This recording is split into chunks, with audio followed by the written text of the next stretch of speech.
This guy takes a superhuman strength test and casually lifts a 400-pound barbell. He does it with just one hand while using only one of his power. The girl conducting the test is completely stunned. She's seen thousands of awakeners try to lift it, but she's never seen anyone do it so easily before. It's nothing for Lim, who, after getting his results, just heads out to grab some lunch, hoping for a quiet meal. But yeah, that's not happening. The moment his test results are revealed, the leaders of every major guild go crazy trying to find him first. They rush over one after another, throwing out insane offers and promising him mountains of money if he joins their guild. But Lim brushes all of them off like they were nothing, because he's waiting for one particular girl who will give him the most valuable offer. How does he know that? Well, he's a regressor. After 2 decades of battling extra-dimensional monsters and protecting the world, Lim Dayan was finally ready to retire and enjoy a peaceful life. However, the morning after his retirement party, he woke up to find himself back in time before he had even gained his powers. When Lim opened his eyes the next morning, he wasn't in his nice house. Instead, he found himself lying in the small student dorm room he had lived in 20 years ago. He panicked and picked up his phone nearby, and when he saw the date on the screen, he froze. It said the year was 2018. He threw the phone at the wall in frustration and shouted, "This has to be a joke." Lim can't understand why this is happening. Just yesterday, he had started a comfortable life. Now, he's back in the past, before the injury that ruins his knee, before the monsters, and before he becomes a hero. He screams in frustration, asking himself over and over what went wrong. But then, something strange catches his eye. On his wrist is the rare watch his friend Jong Chul gave him as a gift in a flashback. Lim remembers Jong Chul telling him the watch might be a relic from the legendary mage of the Byron continent. Does the watch have something to do with this? Lim wonders. He recalls studying the watch before falling asleep the night before, and he thinks maybe that's the reason he was brought back. Just then, loud banging shakes the door. An aggressive voice shouts from the other side, demanding to know why there's so much noise. The voice belongs to the annoying son of the dormitory owner, known for throwing loud karaoke and booze parties every night. This guy often acts like he owns the place. He even demands money from Lim before he can even get out of bed. As the door opens, the dorm owner's son looks annoyed and asks, "What took so long?" Lim smiles calmly, while sizing him up. The bully wears an expensive jacket made from monster leather. He complains about the noise, claiming it's affecting his mental health. Then, pretending to be generous, he offers to forget the whole thing if Lim gives him money, especially that rare watch. But Lim isn't going to let that happen. He slaps the bully's hand away, then delivers a sharp slap to his face, causing a nosebleed. Lim grabs his head and knees him in the face. The years of bullying flash through his mind. This is payback, even if it isn't enough. Lim spares him and says, "It's time to move out." Back in 2018, Lim remembers a key event: an accident at a construction site that injures his knee, causing him pain for the rest of his life. But now, his knee is fine. This second chance means everything. It's time to get serious. After controlling Manhwa for 20 years, Lim feels confident about adjusting to this body. Still, his muscles are weak and he hasn't been eating well. Hunger hits hard. Looking around, everything is still under construction. That's when it becomes clear why no one notices a lesser gate opening nearby. Monsters emerge, catching everyone off guard, and causing many deaths. Suddenly, a portal opens right in front of him. People scream and run in panic. A red speckled, dog-like monster bursts out from the gate, sharp fangs ready to attack. Amid the chaos, a small girl is surrounded by wolves, screaming for her father. Lim rushes in, pulls her out, and shields her with his body. He tells her to run, while he faces the wolves. He grabs a nearby claw hammer and fights back. His first strike causes a wolf to cry out. Another wolf charges from the side, but Lim reacts quickly with a low swing to its jaw, knocking it back. Lim fights fiercely. Another blow launches a wolf several meters away, but hunger returns, making things more difficult. Jokingly, he suggests the wolves look delicious, remembering the taste of their meat from his previous life. The wolves hesitate in fear. Though his younger body is weaker, it has no knee pain, allowing him to move quickly. He dodges an attack and delivers a powerful overhead kick, but the wolves keep coming. Lim realizes a single hammer won't be enough. He then uses the watch like brass knuckles and punches a wolf. It remains unharmed. That's when he realizes how incredibly strong the watch is. He looks around and sees about 10 wolves still remaining. Just in time, the bullies arrive and take control of the situation. Lim feels relieved. However, his jacket was torn during the fight, which annoys him. A man comes up to thank Lim for saving the girl and the others. He asks for Lim's name and a workplace to send a reward. Lim replies that he has no job and hasn't even registered as a superhuman yet. He had only just awakened a few hours ago. The man takes his phone number instead and thanks him. Lim quickly leaves, saying he has other things to do. The man calls after him, wanting to interview him, but Lim disappears. Everyone begins whispering about a new awakened being, young and powerful. Later, Lim finally finds a place to eat and orders beef soup. The taste brings him joy. While eating, his phone rings. News of his battle is spreading fast. In 2018, 2 years have passed since the first gate opened. Superhumans are replacing police and military forces, guilds are rising to power, and everyone wants to recruit the strongest fighters. Lim knows what's coming. He also knows that many future superhumans will turn into criminals. Plans to handle monster appearances haven't been formed yet. Worse, the 6 major disasters are already beginning to appear. With all his knowledge of the future, Lim makes a decision this time. He'll use everything he knows to retire in just 3 years. Not just any retirement, a peaceful, safe one. The second chance won't be wasted. Lim is sitting and enjoying his meal as messages keep coming in. He seems to enjoy the melody despite the distractions. Suddenly, a man comes up to him and asks if he is Lim Dayan. Lim confirms it, and the man introduces himself as Kim Gil-sun, the manager of the ruling family's guild. Kim has watched the video of Lim defeating monsters and is impressed. He immediately wants to meet him and offer something, as long as Lim hasn't signed a contract yet. Just as Kim is about to speak, a woman enters the room. She asks if Lim is the same person from the monster fighting video. Now that she has seen him in person, she finds him even more attractive. Right after her, someone from the warrior guild arrives. They mention that the interest in Lim is endless, and more people keep coming to where Lim is sitting. All of them try to recruit him to their own guilds, and it almost turns into a fight. Lim tells everyone to be quiet. He warns that if they say even one more word, he won't join anyone, no matter how much money they offer. No matter how much money they offer, Lim isn't biting. He suggests moving the conversation elsewhere, and before they know it, they've relocated to a new spot. Lim makes it clear he won't waste their time and gets straight to the point, asking what kind of premium they were offering for his signature. Kim responds by claiming the contract contains confidential clauses that can't be disclosed yet. He also wonders why Lim won't just take the time to listen to each offer individually, while enjoying some cake. Lim asks if Kim belongs to the ruling family's guild. When Kim proudly boasts that the guild has 1.5 years of tradition behind it, Lim simply wishes him a safe trip home. He has no intention of signing with them, questioning why he would ever join a guild with such poor management. He even predicts that the guild will soon be forced into a merger. Lim then asks how long he has to wait for the next offer. Suddenly, a kid standing behind Kim shouts that their guild is offering Lim 1 billion. This triggers a bidding war as other managers frantically raise their offers, each trying to outbid the next.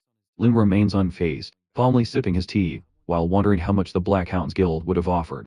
He reflects on his time with them in his past life before he regrets. Someone suddenly pushes the bid to 2 billion, promising a top-tier salary, full benefits, and prime item mining assignments. The person making the offer is the manager of the White House Guild. Though they are newly founded, Lim knows that within 3 years, they will become one of the top 3 guilds in Korea. He figures this is the reason behind their aggressive recruitment strategy. Lim asks everyone to leave except for Miss Beck, telling the others they can leave their business cards just in case. Once they are alone, Beck explains that on her way to meet him, she watched the video of Lim fighting monsters several times. She compliments his skills, noting that just yesterday, he was considered an ordinary person. Lim is surprised by her elegant way of showing she's done her homework. Beck believes Lim is either a natural genius or possesses rare characteristics that give him a massive edge in battle. She emphasizes that the White House Guild wants to fully support his growth. Lim reads through the contract, thinking about how his past self could never have imagined receiving such a lucrative offer. He asks if he can add a few of his own conditions. Beck watches closely as Lim writes into the document, but she is suddenly taken aback. She exclaims that Lim must be joking, but Lim insists he is dead serious. His added terms include a 4-day work week, a fixed end to the workday, and the right to refuse long-term assignments. Beck gets angry, thinking the whole thing is a prank, but Lim remains firm, stating those are his non-negotiable terms. Beck pauses, eventually asking where he gets so much confidence. Lim assures her they won't regret signing him. Beck stands up, stating she will review the terms and return in a few days. She also asks if Lim prefers other drinks over coffee next time, but Lim doesn't respond, thinking it wouldn't benefit him to show any emotion. Beck has no idea that Lim already knows her father is the head of the guild. Lim gets up and decides it's time to register as a superhuman. He arrives at the Korean Disaster Management Center and heads to the Superhuman Support Service to announce his registration. The girl at the desk explains that the person in charge is currently absent. She's new and isn't sure she can manage the process on her own. Lim mentions he's in a hurry and asks if there's anything she can do. She agrees to try contacting her boss. Lim is confident someone will help her, as he needs to wrap things up quickly.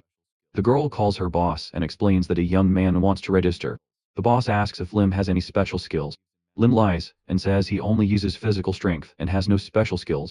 Since no one currently believes in magic, Lim knows they would only discover his true powers if he chose to show them something he's decided not to do in this life. The girl informs him they will start with a strength test. They enter a room with a barbell, and she asks him to lift it. Lim grabs the bar with one hand and hoists it above his head effortlessly. The girl is stunned, noting the barbell weighs 200 kg. She remarks that he really is a superhuman and apologizes for doubting him. She hands him a temporary superhuman certificate, noting they will contact him once the official one is ready. Lim thanks her, and wishes her a good day. Suddenly, Ju Sang-woo, the head of the Superhuman Support Center, arrives. Lim is horrified and tries to avoid him. Nothing good has ever come from dealing with Ju. Lim decides right then that he's never coming back to this place. Ju asks if there's a new superhuman, and the girl confirms it, noting it's the same Lim Dean she mentioned earlier. Ju realizes who he is and refers to Lim as a supernova. The scene shifts to a pollution control area. This place has been abandoned due to monsters, but everything is about to change when the dimensional gate opens. Within a year, a gate to the Gaia continent, a fantasy world of swords and magic, will open on Earth. In Korea, only one gate will open, and it will be right here in this zone. Lim is pleased and plans to buy the land once he receives his contract bonus, believing it will make him incredibly wealthy. He then plans to settle his affairs and go monster hunting. Suddenly, a voice shouts for others to get out, or die. Lim hears a girl's voice warning intruders not to come any closer. Recognizing the language of the Gaia people, Lim realizes something is wrong, and runs toward the sound. He uses his concealment skill to blend into the environment, a skill he used in his past life for dangerous missions involving espionage and assassinations. Lim doesn't want to repeat that life, but as he runs, he wonders if the girl is being chased, and needs to see what's happening. He finds a little girl facing off against 3 grown men. She warns them again and tries to manifest a fireball, but it fails. The men find it amusing, mocking her, and saying they'd pay her for the show. Lim guesses she is a refugee from Gaia who was unlucky enough to run into these criminals. One man offers her food in exchange for her surrender. Lim notices a tattoo on the man's arm, the mark of the Red Serpent criminal group. He knows immediately that they are human traffickers. With his mana running low, Lim stops using concealment. Seeing no law enforcement nearby, he decides to act. He pulls out a knife, lunges, and strikes the first man in the back. With smooth, silent movements, he quickly cuts the throats of the other 2. The girl is shocked. Lim coughs and asks in her native tongue if she is from the Gaia continent. She is surprised he speaks her language. Her stomach growls, and Lim asks if she likes meat. After a while, the girl thanks him for saving her, and promises to repay the favor one day. Lim curiously asks how many servings she can eat. Fortunately, he had bought plenty of pork earlier. However, the girl doesn't quite understand what he means. Shifting the topic, Lim wonders if she crossed the dimensional gate alone, but she doesn't give him a straight answer. He presses her to find out where she was before and where her home is, but the girl hesitates and refuses to reveal anything. Lim also tries to find out her age, but she remains silent on that as well. In the end, Lim gains nothing from their conversation. They sit across from each other, until the girl finally pleads for his help. She confesses that she knows nothing about this place, can't communicate with anyone, and has barely any energy left. She admits she can use fire but struggles to control it. Lim responds that he's busy and isn't suited for babysitting, emphasizing that he needs a reason to take care of her. Despite his words, he offers her a deal: she can stay for a month. During that time, he will teach her the local language and provide her with basic knowledge. In return, she must help with daily chores and run errands. The girl eagerly responds, asking if she really gets to stay. Lim is already starting to worry, as she introduces herself. If she really gets to stay, Lim is already starting to worry. She introduces herself as Lily, and says she hopes they get along. Her name feels strangely familiar to Lim, though he can't quite place it at first. As he reflects, something suddenly clicks. Lily, the one who can use fire. He recalls the monster that will burn down half of Seoul in 10 years. She has flame-colored hair and the power to control fire. Her name is also Lily, and she hails from the Gaia continent. Known as the Fire Witch, she is one of the 6 disasters. Lim starts to connect the dots. This girl looks exactly like the Fire Witch, like 2 drops of water. From what he remembers, the Fire Witch was kidnapped as a child by a criminal organization and groomed to become a harbinger of destruction. Now, he considers the possibility that he might actually have a chance to stop one of the 6 disasters before she ever turns. After a while, Lim and Lily walk through the grocery market. Lim remarks that he'll make her a special dinner tonight. He approaches the counter and asks the vendor if they have any predator. After the first dimensional gate open, a food crisis emerged, prompting people to migrate to Montana. Currently, the supply of predator exceeds demand since people have yet to understand its true value, which lies in its rich meta-content, something vital for survival in the future. Seeing Lily draws sympathy from the locals, so they are given extra food.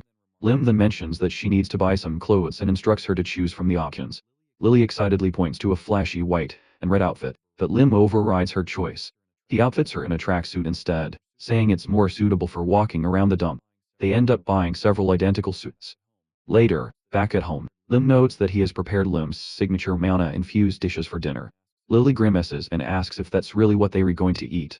Lim insists that healthy food usually looks unappealing. Lily sniffs it, and admits it smells okay. Lim pulls out the fried chicken he'd saved for later, but decides they can eat it now. Lily grabs a chicken leg, takes a bite, and lights up with joy. She declares it's delicious and insists that from now on, she only wants chicken. Lim warns her to eat the rest of her meal, or he'll throw the chicken into the soup as well. After tasting the soup himself, Lim admits it's surprisingly edible, although inwardly, he feels like he might die. He can't help but think that if he hadn't returned to this life, he'd be eating gourmet meals at a restaurant right now. The thought frustrates him. Lily complains that her tongue is numb, and Lim chides her for talking like that. After they finish eating, Lim gets up, instructs her to wash the dishes, and tells her to sit down and read a book. He makes it clear that he does not want to be disturbed. Lim then begins meditating, using the Great Sea of Mind technique. This practice increases his magic power and enhances his control. He had trained in it before his regression, and now he notices his mana growing faster than expected. In the past, no matter how many calories he consumed, there were no such effects. He speculates that proper nutrition might be the missing factor. He feels his dantian expanding, and realizes that by continuing with mana-rich food and mastering this technique, he could surpass his previous strength. Eventually, he decides it's time to wrap up, but his stomach growls. Lily hears this and playfully offers him more chicken. He turns with an awkward smile. They end up eating that awful tasting soup again. Lily screams in protest, saying she absolutely hates it. 2 days pass, and Lim reflects on his rapid progress. With his current strength, he believes he's finally ready to go treasure hunting. Suddenly, his phone rings. It's Baek, who remarks that she's a bit disappointed he didn't call her first. She wonders aloud if he even cares about how she's doing. Lim, having almost forgotten about the guild, tells her he's been preoccupied. He asks how the contract renegotiation is going. Baek falls silent, and Lim guesses that she's facing difficulty. She confirms this, explaining that she couldn't persuade their leader. However, she adds that the head will hire him if he proves he's capable. Lim wonders if they truly intend to test him. Baek apologizes, saying she finds the whole thing ridiculous. She offers to come up with another solution if he waits a few days, but Lim immediately agrees to the test on one condition. Lim arrives with Lily at the White House Guild headquarters. When Baek questions who the kid is, Lim claims Lily is his stepsister who recently returned from abroad and doesn't speak Korean well. He explains that due to unexpected circumstances, he'll need to bring her along for a while. Meanwhile, Lily is struck by Baek's beauty and, speaking in her native tongue, wonders who she is. Lim casually mentions that she is the woman who gives them money. Lily, equating money with chicken, concludes that Baek must be a very good person. Baek reassures Lim that their guild doesn't interfere in the personal lives of its members. Soon, they're greeted by the White House Guild's head, Chang-soo. He explains that they had planned to visit Lim first but were delayed due to business. Lim responds cheerfully, comparing his arrival to a field trip. Chang-soo then brings up the added clause Lim proposed to double the contract if he passes the test. He confirms that Lim is ready. Suddenly, a massive energy presence fills the area.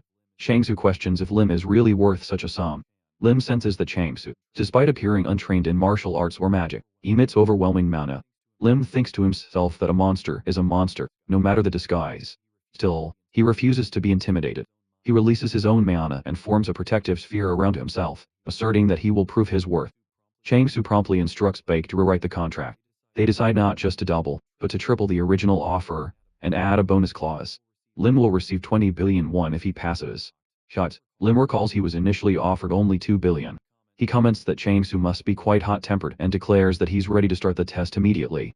They are transported to the White House's underground training ground. Chang-soo explains that the test will be considered a pass if Lim defeats 3 guild members. Since this isn't a fight to the death, no one is to go too far. Lim is then introduced to his first opponent, Won Jianhyo.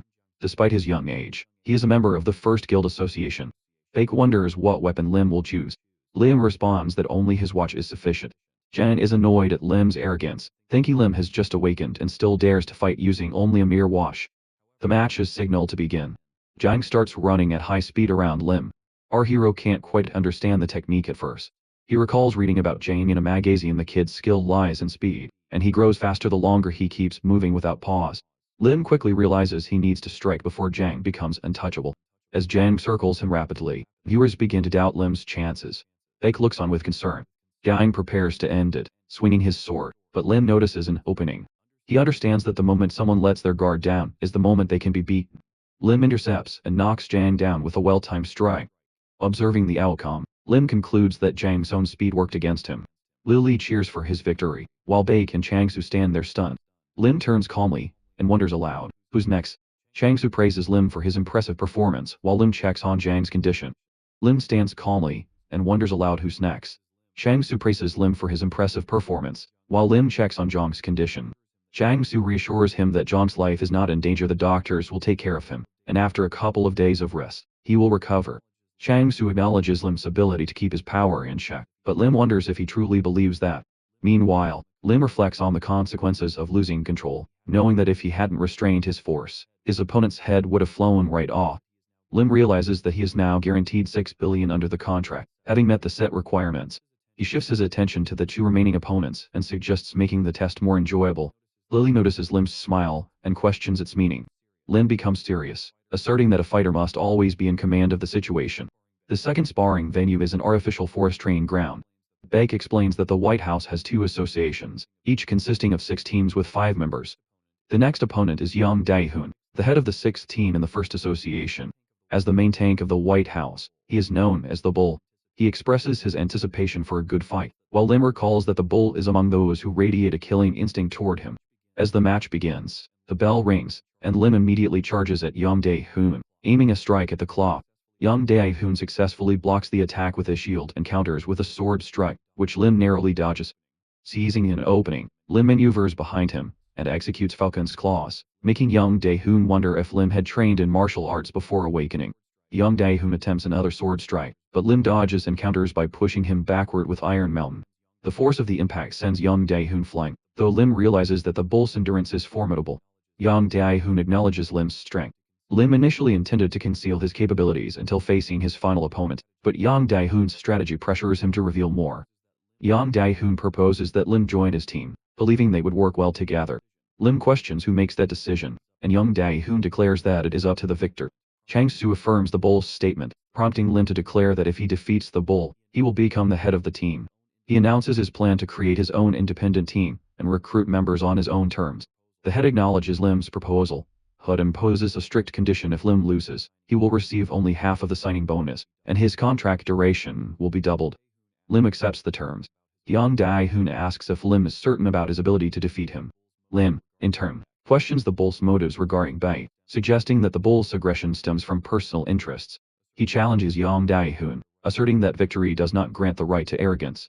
Lim foresees Yang Dae-hoon's downfall, predicting that he will soon endure humiliation and eventual expulsion from the guild. Yang Dae-hoon loses his temper, activating Bull Mod, which enhances his physical attributes and combat abilities. He charges at Lim, who retaliates with the Great Sea of Mind technique Lightning Fist. Lim advises the Bull to block the attack with his shield. Yang Dae-hoon follows the advice, but the force shatters his shield. Changsu and Baek watch in shock as the rookie manages to defeat the Bull. Exhausted, Lim sits on the ground, reflecting on how difficult it is to earn money. His body feels weak. He struggles to believe that a single lightning fist drained so much of his strength. He decides to recover using his mind technique, knowing that he will need his full power for the next fight. Baek approaches and congratulates him, officially naming him the head of the 7th team. Lim smiles at the title, thinking about how his victory has added another $1 billion to his income. He determines that he can now aim for all 20 opponents. When asked about his final challenger, the head reveals that it is himself. Changsu admits that he doubted Lim would defeat Commander Dae-hoon. While Changsu smirks and states that he has no choice but to face Lim in the last match, Lim feels uneasy about fighting such a formidable opponent. Unexpectedly, he declares that he is giving up. Changsu is shocked and questions Lim's decision, attempting to persuade him. Changsu offers 20 billion for just 5 minutes of combat, followed by 3 billion for every additional 3 minutes. However, Lim refuses, stating that he is incapable of continuing. Baek steps in, reminding the head that it is time to finalize the contract. Lim proceeds to sign, while Baek notes that the conditions are remarkably favorable. Lim expresses hope for a successful collaboration. Baek asks about Lim's strategy for recruiting members, and he responds that he plans to do so gradually.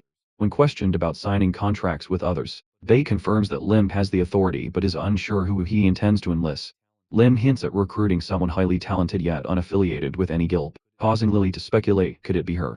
Lim turns to Lily and requests her to create the largest flame she can. She complains about being hungry, so Lim promises to buy her 3 chickens. Excited, she rushes to the side, reminding him of his promise, and then conjures a massive ball of fire above her, larger than her own body. Baek is deeply moved and wonders if Lim's younger sister is also superhuman. Lim confirms that she is, and states his intention to recruit her as a member of his team. Lily's fire does not ignite anything around her, demonstrating her perfect control over her ability. This impresses Lim, as he only trained her for a few days in his past life, despite her having once been regarded as a calamity for no reason. He then proposes discussing the payment for Lily's contract and prepares to begin negotiations at 3 billion. However, Lily interrupts, focusing only on the chicken. They fulfill her request, and she officially becomes a member of the 7th White House team, securing a contract fee of 5 billion. The White House owns the building where they are, which houses various facilities including training halls, living quarters, and control rooms managed by numerous permanent employees. As they walk, Baek asks if Lim is impressed by their advanced equipment. He responds that he is not easily surprised, noting that the equipment feels outdated compared to what he has seen in the future. Eventually, they arrive at another location where Lim admits that he is impressed. Baek explains that the building houses an equipment development workshop, assuring him that any requests will be completed within a week. Lim remarks that he has someone to issue orders to but will still take a few items from the workshop for the time being. He chooses to use the blades available, deciding that they will suffice for now. He asks if the examination is over, and Baek confirms that it is. Since it is Lim's first day, Baek states that his duties will conclude after a meeting with the head. Suddenly, the chief rushes toward them, delivering an urgent message from the control room. All teams are currently engaged in missions, leaving him in a difficult position. He apologizes for the timing, but asks if Lim can take on a mission. Lim considers how he had hoped to leave work early today before asking about the mission details. Before long, Lim arrives at the heart of the crisis, where a portal looms. Crisis strikes. A portal looms 10 meters above the ground, releasing massive snails in overwhelming numbers. Lim notices numerous people stuck in thick green slime, unable to escape. Assessing the situation, he realizes that most of the monsters have already been handled by others. He wonders if intervening is even necessary, but he is soon informed that they need samples of these new monsters.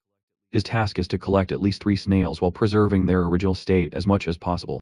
He recognizes that these creatures will be avoided at all costs in the future repulsive snails that explode upon impact, releasing foul-smelling slime. Lily complains about the rank stench, so Lim blocks her sense of smell using mana. He asks if she would like to learn the technique, warning her that it likely won't work on the first try, but with practice, she can master it. To his astonishment, Lily suddenly exclaims that she has already succeeded, and can no longer smell anything. Lim barely has time to explain the theory before she masters the technique, once again reaffirming her extraordinary talent. Lim instructs Lily to remain still, while he captures the snails. He realizes that even someone like Nico has struggled to obtain a proper sample the creatures detonate with even the slightest touch of mana, while non-mana attacks prove completely ineffective. Determined, Lim begins his hunt. Spotting a slug on a tree, he delivers a swift kick that sends it flying.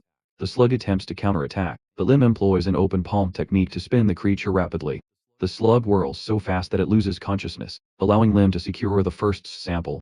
Watching him in awe, Lily enthusiastically asks Lim to teach her the move. He teases her, demanding a payment of 100 billion won. She flatly refuses, protesting that such a sum could buy an enormous amount of fried chicken. Lim laughs before declaring the samples collected. He hands them over to the assembly team, marking the end of his mission for the day. Baek expresses surprise, stating that Lim could leave if he wish, but she still considers the moment significant since it is his first assignment. She asks if he is nervous or has any questions, but Lim reassures her there is nothing to worry about. The other members had already taken care of most of the problem before his arrival. Suddenly, 3 men approach Lim. One wearing red acknowledges Lim as a new recruit, mentioning he heard about the White House hiring someone recently. Noticing Lim's shoulder strap, he remarks that Lim is a commander and wonders if the White House is so lacked for manpower that they were forced to put a rookie in charge. He then asks if Lim's spinning technique was part of a specific ability. Chang Seok from the Black Hound Guild steps forward. It turns out he was Lim's former boss. Lim dismisses Seok's chatter, urging him to get to the point. Seok complains about the constant explosions from the snails, which have made proper sample collection impossible. Lim immediately asks if Seok truly expects him to share. When he refuses outright, a frustrated Seok questions Lim's audacity in speaking to him so casually. The head of the Warrior Guild's 3rd team steps between Seok and Lim, advising Seok to moderate his words. Similarly, the captain of the 5th team from the ruling family guild approaches Lim, advising him to be more cooperative with his comrades. He suggests that frequent encounters on the battlefield require mutual support and improvement. However, Baek adamantly warns Lim not to relent, promising to file a formal complaint with the leadership. Lim has experienced situations like this countless times before. He knows that if he refuses, they will eventually attempt to take the bag by force. Instead of arguing, he throws the bag toward them, telling them they can have it. They eagerly move to accept, but Lim takes a step forward and sits right on the sack, daring them to take it if they truly can. His unexpected response shocks them. The captain of the ruling family guild tries to negotiate, while Suk accuses Lim of handling the situation poorly. Lim quietly instructs Lily to set the entire area ablaze on his signal. She asks if she should burn the men, but Lim quickly clarifies that doing so would create unnecessary trouble. He refuses to let her become a walking catastrophe. So, growing frustrated, he yells that he will teach Lim a lesson as his senior. Suddenly, the portal shifts, and a colossal slug begins to emerge. Panic spreads as people flee the scene while the monstrous creature fully exits the portal. A superhuman warns Lim not to interfere, so Lim takes Lily with him, heading toward the car while carrying the bags. Meanwhile, the others struggle to battle the slug, encountering massive difficulties. The creature ensnares them with its tentacles, and they shout that they need to sever the appendages first. Baek urges Lim to engage, arguing that a single strike is enough for him to claim all the rewards. He tells her not to worry, confidently stating that they will never defeat the monster like this. The heroes continue their efforts to defeat the beast, shouting about its dissolving slime. Seok orders the tankers to retreat for now, and instructs the team to prepare for a long-range attack. They note that this creature is far more dangerous than the smaller snails they encountered before. Lily impatiently asks how long they plan to stand and watch, and Lim replies that they will wait until everyone has evacuated. Meanwhile, one duo from the Black Hound Guild known as a total pushover desperately tries to flee. His comrades, whose weapons have been corroded by the monster slime, decide to retreat in fear of its approach. One pleads with them to take him along, but they insist he use his own abilities to escape. The creature's tentacles have already ensnared Wang, rendering him unable to fight back. The monster prepares to consume Wang, who screams for help. Lim watches the scene unfold and questions whether Wang's comrades truly consider themselves his allies. Without hesitation, he slashes through the tentacle-gripping Wang, and steps in front of the monster, shielding him. Lim turns to Wang and tells him that this is not how he should be using his abilities. He tells Wang that if he truly wants to understand the right way to fight, he will have to find Lim after the battle. Lim signals Lily to begin, and she immediately unleashes her flames.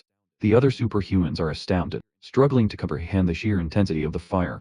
Baek urgently tells Lim to consider the others before acting recklessly, warning that the support team will arrive in 5 minutes.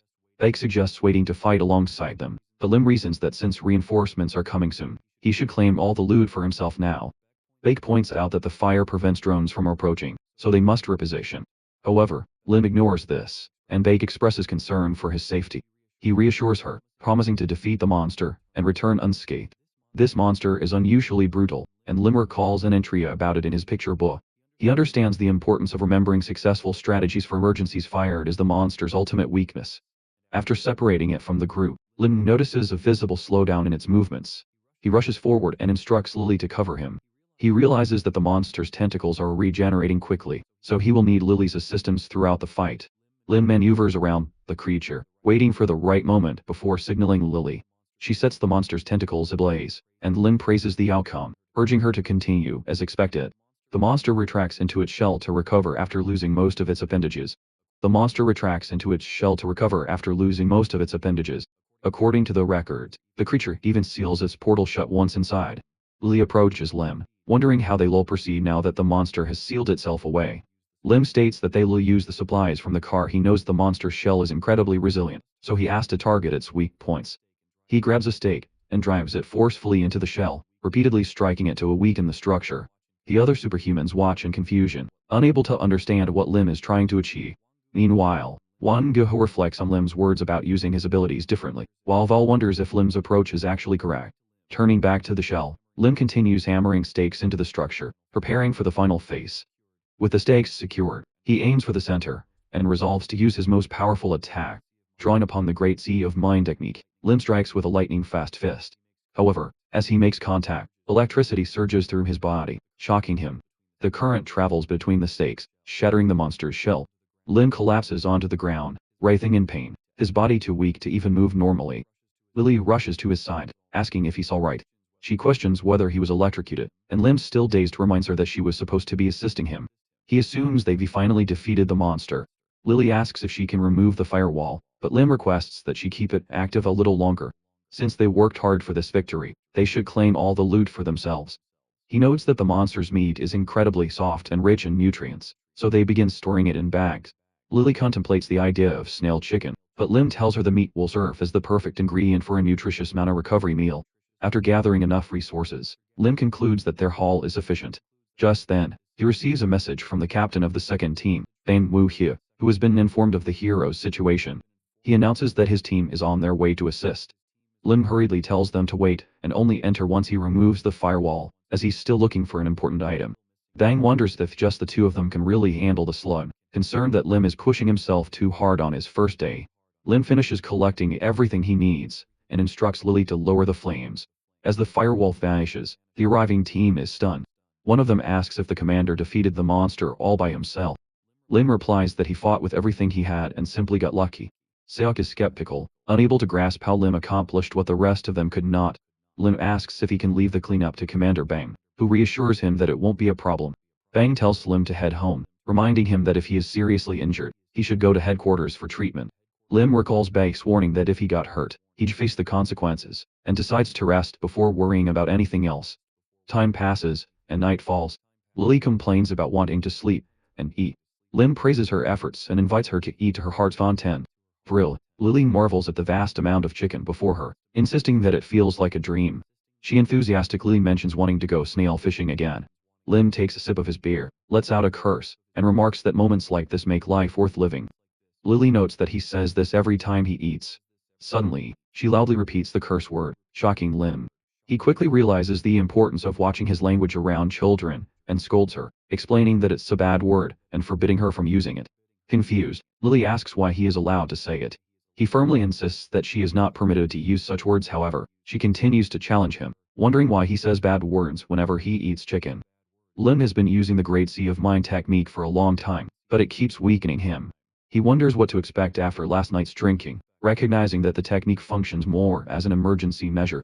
He knows better than to get drunk, but he still checks his phone to see how many calls he received. In the morning, when he picks it up, he notices multiple missed calls from Manager Baek. As soon as he returns the call, Baek angrily scolds him. Lim, still exhausted, explains that his muscles are aching from working too hard the previous day, so he has been resting. Baek apologizes and asks if he is feeling better. Lim responds that he is still recovering and asks if there is something she needs. Baek informs him that she plans to actively recruit people for his team and wants his input.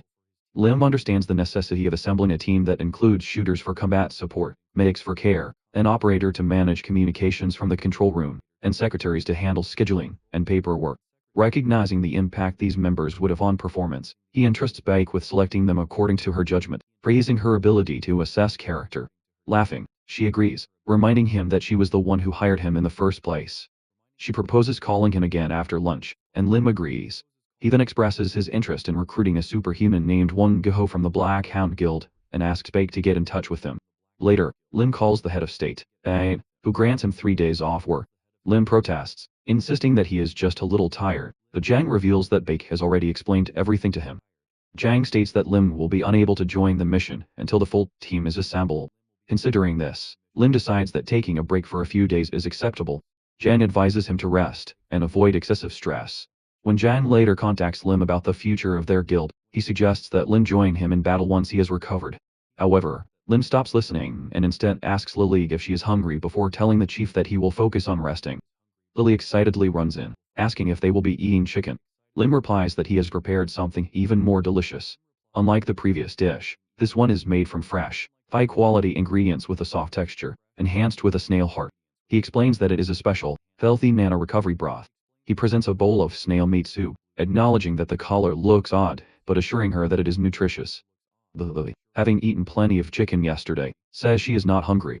Lim apologizes, and then starts eating, savoring the rich flavor. His enthusiasm catches Lily's attention, and she begins to doubt her decision. Lim teases her, offering to eat her portion as well, but she suddenly decides to try the dish herself. She tastes it, and is immediately surprised, exclaiming that she is incredibly happy. Lim jokingly tells her not to be dramatic, reminding her that the world is full of delicious food. Lily, still stunned, declares that she no longer trusts Lim's judgments on food. He informs her that dinner will consist of fried pork belly. Curious, she asks what kind of pork belly he means. Lim proudly states that it is more expensive than chicken.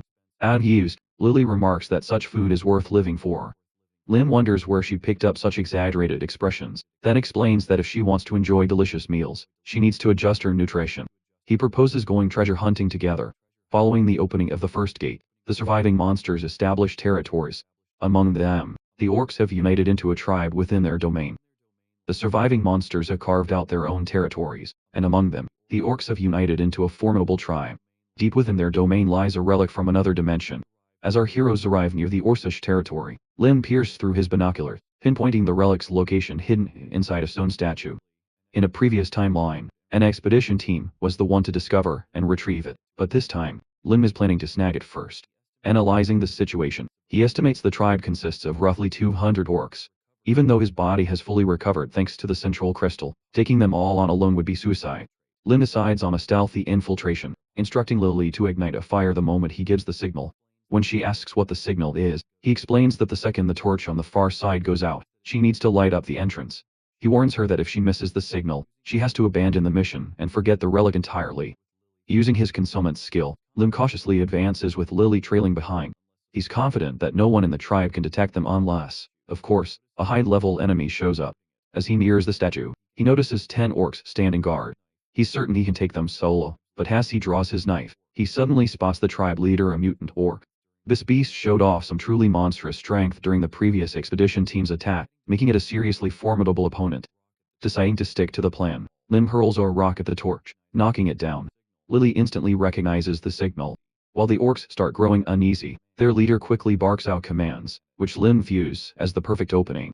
He prepares to smash the statue but is caught completely off guard when an orc sneaks up behind him. He realizes the creature sensed him through scent alone. The mutant orc proves to be way stronger than anticipated, forcing Lim into a hasty retreat. Bolting through the flames and past the orcs, Lim realizes concealment is useless now and deactivates the skill. As they escape, Lily catches on to the situation and asks if they've been spotted. Lim just shouts for her to keep running. After putting some distance between them and the orcs, the heroes take a breather near some ruins. Lim notes that even though they haven't run that far, the exhaustion is hitting hard. Lily suddenly recognizes the area and reveals that she passed through this very cave when she first entered the gate. She describes how some strange individuals tried to kidnap her, forcing her to flee. Lim deduces she's talking about the Red Serpent Gang and suspects this cave is their secret hideout. Surprised they'd set up shop so close to an orc tribe, Lim praises Lily for her sharp eyes. Recognizing the potential tactical advantage of this discovery, Lim suggests heading inside. Lily hesitates, clearly reluctant to go back. Lim tells her to stay hidden in the bushes and keep quiet, instructing her to contact him if anything goes south. Activating his concealment, he enters the cave alone. Inside, he finds a heavily guarded facility, confirming that the Red Serpent isn't just some small-time organization. He wonders why they chose to settle right next to orcs. Moving deeper, he spots masked individuals busy with some shady activity. When he sees one of them handling a mysterious white powder, shock washes over him. He suspects it's serpent dust. Lim observes the illicit drug trade revolving around serpent, a substance derived from otherworldly plants. Countless people have fallen into addiction, losing their sanity, and eventually their lives to it. Despite years of investigation, the police have failed to dismantle the operation. Lim wonders how such a well-hidden facility stayed off the radar for so long. Inside, a warden barks orders at workers in lab coats to ramp up production, warning that failing to meet tomorrow's quota will result in severe consequences.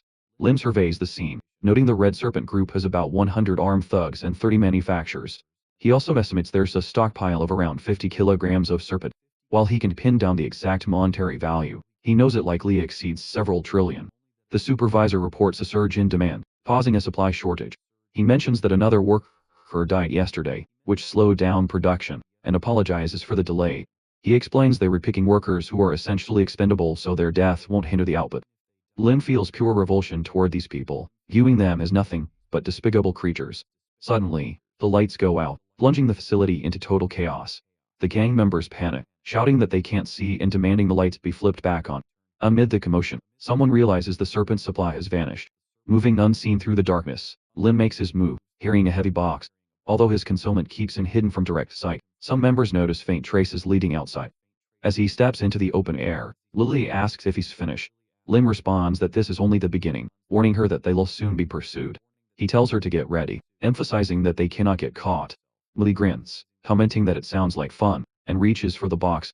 Lim stops her immediately, insisting it's dangerous, and ordering her to stay quiet. Moments later, the Red Serpent members emerge. Spotting them, Lim remarks that the hunters have finally arrived and urges Lily to hide while he secures the box. The attackers open fire. Lim actually relishes the chase, noting their complete inability to land a single hit. Arriving back at the orc hideout, Lim recognizes some familiar faces. The tribe leader lets out a roar, leaving the Red Serpent thugs confused and alarmed. Lim instructs Lily to come out of hiding and hurls the box forward with incredible force. The gang members react in pure disbelief, questioning his sanity, while the orcs struggle to comprehend what just landed in front of them. One of the red serpent thugs suggests wiping out the monsters first to retrieve the serpent before dealing with Lim. Realizing this is the perfect opportunity to slip away, Lim activates his concealment once more. A brutal battle erupts between the orcs and the gang. The red serpent members fire repeatedly, desperately trying to keep the creatures at bay. However, among the orcs is a mutant impervious to bullets. Recognizing its overwhelming strength, the group decides to prioritize taking down the gray-haired warrior. The mutant orc charges forward with blinding speed, instantly killing one of them. Lim and Lily watch the carnage from a safe distance. Lily asks when the chaos will finally end, mentioning that she's getting hungry. Lim advises patience, explaining that some situations require careful observation and assuring her that the conflict will resolve itself soon. He considers stepping in for the clean-up. The mutant orc completely overwhelms its opponents, slaughtering everyone in its path. Raising its weapon high, it lets out a triumphant roar. But then, something unexpected happens to the troubled chief. Lim acknowledges how effective the mutant orc was at dispatching the criminals, then steps in to deliver a fatal blow to the chief himself. The tribe leader collapses.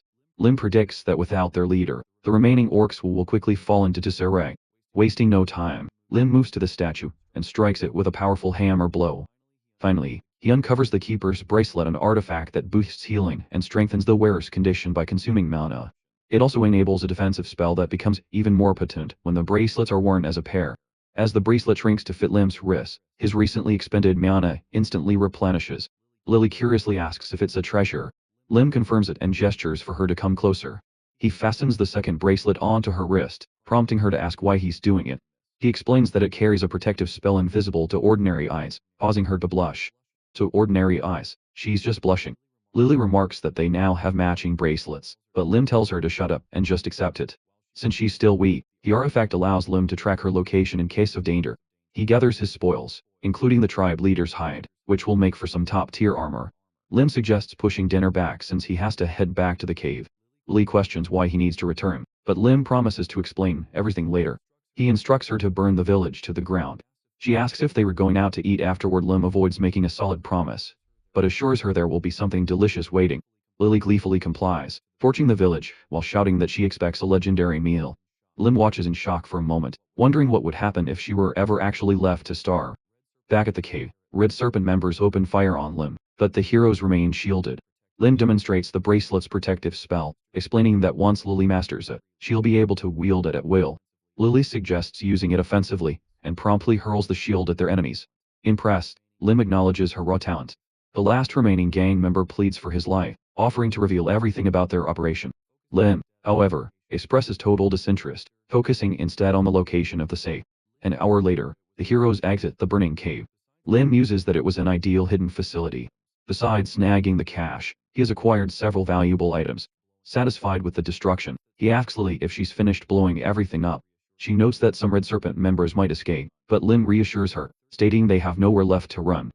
Approximately 35 Red Serpent members and drug manufacturers remain. Lim decides against killing them, but refuses to grant them freedom. Addressing one of the gang members, he mockingly refers to him as Sirudyuk and orders him to follow. The man protests, asking why he was given such a weird name, and Lim strikes him for talking too much, declaring that the Red Serpent member looks exactly like a Sirudyuk, a Japanese rice cake. He instructs Lily to lead the captive to the tent, and commands the others to surrender. At the security post, they protest, questioning whether he will actually release them. Lim silences them, reminding them that their actions are illegal and threatening to beat them if they fail to understand the gravity of their crimes. Ultimately, the Red Serpent members agree to surrender voluntarily.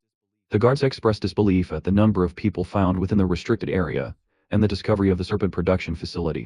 Lim anticipates that the gang members will be handed over to the police and suspects they will attempt to incriminate him and Lily. He hopes their testimony will not be taken seriously. Lim considers establishing connections with Titan Kim Soo-ho, recognizing the importance of alliances in this life. Reflecting on Lily's performance, he decides that she has earned a well-deserved, delicious meal. Lily arrives at the tent with Sirudyuk and immediately pounds the floor, shouting that she is hungry. Confused, Sirudyuk fails to grasp her complaint as she repeatedly demands food. After a while, Lily sulks, feeling disappointed that Lim had promised her a meal as tasty as fried chicken, only for it to smell unpleasant and look like a mess. Lim hands something to Sirudyuk, who quickly understands and takes charge. He prepares 2 pork bellies cooked to perfection, fried garlic, and seasonal green olives, all wrapped in a sesame-seed salad with a crisp piece of lettuce meant to be eaten in one single bite. Lily tastes it and is instantly delighted, declaring that the food is incredibly delicious. Lim notices her excitement and reminds her to chew properly before speaking. Lily realizes that the longer she chews, the better the flavor becomes. 4 days pass, and Lim begins to prepare for more demanding tasks. In the meantime, he purchases the land next to his tent using the money he received from the guild. The seller, noting the low price, asks if Lim is certain about buying 10,000 peon. Lim responds that future events are unpredictable and it is wise to be prepared. Zurdo, whom Lim brought along for his skills, begins constructing a log house. He commits to handling construction, booking, cleaning, and other responsibilities for the next 3 years, explaining that Lim has given him a chance to start over. Determined to live honestly, he vows to work hard. Lim affirms this plan, instructing him to remain diligent. Who, impressed, expresses admiration for Sertiuk's cooking abilities. To ensure Sertiuk does not escape, Lim disables his martial arts capabilities by striking specific pressure points. Unable to reverse the effect, Sertiuk remains under Lim's control. Lim intends to use him as a workforce for 3 years, eventually granting him some money and allowing him to leave. At the White House Guild headquarters, Baek informs Lim that she will temporarily assist the 7th team. Since Lim is new, she insists that he needs an experienced guide. Lim questions whether she truly plans to replace herself later, but Baek assures him that she will, citing her busy schedule. She informs Lim that his official assignment starts tomorrow, and for now, he must familiarize himself with the documents provided. While reviewing the files, Lim realizes that his contract includes a clause preventing him from taking on time-consuming tasks. Baek explains that the mission request to destroy the gate came from the government a few days ago. 4 guilds are participating, and the government estimates the cleanup will take 3 days. The 7th team is the only one assigned to this schedule. However, Lim knows better than to trust official estimates. Monster gates fall into 2 categories: some close automatically after monsters emerge, making them relatively manageable. Others, labeled as Type A, remain open indefinitely. In such cases, someone must enter, eliminate the monsters, and destroy the core to shut the gate. Recognizing the location, Lim realizes it is one of the most notorious gates, the Labyrinth of Fallen Spirits. Before rewinding time, he had frequently mentioned its infamy as an instructor.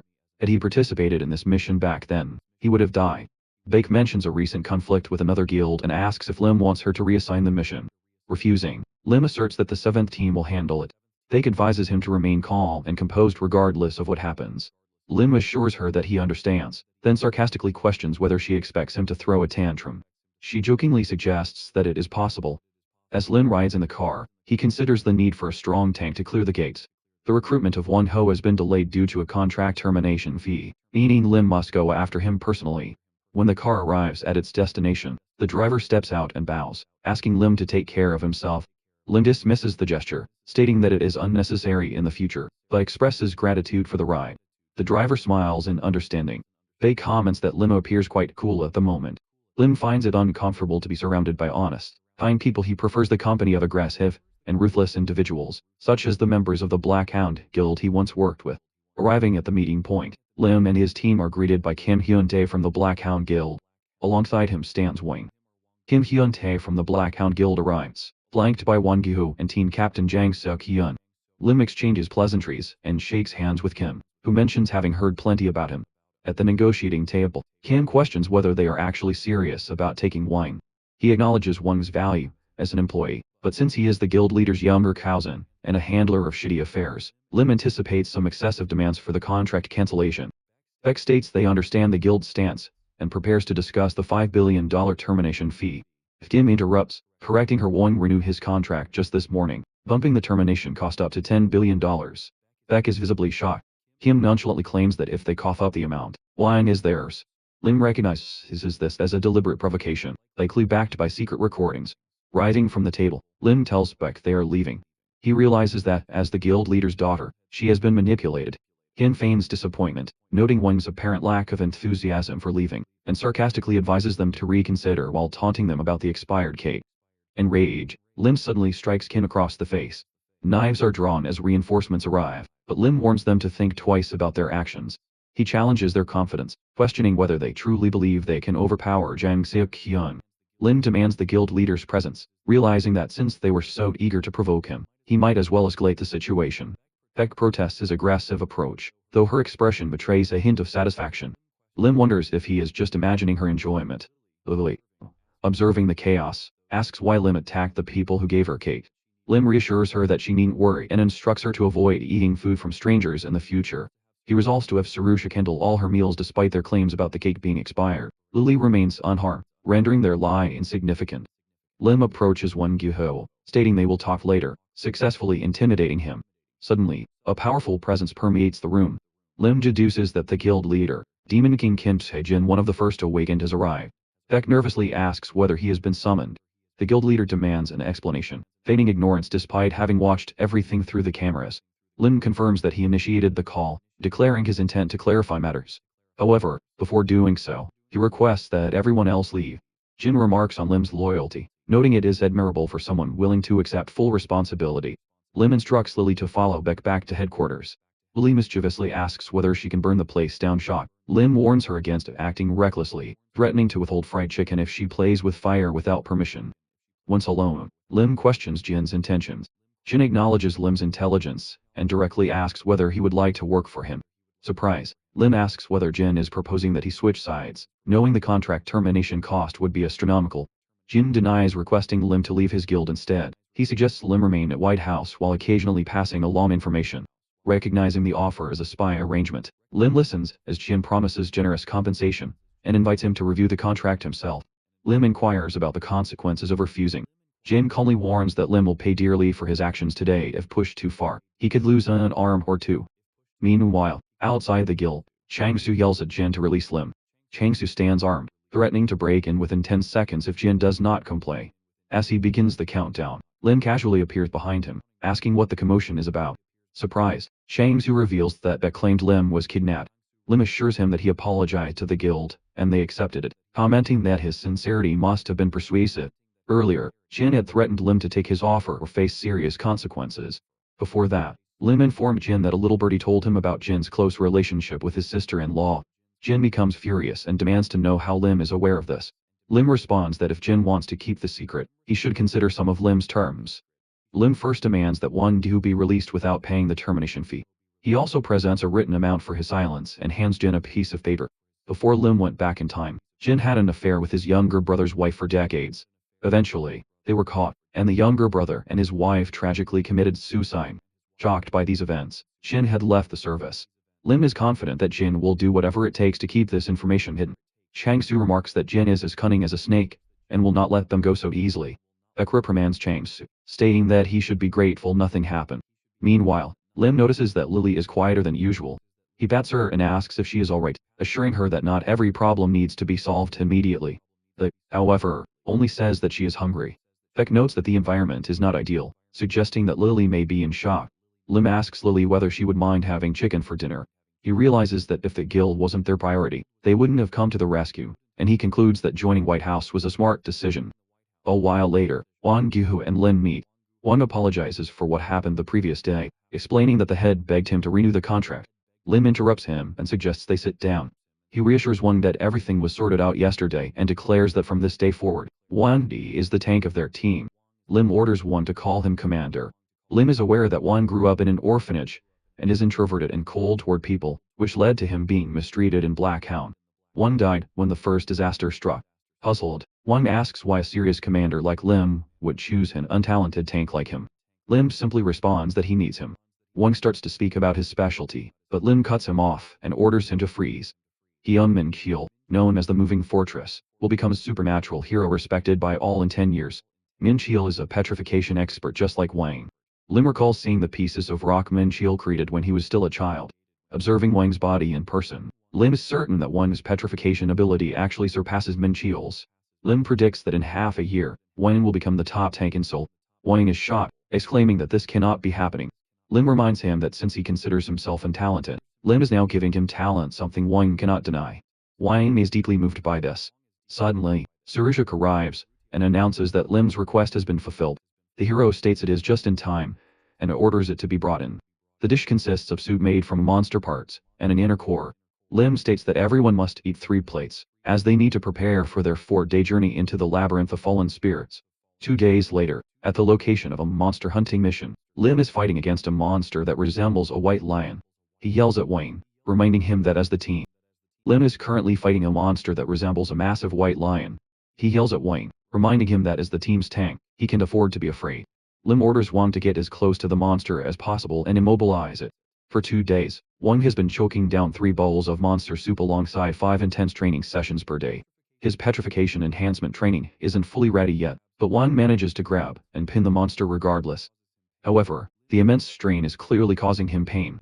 Lim urges Wang to hold on for just 1 more minute, promising that if he fails, he will have to eat 6 plates of that nasty monster soup. Determined not to consume another drop of the stuff, Wang pushes himself to complete the task. Petrification abilities strengthen the more they are pushed to the breaking point, so Lim is certain that one must be pushed past his limits. Turning to Lily, Lim tells her it's her turn. Lily refuses, complaining that she's been forced to eat disgusting food every single day. Lim reassures her that they'll have chicken for dinner tonight. Motivated by the promise of a good meal, Lily aggressively orders Wang to step aside, fearing he might get caught in the crossfire for fire abilities. She swiftly defeats the monster. A stunned Wang watches Lily, marveling at her incredible strength. Lim asks Lily why she calls Wang the Tang, and she responds that Lim was the first one to call him that. Lim then turns to the dispatcher, requesting updates on other monsters. He is aware that 8 white tigers emerged from the gate 20 minutes ago, meaning they need to track down another one to obtain a sample. Baek reports that only one target is moving 7 hours away. She notes that the warrior guild is actually closer to the target than they are. Lim asks about the distance gap, and Baek explains that the heroes are 2 km away, while the warrior guild is only 1 km away. Determined, Lim states that he'll run ahead, and instructs the others to follow at their own pace. He assigns Lily to look after Haig. Lim dashes after the monster at incredible speed. His training and mana-rich diet have significantly enhanced his abilities, even though he hasn't reached his former peak yet. As he blurs past a warrior guild member, he loudly declares that the white tiger is his. The guild member is shocked. The warrior guild has already prepared their magic spells, and is rushing to attack the white tiger, which is a major problem, because the first to strike claims the loot. Lim swiftly executes the shadow body technique Crescent Moon. He leaps onto the monster, delivering a decisive blow that takes it down instantly. The warrior guild is astonished, unable to believe what they just witnessed. Lim reports to the dispatcher that the hunt is over, leaving her stunned since the map indicates the hero has only just arrived. Lim dismisses the concern and asks if there are any other nearby targets. She replies that another monster is located to the south. Meanwhile, the heroes have already defeated that monster as well. Lily asks if she cooked it properly this time and double-checks if they were still having chicken for dinner. Lim assures her that a sample can be collected from the monster. The dispatcher reports that all monsters are gone, the gate is destroyed, and the situation is stable. Lim confirms they are wrapping up. As the hunt ends, a doctor with long blue hair approaches Lim and asks if they need assistance. Lim replies that everything is fine, and Lily just needs to wash her hands. This guy is Keanu Nam, the leader of an on-site medical support team. Another young boy tells Lim that the video of their hunt came out great. He is the leader of the field filming support team, Keanu Nam. Lim looks at the footage and is amazed to see the scene looks just like a high-budget movie. Meanwhile, Cheon-seola asks Lim to move his arms since she's responsible for dismantling the equipment. Baek has hired the 3 Cheon siblings for Team 7's field support. Lim knows these siblings are soon going to make a massive name for themselves in their respective fields. He wonders how Baek managed to hire such a talented team. He apologizes to the siblings for not remembering their names yet, and ensures they will get plenty of rest and bonuses for future hunts. He requests that they take good care of his team. The siblings are thrilled to hear such generous words, and Nam makes sure he records the moment. After a short while, Lim's driver tells him that he's very popular among the team. Lim plays it cool, replying that he's just observant of people's feelings in this field. In his past life, he had to follow orders without question until he got tired of it and left the guild, so he doesn't want his team members to feel that same way. At the White House Guild headquarters, Bae comments that Lim is remarkably skilled at communication for someone only 20 years old. She jokingly asks if Lim is living a second life, but he dismisses the remark, urging her to focus on business.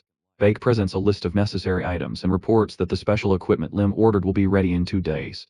Lim commends Bae for her efficiency. As he flips through the list, he stumbles upon a potential contender for the team. Bae explains that finding information on this person was difficult since she only had a name to go on. However, she managed to locate an online video showcasing items crafted by the applicant. Lim confirms his interest in Jang Young-shen, the only superhuman in Korea specializing in crafting. He asks where the challenger is located. Lily reminds Lim not to forget those 4 servings of boneless chicken, and the large order of French fries. Lim promises to keep his word, but only if she passes on everything exactly as he taught her. They walk into a barbershop, and Lim remarks that they have a lot of toys on display. The woman behind the counter says her son enjoys making different things. Meanwhile, Lee sits on the couch, visibly bored. Lim tells her to sit quietly, but Lily suddenly spots something she likes among the items. Lim quickly shouts at her not to touch anything, fearing she might break it, but Lily picks up a toy and says it looks just like the chicken she loves. The woman tells them her son made it, and offers it to Lily if she likes it that much. Lim apologizes, saying his little cousin is a real troublemaker. The woman laughs and reassures him that it's not a big deal, as they have plenty of toys. Lim then asks how old her son is, and she says he's 13. Her son, Den Yangshen, has Savant syndrome, a rare condition where individuals with developmental disabilities possess exceptional skills in specific areas. Because of this, his social skills are very low, and he doesn't enjoy talking to people. Lim immediately understands that, unlike other superhumans, he must approach Jang gently and naturally. Step 1 is to visit the barbershop more often. The woman adds that even now, Jang is probably crafting something in the storeroom. Lim hopes they aren't distracting him with their conversation, but the woman assures him that Jang is so focused he rarely notices anything around him. Still, Lim picks up on the fact that they aren't exactly whispering. If Chun is a superhuman, he might be hearing everything. Lim wonders if now is the right time to test that theory. Suddenly, Chan walks out and asks his mom if everything is okay. She's surprised, as he's never come out on his own like this before. Lim realizes that Jang must have sensed his mana, confirming he's a superhuman. Recognizing her cue, Lily launches into action. She runs up to Jang, showing him the toy chicken, and asking if he made it. She says it's insanely cute and asks how he did it. I'm, slightly confused, says it's not. Lily is confused, claiming it's nothing special. Despite her cheeky Korean, Lily praises the toy, calling it absolutely incredible. Lim notices that her obsession with chicken is actually helping the plan along. Jang tells her he can craft all sorts of things, and asks if she wants to see more. Lily enthusiastically agrees. Jang's mother is stunned he's never spoken this freely before. Lim feels a bit awkward but realizes Jang might have taken a liking to Lily. The hero decides it's fine after all. They've managed to recruit a top tier elite, someone capable of crafting gear for superhumans worth hundreds of billions. The very next day, Jang officially joins the guild and starts cranking out battle uniforms. A few days later, Lim admits the Europe chieftain's leather works perfectly for the new uniforms. He asks Lily how she likes the new fit, and she says it's comfy and cool. It even features chicken and pizza designs. Wong asks about his own uniform, but Lim tells him he doesn't need one just yet. Lim has pulled off everything possible in a really short amount of time. Beck reports that the support team is fully prepped and says it's time to move out. Smiling, she asks Lim if he's rocking a new hairstyle, joking about how hard it must be to maintain. Lim realizes she's probably the reason the local barbershop has 0 customers. When they arrive at the gate, Beck is furious, screaming at a man who let another guild cut in front of them. The guy claims the crew was changed and that the heroes would have been late anyway. Beck demands to know who told him that, as 4 guilds are apparently taking part in a joint operation. Lim calmly states that none of this changes the mission. The heroes will proceed exactly as planned. Beck worries that even if they enter now, there's probably nothing left to scavenge, apologizing for not being better prepared. Lim reassures her, saying they might actually find something even better inside. Lim remarks that the other guilds have already swept the area clean. 2 hours after entering the labyrinth of fallen spirits, the team is still navigating the depths. The twins are in the vehicle too. Lim was supposed to give them a ride, but they missed their initial chance. Originally, the labyrinth was a B-rank difficulty, but after multiple failed attempts to clear it, the threat level spiked dramatically. Suddenly, Lim goes on high alert, ordering everyone to stop before hopping out of the car. He senses something nearby and tells Wong to stay back and guard the vehicles. The labyrinth of fallen spirits is notorious for one thing: it turns people into zombies. The twins see something that absolutely terrifies them, unable to process what they're looking at. Lim inspects the figures and notices their tattered clothing. He suspects they were members of the Red Shark Guild, likely infected and turned into zombies. Their sharp fangs are strong enough to rip right through battle armor. Lim deduces these Red Shark members must have been bitten the moment they let their guard down. Luckily, there aren't too many of them, so he tells Wong to show off the results of his training. Wong hesitates, terrified, but Lim warns him that even a single scratch could spread the virus, pushing him forward into the fray. Lim tells Wong not to be a coward, so Wong steadies himself and starts throwing hands. Lim notices that Wong's petrification technique is actually more stable now than it was during training. Lim reminds him not to kill the infected when Wong gets surrounded and asks what to do. Lim just tells him to figure it out. Wong begins striking the infected with his petrified hands. After landing a solid hit, he shouts with joy, while Lily Stillboard asks why she can just burn them all to a crisp. Lim explains that these aren't just civilians, they're guild members, so taking them out permanently isn't an option. Lim checks on the support team, and one of the twins confirms he's recording everything. Lim confirms they will use that footage to claim compensation later. The other twin announces he's finished prepping the repellent suits. Another man brings out the antidote that Lim had entrusted to him earlier. Lim notes that the antidote is absolutely crucial in a dungeon like this.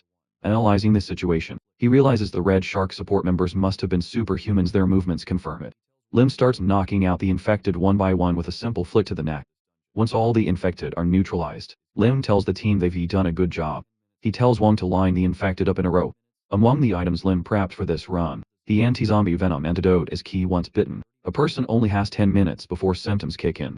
After 30 minutes, they turn into mindless warriors serving the zombie hive. Lim calculates that over 30 minutes have already passed, meaning even with the antidote, their minds will be unstable for a while. Lim asks everyone to step back, saying he needs to concentrate. He approaches the infected and quietly tells them that since he saved them, they should return the favor. Lim is experienced. He knows that while talented people can focus on one thing, survivors like him need to develop a wide range of abilities. That's why Lim traveled through various dimensions in his past life: the Gaia continent, Urim, the underworld, and the Byron continent. He survives thanks to the magic and martial arts he picked up during those journeys. One technique he learned allows him to control low-intelligence creatures. Now, facing the infected, Lim tells them they were going to fight alongside him. Surprisingly, they seem totally down for the idea. Since everyone's on board, Lim instructs them to start hunting the zombie bees, and to follow his orders to the letter. Later, Wong shows up in a bug control suit, looking completely exhausted. He reports that he's caught the queen bee, but they were being swarmed by too many others. Lim orders Lily to burn them all, promising her food afterward. Unable to resist the promise of a meal, Lily happily obeys. One of the twins remarks that he didn't expect the Red Shark Guild members to be so helpful, asking if the commander did something extra to convince them. Lim denies it, simply saying they offered to help as repayment. He announces that the bug control suits are ready to go, but suddenly orders everyone to halt, as he senses someone approaching. A group of superhumans appears. Lily recognizes them as the ones she saw with the snails. He's already got them under his control. Lim says he hopes they were grateful and ready to make amends. The situation is unfolding much more smoothly than expected. On their 4th day in the dungeon, one of the twins reports that monsters broke into the supply storage and ate all the ration. Lim inspects the scene and concludes, based on the tracks, that the creatures are still close by. He gives Lily an order using a special whistle. Lily rallies all the creatures they've saved to take down the monsters. Lim is relieved to see her actually enjoying the role of commanding reptiles. The ground is soon littered with the bodies of red-dyed poison mice. Lim feels confident they've prepped for every scenario, and everything seems to be going according to plan. However, he knows better than to let his guard down. The boss-level monsters are still out there. Suddenly, something starts flying through the cave. It's a demonic mirror devil, an intermediate boss. Lim immediately warns the team and orders them to prepare for battle. The vehicles are abandoned, and Lim orders Wong to advance, noting that the brainwashed Red Shark warriors are actually immune to the bat's illusions. This monster creates hallucinations for anyone who looks into its mirror, turning them into its minions. Lim warns his teammates to be extra cautious, and yells at Wong not to look into the mirror, but Wong is already terrified. Lim yells at Wong, warning him not to look into the mirror, but Wong, absolutely terrified, turns and admits he's scared out of his mind. Lim and Lily scold him harshly for the lapse. Lim then orders Lily to create a fire shield to block the bat's path before telling everyone to fall back at least 2 km. He says he'll gather intel and rejoin them shortly. With a sharp whistle, Lim's subordinates scatter. Lily asks if she should just burn the whole place down, but Lim tells her to lower the flames for now. Using a concealment spell, Lim vanishes into thin air. Now alone, Lim searches for the bat. Suddenly, the creature spots him. He hurls a knife but misses, quickly realizing that the bat's erratic flight pattern makes it nearly impossible to predict. He decides to observe from a distance instead. Eventually, Lim returns to the group. The twins are relieved, asking if he's hurt, but Lim reassures them and immediately begins explaining the next steps. There's no time to waste. The bat continues circling the dungeon as Lim orders the tech support squad to retreat. They can confirm the move and report that the fortifications are in place. Lim praises their progress and instructs his team to prepare for battle. Meanwhile, the bat unleashes its minions, who begin swarming the team. Lim leaps into action, attempting to strike the bats, but it evades him. He calls on Lily, who tries to incinerate the creature with fire. However, the creature skillfully dodges every attack. The bat mocks the heroes, letting its guard down for a split second. Lim seizes the opportunity. He forms a shield around the bat and leaps forward. With Lily placing a fire platform beneath him for leverage, Lim lands a powerful kick. The attack slices the bat's head clean off. He declares that he's keeping the mirror as a trophy. The heroes soon arrive at a mysterious gate. Lim announces that they've reached the end, but warns them not to drop their guard just yet. Lily asks how long cowardly Wong will stay petrified. Lim replies that he plans to leave him like that until they defeat the final boss, otherwise, Wong might fall under mind control again. The scene shifts to a new location. A cloaked figure appears, a skeleton wrapped in a raincoat. its eyes glowing with eerie blue flames. It is a spirit hunter. At Lim's sharp whistle, all his subordinates storm into the room.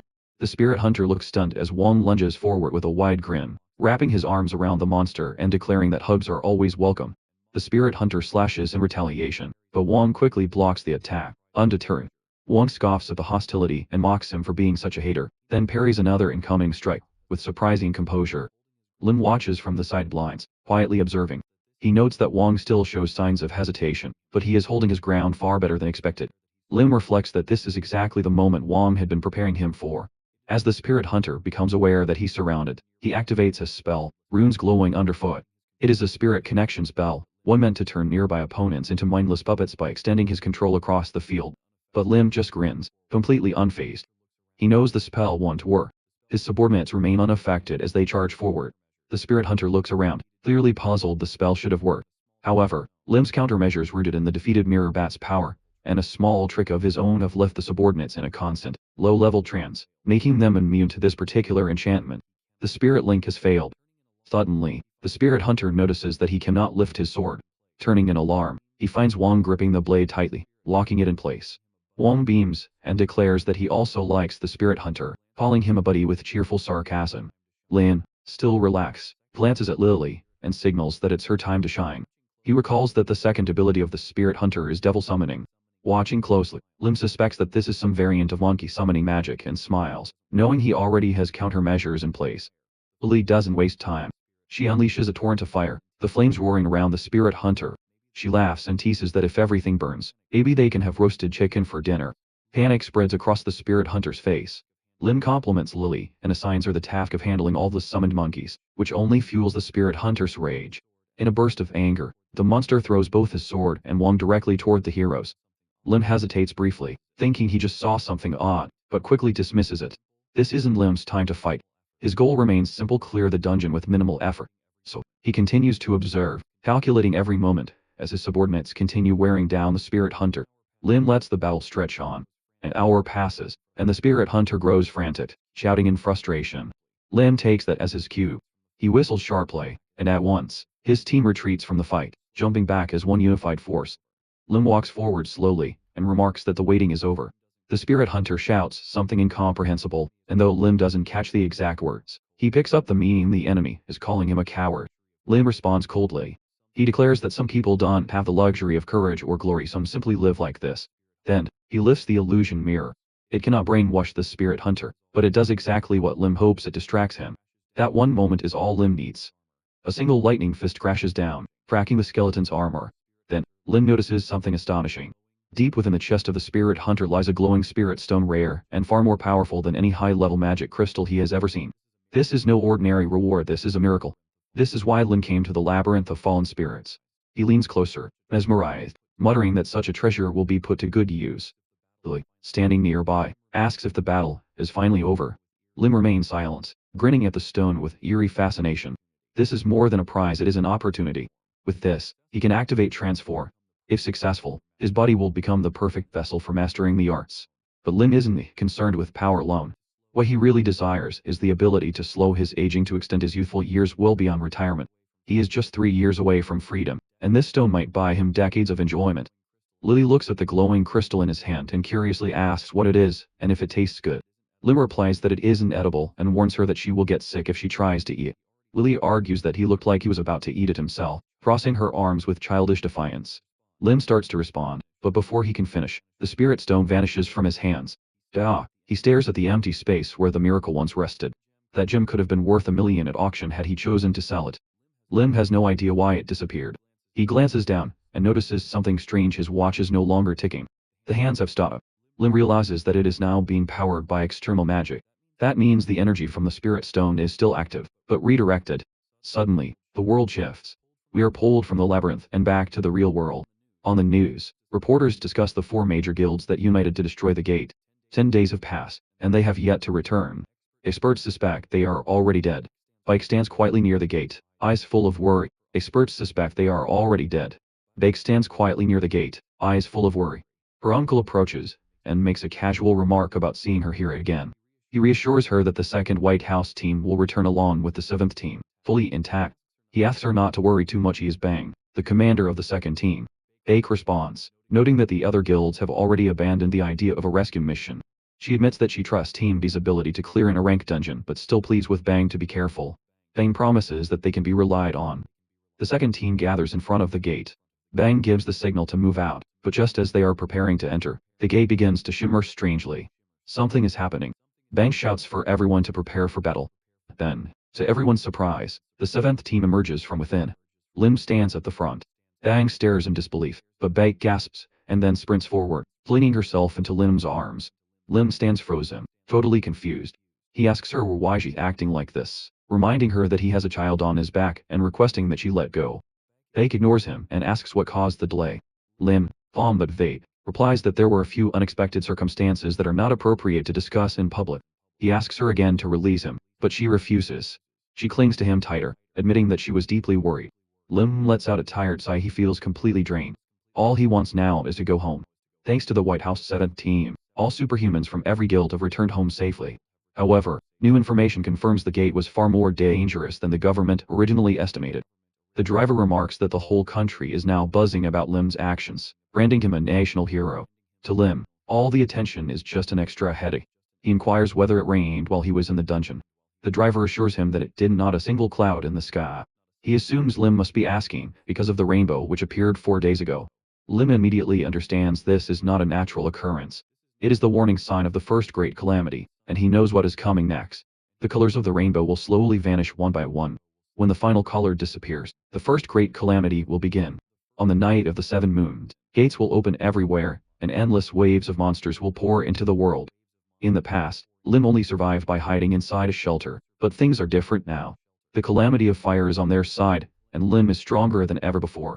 His watch, infused with the mana of the Spirit Stone, can even transform into an iron gauntlet. Before we return to the present, we flash back to earlier that day. Lily is choosing an outfit, and complains that her waist feels tight. She jokes that she plans to eat a lot, so Lim recommends she wear a pair of coveralls. Blee refuses, explaining that she doesn't like the style. Lim shrugs and questions what she expects him to do. Had given Lily the dress after discovering she didn't own any evening wear. It would be rude not to wear it at least once. Lim finally advises her to just walk in the dress, and if it gets too uncomfortable, she can change later. Lily beams and praises the idea, calling Lim a genius. That night, after safely returning from the dungeon, a celebration is held at the White House. Chang-Su welcomes the heroes at the door, throwing his arms around Lim, and proclaiming that he always knew Lim would come back alive. They compliments Lily, observing that the dress suits her perfectly.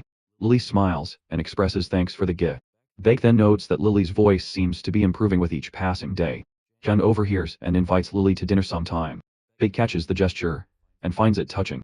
Eventually, Jun and Lily leave the party together, and Lim observes how everyone appears genuinely happy. It is a feeling he never experienced before. Back at the Black Hound Guild, while Lim is enjoying the evening, Chang-Su approaches him with a drink in hand. He inquires about Lim's goals. Lim doesn't understand at first, so the slightly tipsy guild head clarifies that he's curious about what young people are dreaming of these days. Lim responds honestly he wants to retire, live in comfort, and raise enough money to build a 900,000 square meter mansion where he can invite friends over to do whatever he pleases. Dong, Won, and Yan are all stunned by the audacity of his dream. Baek calls it a beautiful goal. Won concurs, adding that a peaceful life sounds nice, but Chang-Su pushes further, questioning if Lim still desires to grow stronger. He's about to offer to train him personally, but Baek quickly interjects, shifting the subject. Lim had once planned to avoid future disasters, but now, with the strength he has gained and the trusted comrades by his side, he knows he must find a way to use the disasters to his advantage. Later, the team takes a brief vacation in the Forbidden Territory. Standing beside a crystal-clear lake, Chang-Su remarks how beautiful it is and leaps into the water with joy. He exclaims that nature always lifts his spirits. Lim calls out to the others, encouraging them to take the week off and enjoy themselves. Then Baek calls him over, asking him to help scratch her back. She complains that she can't reach it herself. Lim teases her, advising that she practice stretching, and demonstrates by reaching his own back easily. Baek pouts and pleads with him to just agree already. Instead, Lim points at Wine and Siru-Teok, suggesting she ask one of them to help. Baek turns to Siru-Teok, and remarks that she hasn't said hello to him properly. She inquires who he is. Siru-Teok, stunned by the attention, rushes over and introduces himself as Kim Min, also known as Red Bean Siru-Teok. He nervously mentions that she can call him that too. Baek chuckles and responds that it's nice to meet him, but they're not quite close enough for nicknames. Lim jokes that if Kim says something like that again, he'll rename him Whipped Blood Pie. He then shouts to Changsu, asking if he wants to race across the lake. Changsu laughs and agrees that it sounds like fun. They decide that whoever reaches the other side first wins. They toss a rock, and the moment it hits the water, they both dive in. Changsu takes the lead immediately. Lim knows that as a Chapter 1 superhuman, Changsu is incredibly fast. Thanks to him, Lim expects a huge catch today. As they swim further, Changsu suddenly halts. Something disturbs him. A massive octopus rises from the depths. Furious, Changsu demands to know how it dares to interfere. He launches himself at the monster and lands a crushing blow. The octopus reels, stunned, but Changsu continues striking without pause. Lim watches in awe. Changsu battles with nothing but his bare hands, and it works. Lim silently congratulates himself for bringing him along. With a few more strikes, the octopus is defeated. Lim checks if Changsu is okay. He nods and expresses relief that Lim wasn't hurt. He warns that the restricted zone is full of surprises, and points out that they swum pretty far from the group. He recommends they return and bring the octopus to the lab. Lim agrees but remarks that he wants to explore the lake bed a little first. Changsu calls after him, reminding him to come back for lunch. Lim dives deeper, shield raised. He believes this area is clear and no monsters will show up. He recalls how the Kryn creature had died for interrupting their fun. He apologized for interrupting their fun, but now a greater threat might be lurking below. Lim has no idea how deep he needs to go, but he's confident that treasure is waiting at the bottom. As he descends, a faint green glow appears, and he finally finds what he was searching for. Satisfied, he thinks about returning later with Lily to explore further, but then something shifts. He begins to feel a powerful force pulling him downward. Suddenly, his shield cracks and shatters. He tries to swim away, but the pull is too strong. Panic rises in his chest. This is bad. He had just promised her he'd return soon. Meanwhile, Jian and Lily are sitting together on the shore. Jian offers her a drink, telling her to enjoy it before Lim gets back. Down below, Lim wakes up inside a mysterious cave. As he regains consciousness, he hears faint voices murmuring that he's awake. Small creatures with worried expressions wonder what to do with him and if something terrible is coming. Lim, still groggy, realizes he's tied up, but he easily tears through the ropes with zero effort. The creatures recoil in fear, thinking he might hurt them, but Lim quickly calms them down, assuring them he means no harm. He recognizes the creatures as Nun Nun, a type of kind-hearted fairy from the continent of nostalgia. Lim recalls working there as a guide, and remembers that these fairies usually live near clear water and are rarely seen anywhere else. The Nun Nun are shocked that Lim knows who they are and start grilling him with questions, asking if he's been to nostalgia, and if he speaks their language. Slightly overwhelmed, Lim asks them to take turns, as he tries to figure out why they were in this lake. The Nun Nun explain that they once lived peacefully in the lake until a strange phenomenon transported them to another dimension. They describe how terrifying monsters began to fight and devour each other, and how octopus monsters slaughtered many of their kind. Lim realizes they were talking about the Kraken, one of the creatures he recently took down. The Nun Nun reveal that the lack of sunlight and the constant threat of predators left them weak and hopeless. Lim informs them that the octopus is dead now, and they can safely head back to the surface. Skeptical at first, the Nun Nun test his words by touching his hand with their tails. When they glow green, confirming his truthfulness, they erupt into a joyful celebration. Lim, however, gets irritated by the loud noise and tells them to pipe down. He agrees to help them return, and they eagerly declare that they were now friends. Lim starts daydreaming about turning the lake into a snowfall-themed park, wondering how much bank he could make from it. But suddenly, the Nun Nun warn him not to step forward. There's a trap ahead. Thanks to the heads-up, Lim avoids the trap, and realizes that navigating this area alone would have been way more dangerous. The Nun Nun announce they were almost at their destination, and want to introduce Lim to their friend, the one who allowed them to live there. Lim grows uneasy when they describe this friend as a white, hard creature about half his height. When the figure emerges from the shadows, Lim recognizes it as a powerful golem, likely the guardian of the area. Suddenly, the passage behind Lim slams shut, trapping him. The golem immediately identifies Lim as an intruder and locks onto him as a target for destruction. Lim protests, saying he thought the golem was a friend. Snowdrop, the lead snow cap, is shocked as the golem transforms into a massive combat machine. A fierce battle kicks off. Lim uses his iron glove to block the attacks, but still gets pushed back. He realizes the golem has a self-healing function, meaning he's in serious trouble. He tries to strategize a retreat, planning to bring reinforcements like Wayne, Bull, and Lily next time. As Lim attempts to escape, Snowdrop blocks his path and pleads for Snowblind the golem not to attack. Lim is confused but pushes through. He strikes the golem again, insisting they can talk things out later. Snowdrop accuses him of hurting a friend, but Lim insists he had no choice. After defeating the golem, its chest opens to reveal a glowing key. The Nun Nun mourn their fallen friend, and angrily reject Lim, claiming that friends don't kill each other. But Lim tells them the golem can be revived and that he knows someone Yan who can do it. The nun are surprised by this revelation and realize Lim is telling the truth. They acknowledge his honesty, though their emotions are still raw. Lim presses on, entering a newly opened gate. Inside, he finds what he came for, the drink of life. It's a golden liquid with incredible healing properties.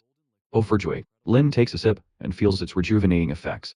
He realizes this potion could save countless lives when the calamity of the 7 months begins. He shares a drop with a nun, who immediately begins to glow. The transformation surprises them both. Lim suspects the drink might have unique effects on water fairies. Snowdrop says her body feels lighter, but Lim notes she actually looks smaller. He decides they will investigate further later. For now, it's time to leave. Lim tells the nun to bring the golem and follow him up. As they ascend, the water warms, and they see a bright glow above. When they breach the surface, the sky is dark but burning with light. The nun mistake the light for the sun, but Lim recognizes the source immediately. It's Lily. She's floating above, conjuring a massive fireball, likely experimenting with her magic or sleepwalking again. Lim looks up and smiles, realizing she must have followed his instructions in the most explosive way possible. Lim shouts up at Lily, telling her to put out the fireball and come down immediately. He asks if she's actually trying to destroy the entire lake. From below, Chang-Su calls out to Lim, demanding to know where he's been. Lim realizes then that if he had stayed away, even a little longer, there would have been serious consequences. He tells Chang-Su that the situation was extreme. Chang-Su responds that he's just glad Lim returned safely and stopped Lily in time, otherwise she might have dried up the entire lake. At that moment, Baek and One come running, yelling as they approach. Chang-Su tells them to stop searching. June rushes toward Lim and hugs him tightly, asking where he went. Snowdrop suddenly flies out and starts to ask something, but Chang-Su shouts that there are monsters behind them. Lim steps forward and tells everyone to calm down. He explains that the approaching creatures aren't enemies, but new allies, and promises to explain everything in detail later. Then, Lily crashes into Lim, burying her face in his chest and hitting him repeatedly. She yells that it's dinner time, and he was nowhere to be found. She shouts that she's been worried sick and even skipped dinner just to look for him. Lim gently places his hand on her head and apologizes for being late. Vacation doesn't last long. Soon, everyone returns to their daily responsibilities. Time passes, and the heroes are back on the battlefield, fighting monsters and ordering the evacuation of nearby citizens. They face off against orcs. Lim issues a command to One as part of their monster extermination assignment. Among One's daily duties are eating 5 rich meals and training hard. When the monster extermination request arrived, he was the first to go. His growth rate exceeds even Lim's expectations. Lim thinks that with some luck, One might play a major role during the first calamity. Lim then tells Wan he's done enough for now, and asks him to step aside. Finally, Lim asks Lily if she's ready. Lim asks him to step aside. Lim asks Lily if she is ready, and she nods, demanding a minute of his time. Apparently, Lim promised her French fries, which she makes sure to remind him of while she's busy burning monsters to ash. She claims she followed her orders to it, and now wants a monster burger set as a reward. Lim, however, tells her she's 5 seconds late, so she'll have to settle for just one item. One approaches and asks if he can join Lim for dinner. Suddenly, Lim notices something creeping up behind Wang. Without a moment's hesitation, he rushes over to cover Wang's back. It's a shadow goblin, hiding in wait to strike. Lim warns everyone and asks what this other dinner Wang mentioned was all about. Wang excuses himself, saying he'll stick to something nutritious and train extra hard instead. Lim praises Wang's determination, noting that his abilities have already reached the same level they were in his previous life. Shadow goblins no longer pose a threat to him, and his mana pool has grown significantly. If one continues at this pace, he'll become even stronger. Then, they look up at the sky. A rainbow has formed, but Lily points out that the red is missing. Lim wonders if the rainbow will disappear entirely in 2 weeks. To survive the upcoming night of 7 months, they need a few key elements. Lim knows it will take massive firepower to eliminate the waves of monsters, a specialized team to destroy the gate core, and a solid plan to minimize city destruction. Healing and restoring the physical strength of the superhumans is also essential, a responsibility Lim takes upon himself. While preparing the rest, we flash back briefly to see Beck reporting on potion sales. She says distribution is starting this week. Lim tells her to proceed, and to report any problems immediately. He asks if the food sales conditions were approved. Beck says it no longer matters, reclaimed superhumans are already lining up on their own. In her report, she included prices for each dish, and noted that serving sizes are fixed.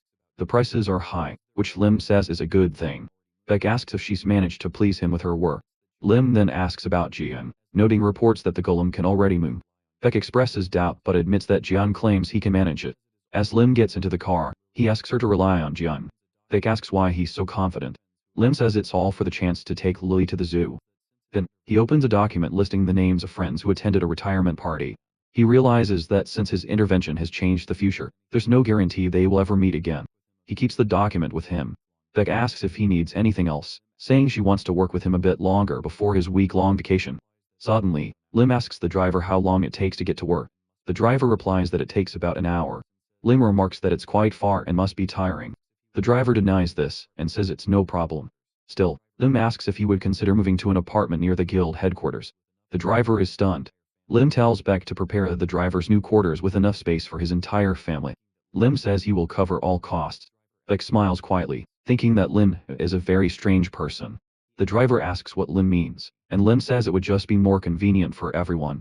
He adds that he has more than enough money, so the driver should not refuse. The driver is left speechless, wondering if he is dreaming, or if it is his birthday. Lim reflects that while money is no longer an issue thanks to the potions, he knows he cannot evacuate everyone he cares about. This way, there is still much work to be done. We then transition to another scene where Sia wishes the heroes a successful mission. Lim asks him to take care of the house in their absence. Lily teases that Sia will not be able to escape from his responsibility. The heroes set off, walking through a forest until they come across Val standing silently in front of a rock. Lim asks Lily to lower her voice, saying they will just move along since Val is clearly focused. Val mutters that he's too slow, and it simply won't do. He says that if he does not get stronger, the commander will throw him out. Lim is slightly embarrassed to hear that Val is so worried about being left behind. Still, he thinks that whatever the motivation, striving to improve is good, so he chooses not to intervene. As they continue flying, Lily announces that she will create a shield. Lim is impressed and asks when she learned to do that. Lily says she just tried it, and it worked, then asks if he can do it too. Once again, Lim is struck by her raw talent. They finally arrive at Lim's personal treasure trove, filled with rare items collected from the Forbidden Territory. Lily greets the nun, who says there has been nothing to report. Lim tells them to continue patrolling near the cave. The nun has consumed the elixir of life, and can now move as fast as bullets. He relies on their speed to contact him in emergencies. Lily looks around and asks why they are there. Lim explains the different items. The mask of the charlatan makes one attractive and charming, changing the voice to sound like a professional speaker. The sage robe radiates a mana aura that is difficult to withstand, and a wooden staff that glows when mana is injected. Lilium dons the sage robe, and Lily wears the charlatan mask. She says her voice has changed and sounds strange. Lim replies that they are ready, and the operation can begin. Suddenly, they appear at a portal gate. The people nearby are stunned to see two figures emerge from the gate. Lim thinks it is good that there are so many witnesses. He takes off his hood, and introduces himself as the mage Aximus from the Gaia continent. He has come to warn them that a great calamity is soon to befall their land. People wonder who he is. They can't understand what language he's speaking, because they have never heard it before. They speculate whether he came out of the gate. Then, suddenly, the staff glows. Lim asks them not to worry and announces that he will use translation magic. He requests permission to introduce himself again. He declares that he is the mage Aximus from the Gaia continent. Lim urges them to listen carefully. Lily recognizes this as a signal and casts a shield. They climb onto the shield, and Lim shouts that he has come to warn them. People begin to murmur, agreeing that he must be a magician. Lim proclaims that the rainbow is a sign of a curse. He explains that when all the colors disappear, a calamity descends upon their lands, opening thousands of gates to hell. Lily interprets his signal again. Lim continues, saying that monsters and demons will flood the earth and heavens. The living will close their eyes, and the dead will rise. He insists that they must all unite and prepare for the coming disaster. Lim feels pleased, realizing he has captured their attention. His special mask amplifies his voice, and the sage robe radiates an aura that draws everyone's gaze. The staff simply emits light but enhances his presence. A police officer then steps forward and inquires how they can avoid this disaster. Lim responds that it can't be avoided completely, only minimized. He then asks where the king of their world is and states he will provide all the details. Suddenly, we shift to the Blue House interrogation room. Chusanwa, head of the Superhuman Support Service, remarks that he's never met anyone like this. Lim replies that he understands the surprise but reiterates that he's only here to warn them of danger. He demands to be taken to their king immediately. Sanwa questions why Lim is so sure he isn't the king. He suggests that maybe their cultures are different, and that's why he doesn't resemble a king from Aximus's world. Lim counters that cultures are different, and that's why he doesn't resemble a king from Aximus's world. Lim counters that he finds that unlikely. He explains that he can read fates, though not perfectly. He claims he can glimpse the events that shaped history, and the destinies of great people. Lim asserts that Saint Wu is not a king now, but he will strive to become one in the near future. Sang-woo is stunned, and asks how Aximus knows this. Lim recalls seeing Sang-woo's future his presidential candidacy, and his role as a judge of superhumans who abhors it when they commit crimes. However, Lim says he can reveal more, as that's all he's seen. Just then, someone enters the room and announces that the president wants to meet the mage from another dimension in person. Sang-woo hands Aximus his staff and offers to escort him to the leader. The Blue House had been rebuilt a couple of years ago after the first gate opened on its roof and a monster emerged, killing the president and most of parliament. A new president was elected, which only slightly stabilized the chaos. Now, the Blue House resembles a military facility. They enter the president's office. The president greets the hero, and he introduces himself as the nation's leader. He informs them that he's heard Aximus came from another dimension. Lim confirms this and introduces himself again as a mage from the Gaia continent. He asks for forgiveness if his assistant's translation magic isn't perfect. The president assures him it's fine, and invites them to sit. Lim approaches the chair and notes that it's unusual. The president explains it's a lie detector. If Lim lies, they'll know immediately. Lim shows slight unease and suggests the president should sit on one too. The president asks him to repeat that, but Lim shrugs it off, saying they have nothing to hide and he's ready to answer. The president asks if they truly come from the Gaia continent. Both Lim and Lily confirm they do. He then asks if their prophecy about the disaster is real. Lim answers that it is and that's why they were here. He adds that his assistant doesn't know much about the specifics. The president requests full disclosure. Lily struggles to understand half of what is being asked, but thanks to his martial arts training, Lim controls his breathing, pulse, and sweat so the lie detector fails to detect anything. The president orders all equipment removed from the magician.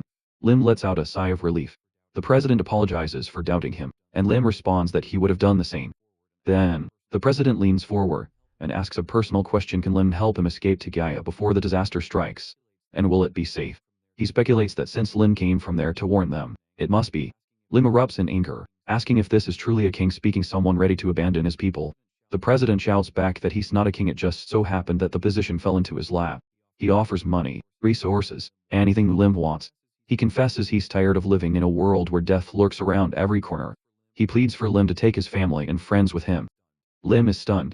He admits that he had a different opinion of the president. Grabbing Lily's hand, he declares that they are leaving immediately. The president protests, saying the mage promised to help, but Lim retorts that the president would never understand what's in his heart. He declines the offer and turns away. Just then, the man who has been standing silently removes his mask. It's Kim-soo, the first awakened titan. He moves with lightning speed and blocks the hero.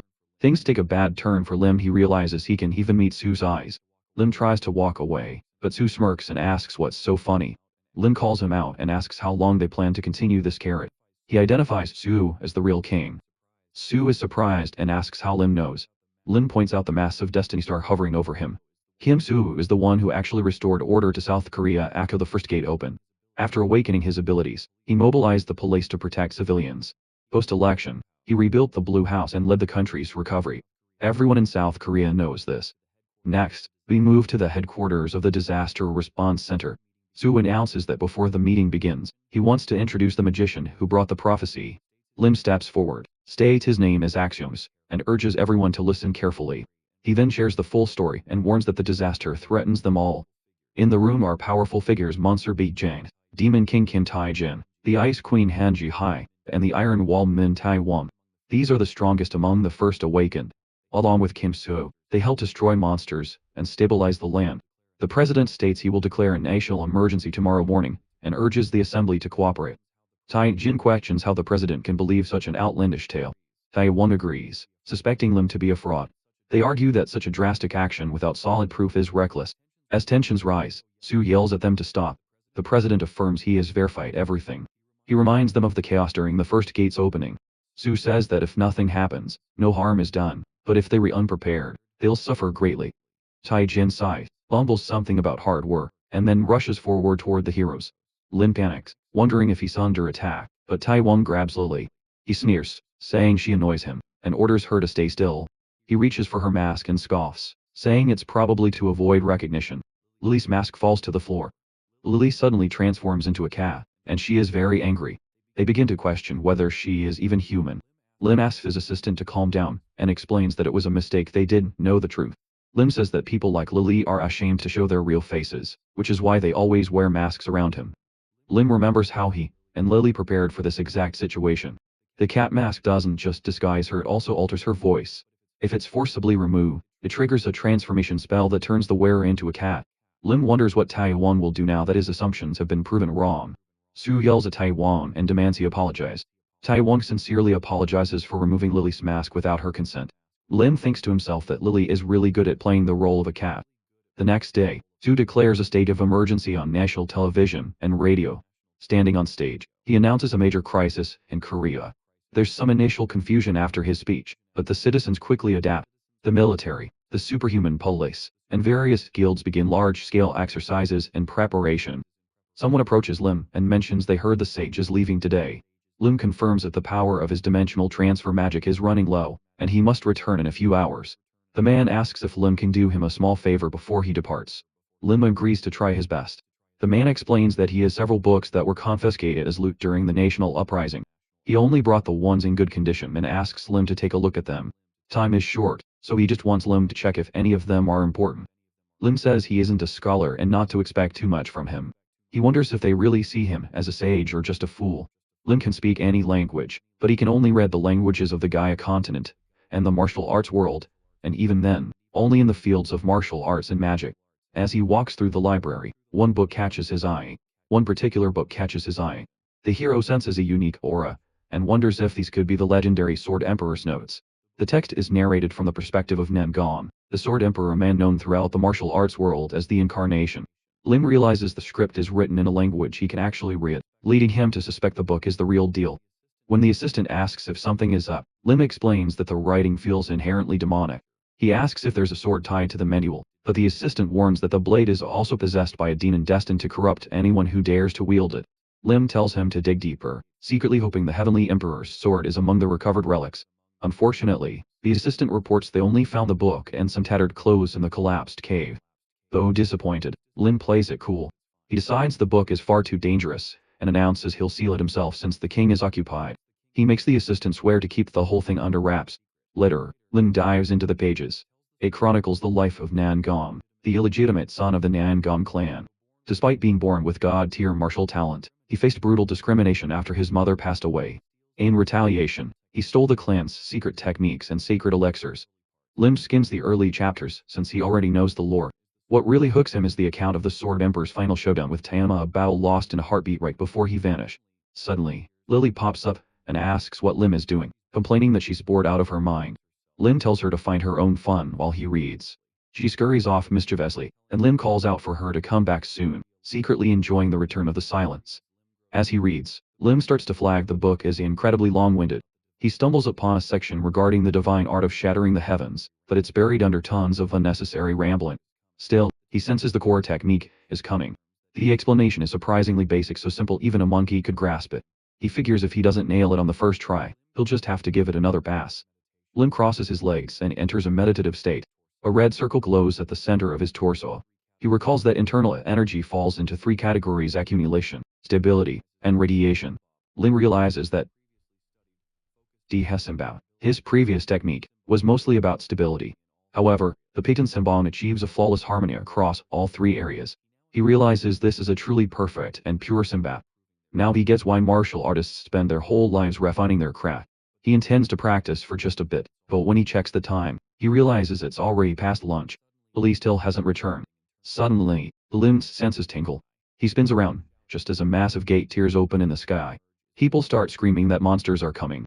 The first thing to crawl out is a massive minotaur. Its sheer size sends the crowd into a panicked frenzy. As the beast raises its mace to strike, Lim instantly deploys a magical shield to protect the civilians. He tells everyone to stay inside the barrier, reassuring them it'll hold until reinforcements arrive. Knowing that unleashing his full magical power could level the palace, Lim decides to go hand to hand. The Minotaur slams its mace down, but Lim leaps onto its head, and delivers a punch that sends the beast flying. He's actually surprised, why is this thing so weak? Then it hits him, the monster isn't weak, he's just gotten way stronger. As more monsters pour out, Lim realizes he can no longer worry about collateral damage to the palace, there are just too many of them. He raises his hand and calls down a literal rain of fire from the heavens. The spectators are floored. Even the future president remarks on how magnificent the spell is, claiming that one day, a statue of the great sage will stand in Gwanfuaman Square to honor him. Once the monsters are defeated, Su thanks Lim and promises never to forget this favor. Lim just shrugs it off, saying he only did what was necessary. The assistant approaches with a gift as a token of gratitude. Lim initially tries to decline, but they insist. He finally takes it, wondering exactly how many high-grade magic stones are packed inside. Lim announces he can't stick around any longer.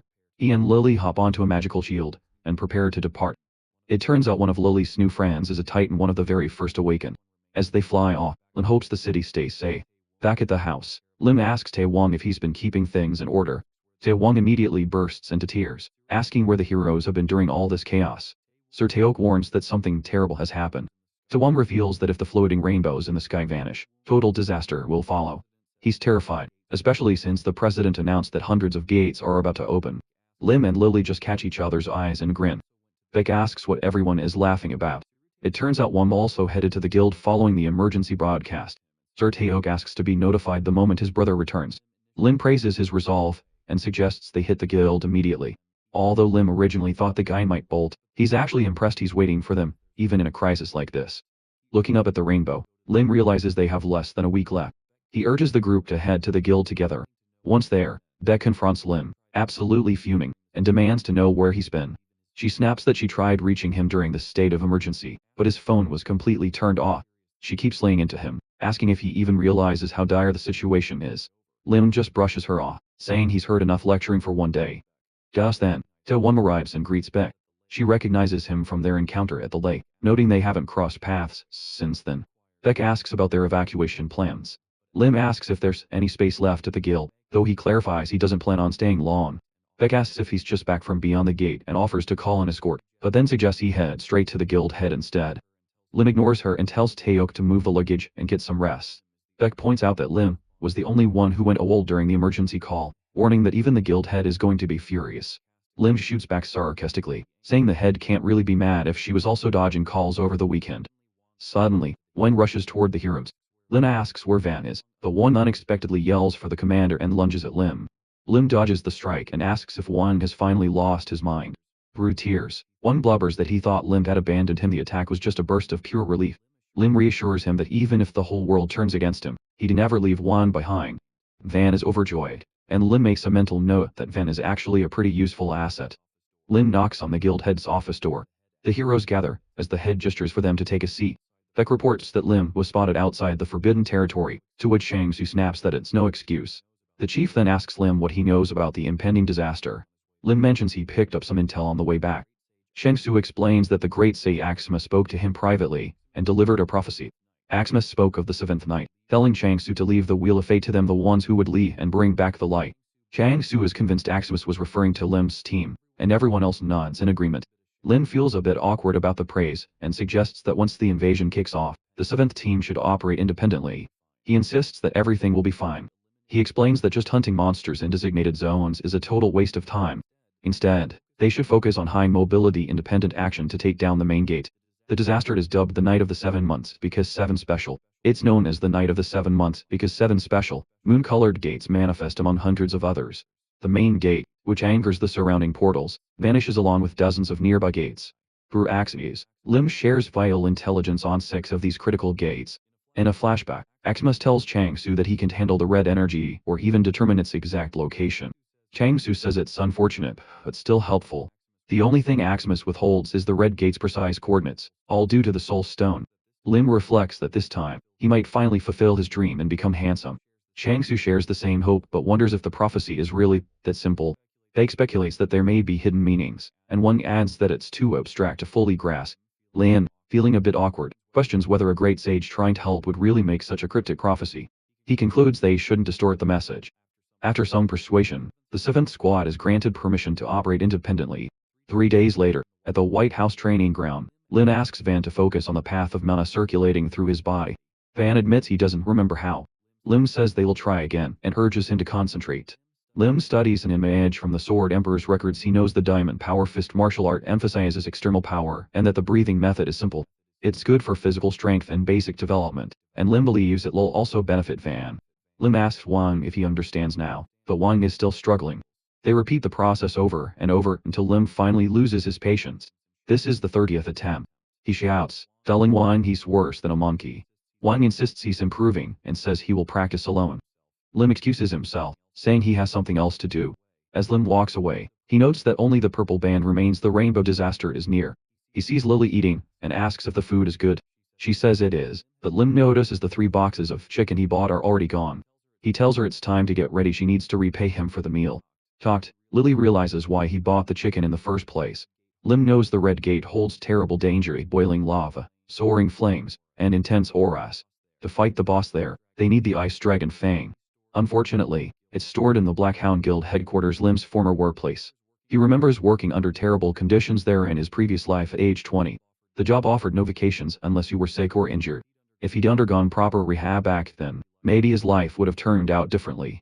Now equipped with sword energy modified by the Peichen technique, Lim needs intel on the building's layout, including security cameras and key items. He identifies the security control room as a potential exit. Inside, one man mutters that he should have robbed the grocery or department store instead. Another blonde guy says he left the door open and plans to sprint to the shelter as soon as the disaster hits. They all calm down until the camera feed suddenly cuts out. Assuming it's just a broken lens, they are shocked to find the camera was facing their own door. But it's too late. Lim bursts in and knocks them out. Lim activates an alarm, and the guild realizes someone has infiltrated the representative's office. It's Lim. A hero reports that 4 armed intruders, not superhumans, have broken in. Lim instructs the staff to gather at the rep's office, but when they arrive, the room is empty. Confused, they realize the control room is locked. Lim claims the intruders are secured elsewhere while he and Lily break through a door.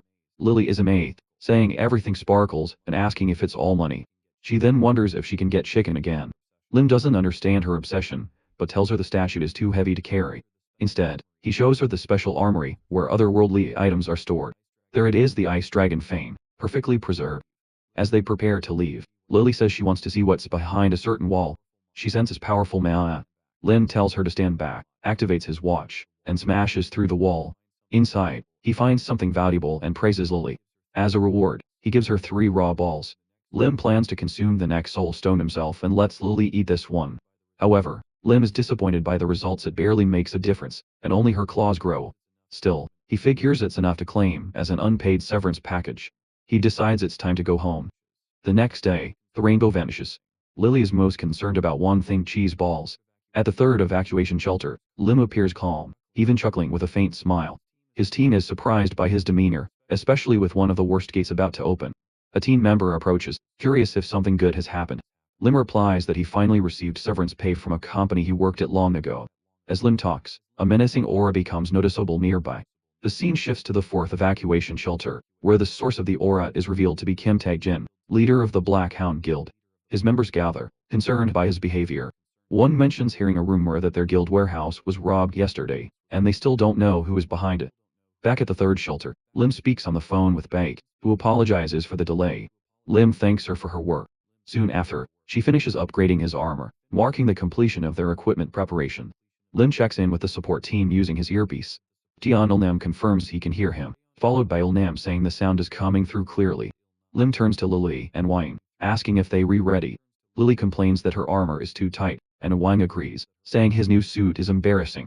Lim explains their suits are custom-made, Lily's for defense, and Wang's for mobility, using a flexible material. As they talk, Lim notices Wang in an odd stance and asks if he plans to fight like that. Wang calmly responds that if his posture becomes a problem, he'll use petrification to fix it. Baek approaches, and reports that the people Lim mentioned a few days ago have arrived at the shelter. Lim thanks her, but declines to meet them, saying this is enough to repay their kindness. He had requested protection for those who attended his retirement ceremony, and also for friends lost in the disaster of his previous life. This time, he's determined not to let that happen again. Suddenly, Changsu shouts that the disaster could come at any time and that he will be the one to stop it. Lim is startled and asks Baek if she's been able to sleep when Changsu gets like this. Baek admits she hasn't, and shyly says it sometimes feels like she's raising a child. Lim surveys the area where tanks, military vehicles, weapons, soldiers, and hunters have gathered. He feels confident that this force should be enough to stop the disaster. In the distance, robotic footsteps approach, causing the hunters to tense up. As the sound gets closer, they realize it's an alley. Lim smiles as Young Shin's robot arrives. Lily approaches the robot and asks if Young Shin can see her. He confirms and announces that he is inside the robot. Lim, surprised, asks if he manually modified the robot himself. Lily tries to climb inside too, but Lim stops her and asks Young Shin if he has his mother's permission to use the robot as a combat suit. Young Shin ignores the question and blushes while promising Lily he will protect her. Lim scolds him, saying this is definitely not the time for a crush, while promising Lily he will protect her. Lim scolds him, sapping that this is definitely not the time for romance. Looking up at the sky, Buck notices something is off and calls for Lim's attention. Lim looks up and sees the rainbow-colored lights in the sky have dispersed, a clear signal that something ominous is about to go down. He immediately instructs young Shin to return to the command room. Suddenly, countless gates tear open across the sky, releasing an overwhelming swarm of monsters. The soldiers and hunters take defensive stances, visibly shaken by the sheer number of enemies. Lim overhears their panic but remains composed, knowing this is only the first wave. He reminds everyone that these are monsters they've faced before and urges them to stay focused. Encouraged, the soldiers prepare to engage, and Lim feels confident enough to leave the shelter's defense in their hands. Gunfire erupts as the soldiers begin attacking the monsters, while hunters take charge of any that manage to get too close. The battle continues relentlessly, and the number of monsters doesn't seem to dwindle at all. Shang-Su joins the fight with a grin, expressing how long it's been since he was on a real battlefield. He declares he will destroy everything, including the dark blue core gate. The core gates have been divided between the First Awakened team and the professional hunter team, as decided by the guild leaders and the president. Lin plans to act separately, and enter the red core gate on his own terms. He turns to young Shen, who still refuses to return to the command room, and tells him to pay attention to what a real battlefield truly looks like. Though annoyed, Lim allows him to follow, and provide support. Lim instructs his team to move to their assigned positions. As the solo operation begins, he, Wing, and Lily board an armored vehicle while young Shin follows in the robot. Lim's strategy is to appear as though they're moving aimlessly before eventually reaching the red core gate. Along the way, Jianlnan informs him that monsters are approaching from all directions. Lim tells her to ignore them and keep driving. Inside the vehicle, Lim assembles a spear. Though he is unfamiliar with military-grade weapons, his 2 decades in the superhuman force give him the skills to manage. As the vehicle nears a pack of werewolf monsters, Onam alerts Lim, who tells him to keep moving. He climbs onto the roof of the vehicle and uses the spear to eliminate the attacking monsters. He instructs the driver to turn at an upcoming intersection, and watch out for corpses on the road. Lim asks Lily if she's ready. She's been charging a fireball and says she is. Lim points to distant monsters, and instructs her to attack. Lily launches the fireball, saying she wants to finish quickly so she can eat at the chicken buffet. Her attack incinerates the monsters, but young Shen worries about driving through the flames. Lim insists they must keep moving. Lily raises her hands and parts the fire, allowing the vehicle and robot to pass through. She continues shouting about food while young Shin watches her in amazement. Lim smiles and urges everyone to move at full speed. He continues giving directions, telling them to turn right at a hospital and then again after 2 blocks. He calculates they are getting close to the red court gate. Soon, the gate comes into view. Onam smiles and wonders if this is what the great sage's prophecy meant. As they approach the gate, Lim tells the team to prepare for entry. Suddenly, a creature drops from the gate, initially appearing like slime. It morphs into a giant Rex. Ulnam reports they are only 1 km away, and asks if they should slow down. Lim decides not to risk a delay, fearing more monsters could arrive. He tells Ulnam to maintain speed and calls on Wang to engage the Rex. Wang jumps from the vehicle, and faces the monster. As its massive jaws close around him, he activates his petrification ability. His body glows gold, and he holds the monster's mouth open by force. Lim recognizes the golden aura as the diamond powerball's mana. Wang, proud of his progress, continues to hold the beast at bay. Lim calls on Young Shen to act, reminding him of his earlier promise to protect Lily. Young Shen launches toward the monster. The T-Rex, noticing him, spits out Wang, and attempts to bite again. But Young Shen maneuvers the robot skillfully. He grabs the T-Rex's tail, lifts it, and slams it to the ground. The team is stunned, watching in awe as Young Shen overpowers the massive beast. Jealous murmurs arise. They all want to turn in the robot now. Young Shen's attack immobilizes the T-Rex, and Lim uses the opportunity to deliver the final blow. Afterward, he approaches the massive corpse, guessing from its size that something valuable might be hidden inside. He quickly dismembers the beast, and finds a glowing, pearl-like object called a natin, a rare and nourishing item. Holding it in his hands, he admires it until one calls out, pointing at a new wave of monsters emerging from the gate. Lim smiles, excited like a kid in a candy shop, and urges the team to move toward the red core gate. Destroying the red core gate requires defeating the fire giant sleeping inside the volcano. After fighting the new monsters and entering the gate, Lim halts the team so Sina can help them change into armor suited for the intense heat. Once suited up, they all feel much better. Lim clenches his fist, smiling as he remarks how surprisingly cool the combat suits are. He stretches his shoulders and tells Sina that the suits are not just efficient and comfortable, but visually impressive too. He believes this armor will make future encounters much easier. Sina shares her surprise at the quality of the suits, revealing that Young Shin helped design them. He praises him as a valuable ally. Lim reflects that stealing from the Black Hound Guild and requesting the suits early is now paying off. Youngshin approaches Lily and asks her to press a button on the robot's arm. When she does, a popsicle pops out, and she thanks him. Youngshin blushes and downplays the gesture. Not wanting Youngshin to get too cozy with Lily, Lim orders Team 7 to prepare for departure. Soon after, they encounter a group of fire wolves.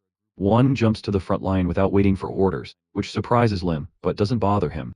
Lim climbs atop the armored vehicle, pulling out a gun, and expressing that it's been a while since he's shown off his shooting skills. As the monsters approach, one braces himself for combat, but the heat overwhelms him. Lim shoots the monsters, freezing them with liquid nitrogen bullets and saving Wayne. He feels relieved to have brought this weapon, grateful to the White House Guild for preparing it in advance. As Lim finishes freeing the monsters, he tells Youngshin to finish them off.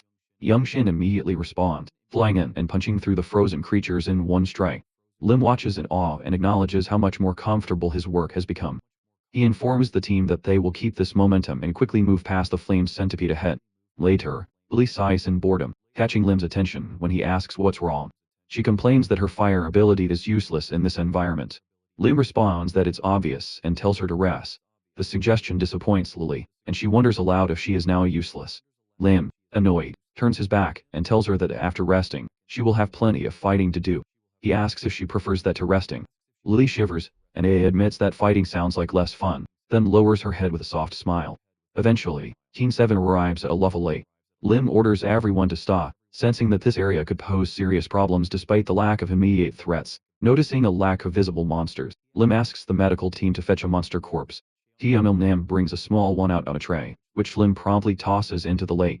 Suddenly, a giant lava monster leaps out and devours the corpse whole. Everyone except Lim is absolutely floored. Lim sighs, noting that charging ahead blindly would have been a total disaster. As the monster retreats back into the lava, Lim realizes they need a way to lure it out.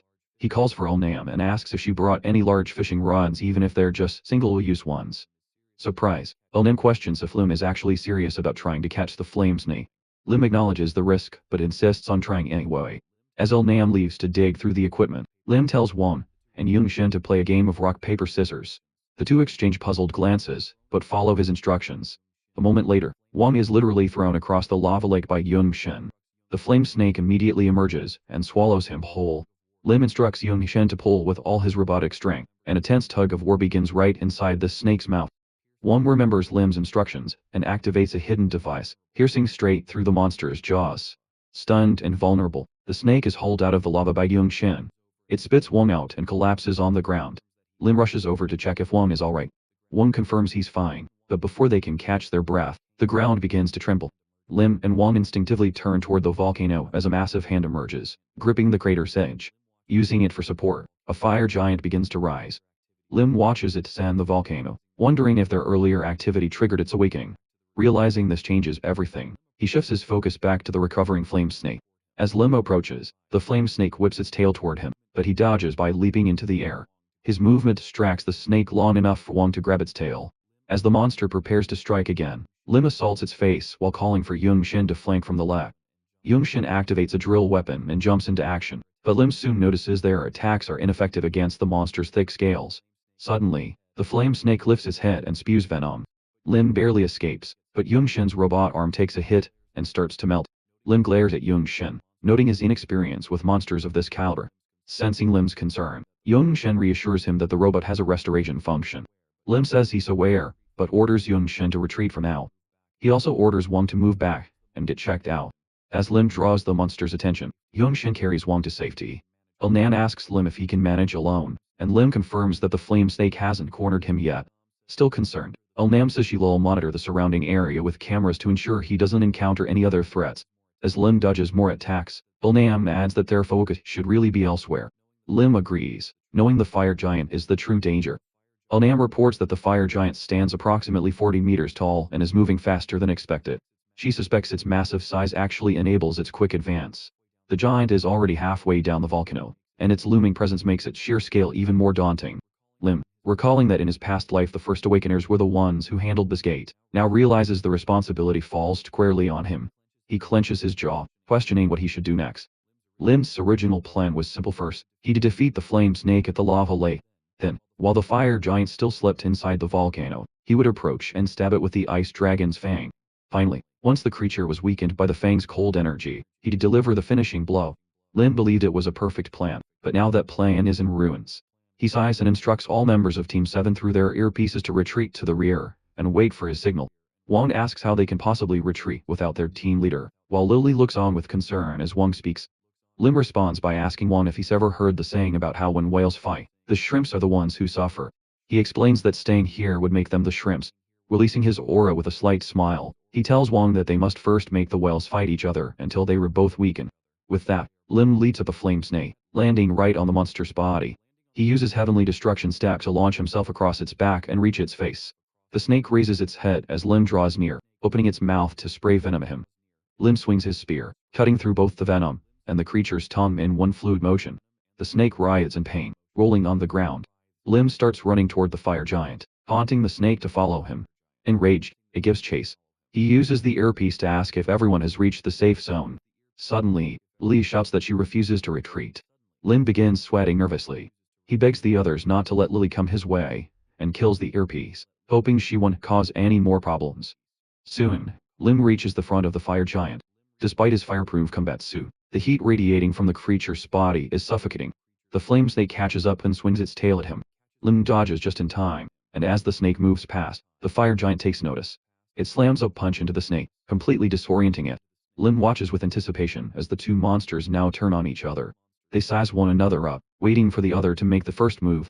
The fire giant strikes first, but the flame snake dodges. It spits venom at the fire giant's face.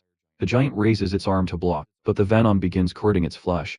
Hidden behind a rock, Lim watches the battle unfold, thinking the monsters are doing a great job. He takes out the box containing the ice dragon's fang and studies it. He knows the fang would be most effective if it pierces the fire giant's heart. Planning to wait for an opening, he pulls on combat gloves to shield his hands from the intense heat. His attention returns to the fight. The flame snake now wraps itself around the fire giant's arm, then quickly coils around its neck, starting to constrict. Lim believes this is his chance. He grabs the fang, activates his stealth skill, and begins sneaking closer. As Lim approaches, the fire giant still struggling suddenly turns its head and glares at the flame snake. Then, flames begin to consume the snake from its tail upward. While it cries out in agony, the fire giant punches it in the throat and begins ripping it apart. Lim watches, still anxious. He intends to strike while the fire giant is distracted by its victory. He uses Heavenly Destruction Staff to move through the air, but before he can act, the fire giant suddenly appears behind him. It notices Lim and attacks. Lim tries to activate his shield, but he's too late. The giant slams its fist into the ground, attempting to crush him. After lifting its hand, the giant is surprised to find absolutely nothing underneath. Then, a voice interrupts. The fire giant turns and sees Lily, who tells Lim he would die if not for her. Still dazed, Lim sits on the ground, wondering why she came. With a cheerful expression, Lily says she came to pay for the food. Infuriated by being ignored, the fire giant fumes and charges at them. Lily steps forward, saying, the monster charges at them. Lily steps forward, claiming she'll handle the fire giant herself. As she activates her fire ability, Lim hurriedly tries to stop her, shouting for her not to use fire, but it's already too late. Lily releases her flamethrower skill, and the flames rush toward the giant. The fire giant begins absorbing the flames, and after consuming a massive amount, it lets out a loud burp. Lily is stunned that the creature can actually eat fire. Lim, pale and nervous, explains that this is exactly why he wanted her to avoid fire-based attacks. Feeding a fire giant flames is like pouring oil into an engine. Worse yet, Lim has lost both his weapon and the ice dragon fang during the earlier attack. Disappointed, Lim tells Lily they should fall back and reorganize, but Lily, seemingly excited, asks if she can do exactly what the boss monster just did. Before Lim can even answer, Lily starts inhaling. The fiery giant notices something is wrong as the flames it emits are suddenly drawn toward Lily. It tries to resist by releasing even more flames, but that only increases the rate at which Lily absorbs them. Lim watches, stunned, as the scene unfolds. The fire giant finally realizes that Lily is about to absorb all of its flames, and, panicking, it starts running away. Lim is shocked but quickly realizes what is happening. Lily's control over fire surpasses even that of the boss monster. Her fire control is at a much higher level. As the fire giant flees, Lily absorbs the last of its flames, leaving behind only a dry husk. Lim, baffled by the outcome, stares at the fire giant's remains, unable to comprehend how his team managed to win in such a ridiculous way. Following the destruction of the Red Core Gate, other core gates across the city are also destroyed by the guilds assigned to them. The disaster ends much sooner than it did in Lim's previous life. A week later, citizens and construction workers volunteer to rebuild the damaged parts of the city. Team 7 from the White House Guild joins the effort. Syrup, seemingly in charge of the construction team, rallies everyone to work quickly so they can finish by the end of the day. Wang helps carry heavy materials, while Young Shen assists with welding using his robot. Some construction workers take a break and call out to Syrup. They ask whether Team 7 is really part of the White House Guild, remarking that guild members usually don't bother helping on the ground like this. After hearing them out, Syrup clenches his fist and passionately responds that this is exactly what guild members should do. He says that if there's a place that needs help, hunters should step up and offer it. The construction workers, moved by Syrup's enthusiasm, pour him a drink and invite everyone to join their break and eat. Lim gladly accepts the invitation and joins Syrup and the others. However, one construction worker begins to grow suspicious, wondering why everyone else is working so hard. He asks Syrup and Lim to point out the person responsible for this effort. Caught off guard, Syrup and Lim hesitate to answer, but the construction worker has already started looking around. His eyes settle on Lim, who is lounging in a beach chair while Lily sits beside him eating popcorn. Syrup tries to explain, saying Lim is their team leader and is still injured. The construction worker notices Lim's glowing, relaxed expression, and questions what kind of injury makes someone look that refreshed. Lim tries to explain, saying that even if it doesn't look like it, he was the one who suggested the White House Guild provide public support. The construction workers appreciate the idea but still think someone as young as Lim should be contributing physically too. As their complaints continue, Wang suddenly slams the table and says he really enjoyed the food. His sudden outburst shifts the tone of the conversation. One of the construction workers stands up and says they should all do their part, and the others agree. The worker invites Wang and the rest of Team 7 to join them, saying the Awakener's help is still needed. With a smile, Wang responds that he'll be right there. According to the final prophecy left by the great sage Agames, the citizens believe no new gates will appear for 31 days following the recent disaster. With this reassurance, people unite quickly to rebuild the city. Without hesitation, guilds stay busy disposing of monster corpses and conducting research. A few days later, while Lim is resting and reading, Beak approaches him, interrupting his relaxation. She smiles cheerfully, asking if he still plans to continue relaxing like this. Lim looks up and wonders aloud if such a lifestyle is even possible, reminding her that his dream is to just chill and relax forever. Lee turns to him and questions if that dream is just an excuse to be a wealthy slacker. Though Lim finds her comment annoying, he decides to ignore it given her recent accomplishments. Beak, still staring at him, notices something different and points out that his skin has suddenly improved. Lim smiles and touches his cheek, proud of how his skin glows. After defeating the fire giant, he used its core to activate a body transformation technique. Now, he enjoys the benefits of a handsome appearance and healthy skin, even in retirement. Striking a strange pose, he tells Beak he got a facial massage recently. Beak brings her hands to her mouth, imagining how pleasant the massage must have been. She asks Lim how it felt, and where the place is. Lim quickly explains that the massage parlor closed down, making it impossible to visit. Beak remains persistent, and jokes that he should not hoard all the benefits of the fire giant's core for himself. Lim knows that only half the mana from the core has been used and that it can still be activated one more time, but he chooses to save it. Avoiding further questions, he asks if she came just to talk about his skin.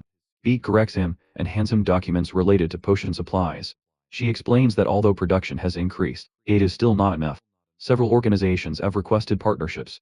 The potion, based on the elixir of life, is currently distributed exclusively by the White House Guild. Thanks to this potion, many lives have been saved. People previously fated to die or live with permanent injuries have recovered, and death tolls have dropped to 1/10 of what they used to be. Lim acknowledges the rising demand and praises Beak's work, encouraging her to handle the partnership decisions herself. Beak then brings out another paper and asks Lim what to do with the fire giant's corpse. Lim interrupts, saying the matter is easy to resolve. He asks for 20 kilograms of the giant's skin, some bones, and blood for personal use. The rest can be managed freely. Wanting to return to his rest, he asks if there's anything else. Beak places the paper back in her bag, and informs him about a joint funeral ceremony being held today. Lim reclines in his chair and declines to attend, saying such events feel suffocating. Beak is shocked by his response and asks why he requested details about the families of those killed in action. With a serious expression, Lim says he wanted the information because he thought it was time to call Santa Claus, despite it being summer. At the ceremony, President Kim addresses the crowd. He announces that 7 days ago, they faced the gate anomaly known as the disaster or catastrophe. On that day, 427 citizens lost their lives. He pauses to regain composure before continuing. Among the dead are soldiers, police officers, and hunters, people who were parents, children, and friends, soldiers, police officers, and hunters' parents, children, friends, and citizens alike. Kim steps up to the gathered flowers, each bouquet representing a life lost, and vows that they will never forget the sacrifices these heroes made. Sniffles rise from the crowd as a little girl tugs on her sobbing mother's clothes, asking when her father will return. Her mother remains silent, unable to stop crying. The child hugs her and tells her to stop, warning that Santa Claus might see her sadness. She keeps encouraging her mother to smile. The weight of the moment falls on Kim. He closes his eyes, unable to face the grieving citizens. Suddenly, a silhouette appears in the sky. It's Slim. Dressed as Santa Claus, he flies over the ceremony in a red sleigh with Lily by his side. Snowies glide alongside them, creating a surreal scene. Someone in the crowd points to the sky, and the hunters look up, unsure if it's a monster. They remember the prophecy and remain alert. The little girl notices the sleigh and excitedly tells her mother that Santa Claus is here. As the sleigh flies above, Lily activates a shield, forming a vibrant pattern in the sky. Kim assumes it's a gate opening and prepares to launch an attack. He leaps into the air, shouting that whoever is doing this picked the wrong moment, but mid-air, the beautiful pattern created by Lily stops him in his tracks. He descends slowly, mesmerized. The little girl points again, begging her mom to look. Lily enhances the scene further by using her shield skill to create fireworks. Spirits begin to lit. The Snowies drop bubbles for the children to play with. A worker asks Kim for orders, smiling. Kim tells him to leave it be. The worker is concerned about how to report the event, but Kim, still gazing at the sky, says they will simply report that it was the real Santa Claus. Later, Lynn brings the sleigh to the rooftop of the White House Guild. After landing, Lily jumps off and plays with the Snowies, saying it was fun to deliver gifts. Lynn follows, suggesting they go eat something delicious. As they approach the rooftop door, they hear Beak's voice. She greets them and asks if they had a good trip. Lynn thanks her, saying the sleigh and costumes were crafted beautifully. Beak leans against the wall, brushing off the praise and asking why he did it. Lim explains that simply compensating grieving families felt hollow. It's also a burdensome task. He starts to explain further but stops, recalling memories from a past life. Most of the deceased were heads of their households, soldiers, police, and hunters. Lim knows that what their families need now is realistic help. Government aid is minimal and insufficient. Lowering his gaze, Lim admits that the final reason is simple: he did it because he could. He has the ability, and when he's not being lazy or drinking in retirement, he wants to help others who are struggling. Beak listens with crossed arms. When Lynn finishes, she sighs and touches her cheek, expressing concern. Lim asks if she's worried he will become too soft. Smiling blissfully, Beak admits she's afraid she might fall for him if he keeps this up, and confesses she already has feelings. Lim brushes past her, saying that people should keep their love lives and work separate. Beak fumes at his reaction, muttering to herself, and questioning if Lim is unique. Lim hears her and sighs. The three head into the guild building. Inside, decorations are up and music is playing. Lily runs ahead excited, saying she'll sing along. Lynn becomes nervous, wondering when she even learned to sing. Sirach and Wang see them arriving, and warmly greet their team leader. Lim thanks them for their hard work during the disaster and rebuilding. Youngshin guides Lily to a table with her favorite food prepared in advance. Lily praises him, calling him the best. Just as Youngshin turns to sit beside her, Lin takes the seat, smiling. He asks why there are only 2 seats. Flustered, Youngshin quietly adds a chair next to Lily. Lily eats enthusiastically. Lin wipes crumbs off her face and tells her to eat slowly. She agrees, and returns to her food. Watching her, Lin realizes she never speaks about her family. He calls out to her. Lily looks puzzled as Lim asks if she misses them. He mentions that she never says things like missing her parents or wondering how they were doing. Lily's expression dims. She sets her pizza down. Youngshin, annoyed, asks Lim if he's scolding her. Lim calmly explains he's trying to talk about something important. He turns back to Lily and says she doesn't have to answer if she doesn't want to, but he wants to know if she wants to see her parents again. Lily replies that she does want to, but before she can explain further, Lim pats her head and says they'll need to go to the continent of Gaia. With a pleasant smile, he asks if she wants to pack anything, since they'll be finding her parents. The scene shifts. Lily runs through a dark forest, seemingly being chased. She sees Lim in his combat uniform, and runs to him, calling his name, but Lim remains silent. As she grabs his arm and pleads for help, his appearance changes. A goblin mask covers his face. He turns to her, and asks if she's asking him for help. Lily jolts away, screaming. She climbs out of bed and sneaks into Lim's room. The sound of her crawling into bed wakes him. As Lim tries to orient himself, Lily speaks in a terrified tone. She admits she doesn't actually want to return, but feels she has to. She misses her mother, and made a promise to someone named Wendy. She wonders if everyone is okay after all this time. Lim stares at the ceiling and pats her back, comforting her as she repeats that she must return, even though she doesn't want to. Lily begins to tell Lim about her past.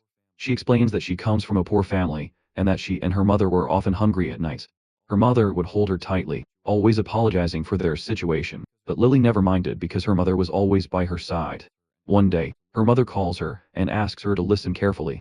She tells Lily that she will become a maid for a wealthy family, and if she follows instructions, she will no longer starve. Her mother hugs her and promises to find her later when life improves. Not long after, a carriage arrives to take Lily away. As it travels through a forest, Lily observes the other children inside. The child next to her turns and introduces herself as Wendy. Without waiting for a response, Wendy leans on Lily's shoulder, thanking her for being warm. She then asks Lily's age and reveals that she is a year older. Soon the carriage stops, and strange men order the children to get. They are lined up and march through an unfamiliar place that clearly isn't the rich family's compound they were told about. One man strikes the ground with a whip, silencing the confused children. Wearing a goblin mask, he tells them coldly to shut up and follow him. Lily and Wendy are locked in a large prison cell. Over time, the other children begin to disappear. Lily remembers little of what happens next, but she recalls waking up in a strange room. Two men stand over her. One mentions that this is already their third attempt. The other confirms it, explaining that they used the essence of fire, blood fragments of a demon, and that all the items have been successfully integrated into Lily's body. They check for signs of rejection, but find none, though one man warns the risk is still high. Before he can continue, they notice a reaction in Lily. They declare their success, celebrating the baptism now settling into her body.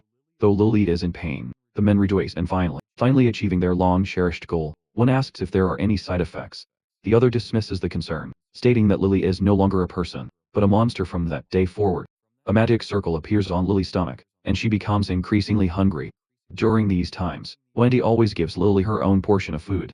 Though Lily refuses, Wendy threatens to throw it away, leaving Lily no choice but to eat. While apologizing, Wendy always comforts her, saying it's okay. One day, Wendy suggests they escape. She gets Lily's attention, and shows her an ice crystal in her hand. Lily is confused, but Wendy admits she doesn't even know how she did it. As she speaks, her hair changes color from blonde to blue. Lily notices, but says nothing. Wendy then proposes they run away, and Lily agrees with a smile. However, during their escape attempt, they are discovered. Hooded figures restrain Lily while a masked man grabs Wendy by the neck and lifts her. He admits he never expected Wendy to awaken had she revealed her powers earlier. He claims he could have avoided more suffering. Lily screams for him to let Wendy go. Wendy, in turn, fires ice spears at the masked man, shouting for him to die, but a green shield forms around his body, deflecting the attacks. He looks at Wendy and smiles, saying that even though she has awakened, she still cannot stop him. He declares that she will serve as a puppet in the future. Wendy grits her teeth, grabs his arm, and vows to die before returning to the prison. She releases a chilling wind and tells Lily to run. The masked man grows irritated by Wendy's defiance, but she continues directing freezing winds at the men restraining Lily. As a result, the helicopters freeze and Lily's powers awaken. Her hair turns red and flames erupt from her body. The masked man notices and orders the others to catch her. Wendy shouts for Lily to run, insisting this is her only chance. Lily obeys as Wendy expands her powers, forming a blinding ice tornado to mask Lily's escape. Wendy's distraction buys Lily time, but the men eventually track her as she runs. Lily promises Wendy that she will return. With her pursuers close behind, a red gate suddenly opens before Lily. With nowhere else to go, she runs through it. The men shout for her to stay away, but the gate begins to vanish. Lily takes one final look back and promises again to come back for Wendy. In the present, after sharing her story, Lily collapses from exhaustion. Lim watches her in silence and mutters the words goblin and masked man with simmering anger. The next day, Lim visits Changsu and requests a month-long vacation. Changsu slams his desk in anger, questioning Lim's timing, especially with how busy the White House Guild has been. He reminds Lim of their recent disasters and refuses the request, saying the maximum he can allow is 1 week, and not until next month. Lim stays quiet. Bake stands behind him, visibly nervous at the serious tone. Lim says he has a reason, and something personal to ask. Before he can explain, Changsu cuts him off, saying he's not interested in excuses. Lim then calls on Bake, and asks about the guild's monthly profits. Surprised, Bake hesitates. Lim remarks that demand for potions is so high the guild can't meet production. He questions whether it's necessary for the White House Guild to be the sole supplier. Changsu is taken aback and leans back into his chair, unsure where Lim is going. Lim then brings up the loot from the Red Core Gate, reminding Changsu that even all the other teams combined cannot match Team 7's achievements. He questions if it's worth staying in a guild where he's treated this way. Changsu feels the pressure. He lowers his head and asks if Lim is threatening him. Lim sighs and asks how much it would cost to break his contract. That finally breaks Changsu. who angrily agrees to the vacation, adding sarcastically that he wishes he could go too. Lim smiles and thanks him, promising to bring back a gift. Chang-su asks what Lim plans to do with a whole month off. Lim says he is looking for people. Egg suggests leaving the search to the guild, but Lim insists on doing it himself. In his mind, Lim resolves to find Wendy or Lily's mother. As for the masked man, his anger builds, a vein pulsing in his forehead. Regaining composure, Lim reminds Chang-su that he had another request. Chang-su folds his hands and asks what it is. The two discuss it, and after a while, Chang-su looks at Lim and questions if this is truly what he wants. That evening, in the White House Guild's accommodations, Lim calls Lily to look at a map he's drawn. With confidence, he circles a region and says it matches Lily's memory. Lee is shocked, realizing her house might be there. A knock interrupts them. Lim turns to the door, confused. Lily calls out, equally puzzled. When Lim opens the door, he finds Young Shin and his mother. Young Shin's mom asks if they may come in. Lim lets them in, and after greetings, she prepares to explain, but stops, letting Young Shin speak. Young Shin tells Lim that he wants to go on vacation with Lily. Lim is caught off guard. He realizes he may have said too much, leading Young Shin to learn of the trip.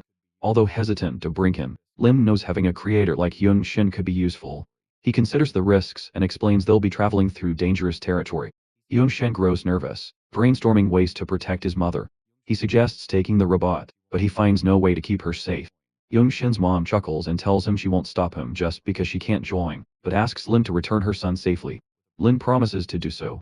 Young Shin then approaches Lily and tells her with a bright expression that although he is weaker than her, he will still do his best to help.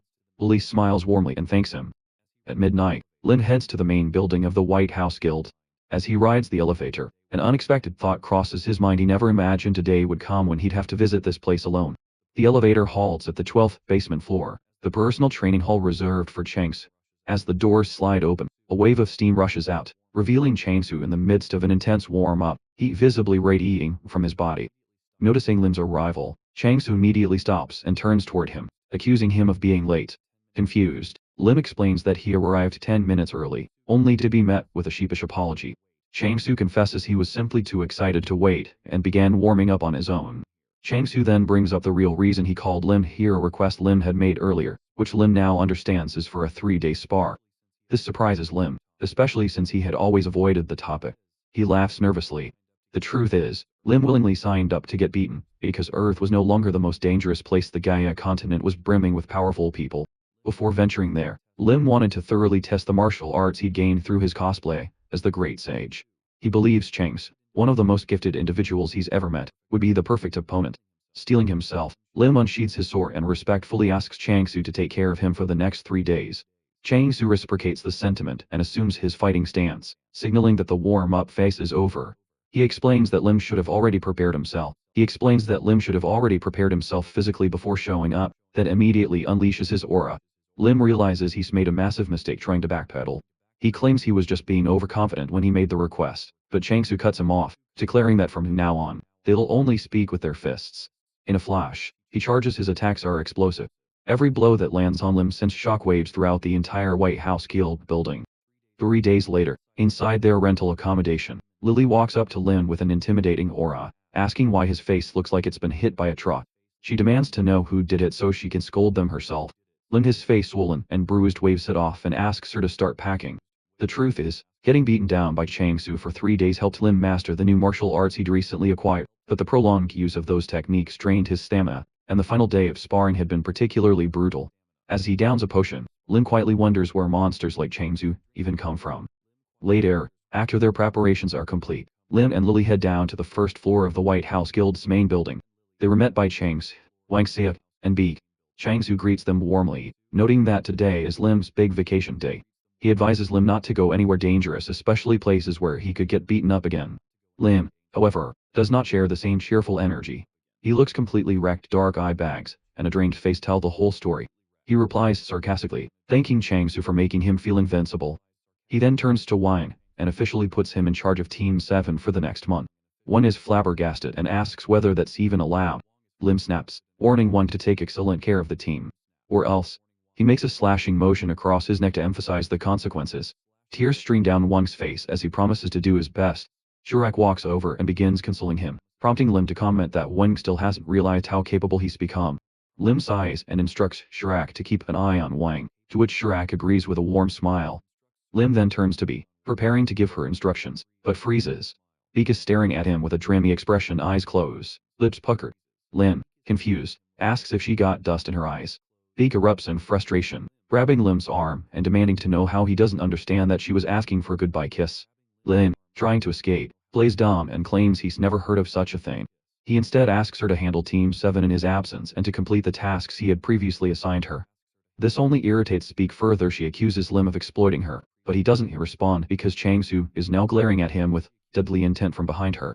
Lim knows he's not trying to use bait, but he also doesn't want to die just yet. Hurriedly, Lim turns around, looks back one last time with a smile, and tells everyone it's time to go. Lily smiles and waves goodbye. Then grabs her hand, and they both bolt out, not wanting to risk being burned by Changsu's furious glare. After Lim is gone, Beak remains, silently watching where he left with sadness in her eyes. Changsu comes over and gently places a hand on her shoulder, asking why his beautiful daughter looks so down. Beak lowers her head and says she feels like she may never see Lim again, but quickly dismisses the thought as silly. Changsu reassures her, telling her that Lim is far stronger than even he expected. He mentions one move Lim used the day before that was dangerous enough to threaten even someone like him. Beak is surprised to hear this, and Changsu confirms it with confidence. He clenches his fist, and tells Beak that when Lim returns, they'll all get back to work, but until then, they'll keep training and improving. He himself plans on undergoing some special training to make their next spar even more explosive. As Lim and Lily approach the restricted area, Lim begins to feel a wave of anxiety wash over him. He can't explain why. When they arrive, Yongshin immediately notices the look on Lim's face, and comes over to check in. Lim drops his backpack to the ground and brushes it off, saying there's nothing to worry about. He asks if Yongshin already said goodbye to his mother, and Yongshin confirms he did earlier that morning. Lim then expresses concern again over Yongshin's decision to join them. 3 days ago, he tried to talk him out of it. Even with the robot, it would still be dangerous. Lim stresses that the whole vacation thing is just a cover. They were crossing dimensions to bring back Lily's mother. Yongshin brushes it off and says that since they were going to Lily's home, that's all that matters. He then pulls out his phone and shows Lim the modifications he made to the robot, just like Lim asked. Pressing a button, Yongshin triggers a transformation. The robot turns into a sleek carriage pulled by a mechanical horse. Lim and Lily are stunned. Seeing their reactions, Yongshin humbly says it's no big deal. The transformation feature already existed, and he merely customized it. Lim is in awe, slowly realizing just how talented Yongshin really is. Yongshin mentions there are other transformation modes, but Lim stops him, and says the carriage will do for now. At that moment, Lim notices the flow of mana starting to swirl. He steps away from Lily and Yongshin, announcing that he's going to open the gate. The gathered mana begins to concentrate in a single location. Lim kneels down, and draws a large magic circle beneath it. Earth and the Gaia continent are technically connected. They were just separated by a door, and now he's about to unlock that door. Once the circle is complete, Lim pulls a soul stone from his pocket. Normally, the gate would open on its own in a year's time, but the stone will accelerate that process. He crushes it in his hand, and its stored mana fuses with the swirling energy above the circle. The reaction is instant. A gate begins to open. Lim tells Lily and Yongshin to get into the carriage quickly. Once they re-inside, he joins them and they wait. As the portal widens, Lily watches with anxious eyes.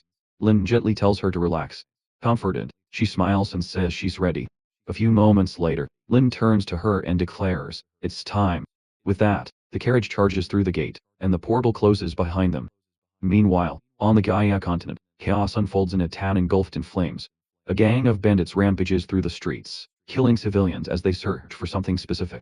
The red-haired leader, wielding a club, approaches the town's chief, who is bound and forced to witness the destruction. The chief shouts in defiance, praying to the gods to punish these criminals. The red-haired leader laughs and tells the chief he should have just cooperated. Pointing his weapon at the old man's head, he threatens to kill the chief's grandson if he doesn't give up the information. The chief, terrified and sweating, stays silent. Losing his patience, the redhead screams for answers. Watching from the shadows, a man with a fake mustache clenches the hilt of his sword. He had stayed hidden, observing the slaughter, but now he can stand still while his benefactor is in danger. He prepares to reveal himself, apologizing to the chief and saying he can't let him die. Just then, a portal appears in the sky. Before anyone can react, Lim's carriage. Just then, a massive portal rips open in the sky. Before anyone can even process what's happening, Lim's carriage comes crashing down from above, slamming violently into the center of town. Shockwaves ripple through the bandits and the mustache man alike. Everyone stares in pure disbelief at the bizarre object. Lim kicks open the carriage door, looking dizzy and disoriented, while grumbling about the rough landing. As he steps out, he quickly clocks the bandits and the bound village chief, instantly sizing up the situation. Lim realizes exactly what's going down. The lady, overcome with curiosity, tries to sneak a peek outside, but Lim slams the door right in her face, ordering her to stay hidden. Lim turns his gaze toward the bandits, his eyes locking onto one who's still busy terrorizing the townsfolk. Then, he spots a crying child and another kid desperately trying to keep them quiet. The sight sets Lim awe. He unleashes a crushing aura and states how deeply disappointed he is, especially since he'd been so hyped to see the state of this town. Lim knows that in exactly 1 year, the gate connecting to Earth will open right here in this village. To boost his property value, it's clear he's going to have to develop this place himself. The man with the mustache rushes toward Lim, throwing himself down and kneeling. Addressing Lim as a powerful magician, the mustache man desperately begs for help. Lim is caught off guard, questioning if the guide is actually talking to him. The mustache man explains that with teleportation magic on that scale and such an insane carriage, Lim must be a magician who has reached unimaginable heights. The mustache man pulls out a bag of gold coins, promising they will be eternally grateful if Lim helps them. The sight of that gold makes Lim stay. He'd brought magic stones to trade for gold, but seeing actual coins makes him beam with joy. As Lim snatches the bag, the mustache man adds that if he wipes out the bandits, he'll pay him 10 times that amount. The bandits start losing their minds. One of them wonders if Lim really is a top-tier mage, while another nervously asks their red-headed boss if they were actually planning to jump a guy like this. Annoyed by their cowardice, the redhead points at the mustache man, reminding his crew that he's their primary target. He also mentions that reinforcements are on the way, which helps the bandits find their spine again. The redhead then turns to Lim, advising him to take the cash and beat it. However, Lim doesn't even blink. He's way too busy counting the coins in the bag. This pisses off the redhead, who demands to know if Lim is ignoring him on purpose. Lim keeps ghosting him, turning instead to the mustache man to note that there are 25 coins in the bag. He then asks if the man is dead serious about paying 10 times that amount to clear out the bandits. The mustache man smiles and confirms the deal. This gets Lim's gears turning. He asks if the man would be willing to shell out 20 times the amount instead of 10 if he kills the bandits. When the mustache man hesitates, Lim turns to walk away, saying he's out if the deal isn't accepted. The mustache man quickly grabs Lim's shoulder and agrees to the price. Lim was planning on taking these guys out anyway, so this feels like killing two birds with one stone. He turns back and accepts the mission. The mustache man actually thanks Lim for ripping him off, still wearing a smile. Meanwhile, the redhead is fuming, ordering his subordinates to open fire on Lim. The bandits unleash a volley, but Lim activates a shield, letting the arrows bounce off harmlessly. Once the assault stops, Lim opens the carriage door and tells Lily to step out. He asks her to put out the fires, and Lily simply waves her hands, pulling the raging flames right into her palms. She literally eats the fire, remarking that it tastes even worse than the fire of fire giants. Seeing Lily devour the flames, the bandits' confidence hits rock bottom. They assume she's another high-level mage, making them seriously regret attacking Lim. Frustrated, the redhead turns to his shaken crew and orders them to release the battle ogre. He insists that with the ogre on their side, they've got nothing to fear, claiming mages are useless without someone to protect them. This boosts the bandits' morale, and they quickly unleash the beasts. The ogre lets out a massive battle cry, but Lim, looking annoyed, just tells Young Shen to handle it. Young Shen hops out of the carriage and leaps onto the robotic horse. He taps the side of its neck, triggering a transformation. The mustache man washes in stunned silence as the horse and carriage morph into a giant golem. The ogre charges, swinging its axe downward, but the weapon shatters the moment it hits the golem. Young Shen counters with a devastating punch, slamming the ogre into the dirt, and ending it in a single strike. The bandits panic, and try to run, but Lily cuts off their escape with a massive wall of fire. Lin moves through them like a blur, thudding down every last one. Just then, the redhead calls out. Lim turns to see the bandit leader holding the village chief hostage, shouting threats, and warning Lim not to take another step. The mustache man, visibly anxious, pleads with Lim to save the chief, calling him his benefactor, and begging Lim to keep him safe. Lim casually responds that if the hostage really is the chief, then the mustache man is going to have to pay extra. The redhead starts getting hysterical, screaming that if Lim wants the chief alive, he needs to put out the fire and bring him a horse. He starts ranting about what will happen if Lim defies him, but before he can finish the sentence, Lim teleports behind him and decapitates him. As the redhead's body hits the dirt, Lim pauses. He reflects on the sword technique he just used, a move enhanced by stealth and raw physical power. Even though it was his first time using it in a real fight, he thinks the execution was pretty solid. While checking himself for any side effects, he notices a piece of paper falling from the redhead's pocket. Lim recognizes it instantly, and discreetly tucks it into his own pocket. Later, once the dust has settled, the chief invites Lim, Lily, and Young Shen to his home for a meal. After serving the food, the chief sits down and bows his head in gratitude, thanking the trio for saving the village. He adds that even though Lim acted like he was only in it for the cash, he doesn't believe Lim is actually a bad person. He points out that Lim used expensive-looking potions on the wounded villagers after the fight, even when there was no longer a tactical need for it. Because of this, the chief tells Lim he can consider the village his home, and hopes he enjoys the dinner. Before Lim can even respond, a familiar voice cuts in. Lim looks up to see the mustache man smiling at him. The man expresses his gratitude for Lim's help earlier and asks the chief if he can join the meal. The chief invites him and his two companions to sit, but first checks with Lim to see if he's cool with them joining. Lim says he doesn't mind. The mustache man takes a seat with a look of pure gratitude. His two companions sit down as well, and he introduces them. The person in the green cloak is his wife, and the other is their escort guard. Lim offers a polite smile, but inwardly, his suspicions are through the roof. This so-called escort guard was nowhere to be found during the actual bandit attack. Lim glances over at Young Shin and Lily, who are busy inhaling their food, and decides to keep his doubts to himself for now. However, staying quiet becomes a lot harder when he notices all three newcomers glaring at him intensely. Sensing the thick tension in the room, the chief tries to pivot the conversation. He asks Lin if he's traveling somewhere, and wants to know his destination. Lin answers that they are heading to a small village in the Teru Kingdom to find someone. This response startles the mustache man's wife. Lim notices her reaction and watches her closely, but she quickly averts her gaze. This only strengthens his suspicions. The mustache man then adds that to reach the Teru Kingdom, Lim will have to cross the border. He smiles, mentioning that they, too, are heading that way. This confirms one of Lim's suspicions. He can see now that they are making plans. The chief rises, saying he will bring more food. Lim concludes that while they call the chief their benefactor, he likely knows more about them than he lets on. Lim continues pretending to be unaware, and shifts his focus back to the meal. The mustache man calls for his attention, saying he has a favor to ask. Bringing his hands together, he requests Lim's help in escorting them to the border. Lim continues to play dumb, asking why they need help when they already have an escort guard. The guard responds sternly, stating he has heard of Lim's remarkable skills. Since their destination is the same, he questions why Lim is making a fuss over such a request. Lim just smiles. The tone of the escort guard confirms his final suspicion: these people are not peasants. They are nobles pretending to be commoners. Lim reaches into his pocket and pulls out the piece of paper he retrieved from the redhead's corpse. He places it on the table and declines their request. It is a wanted poster showing someone who closely resembles the mustache man.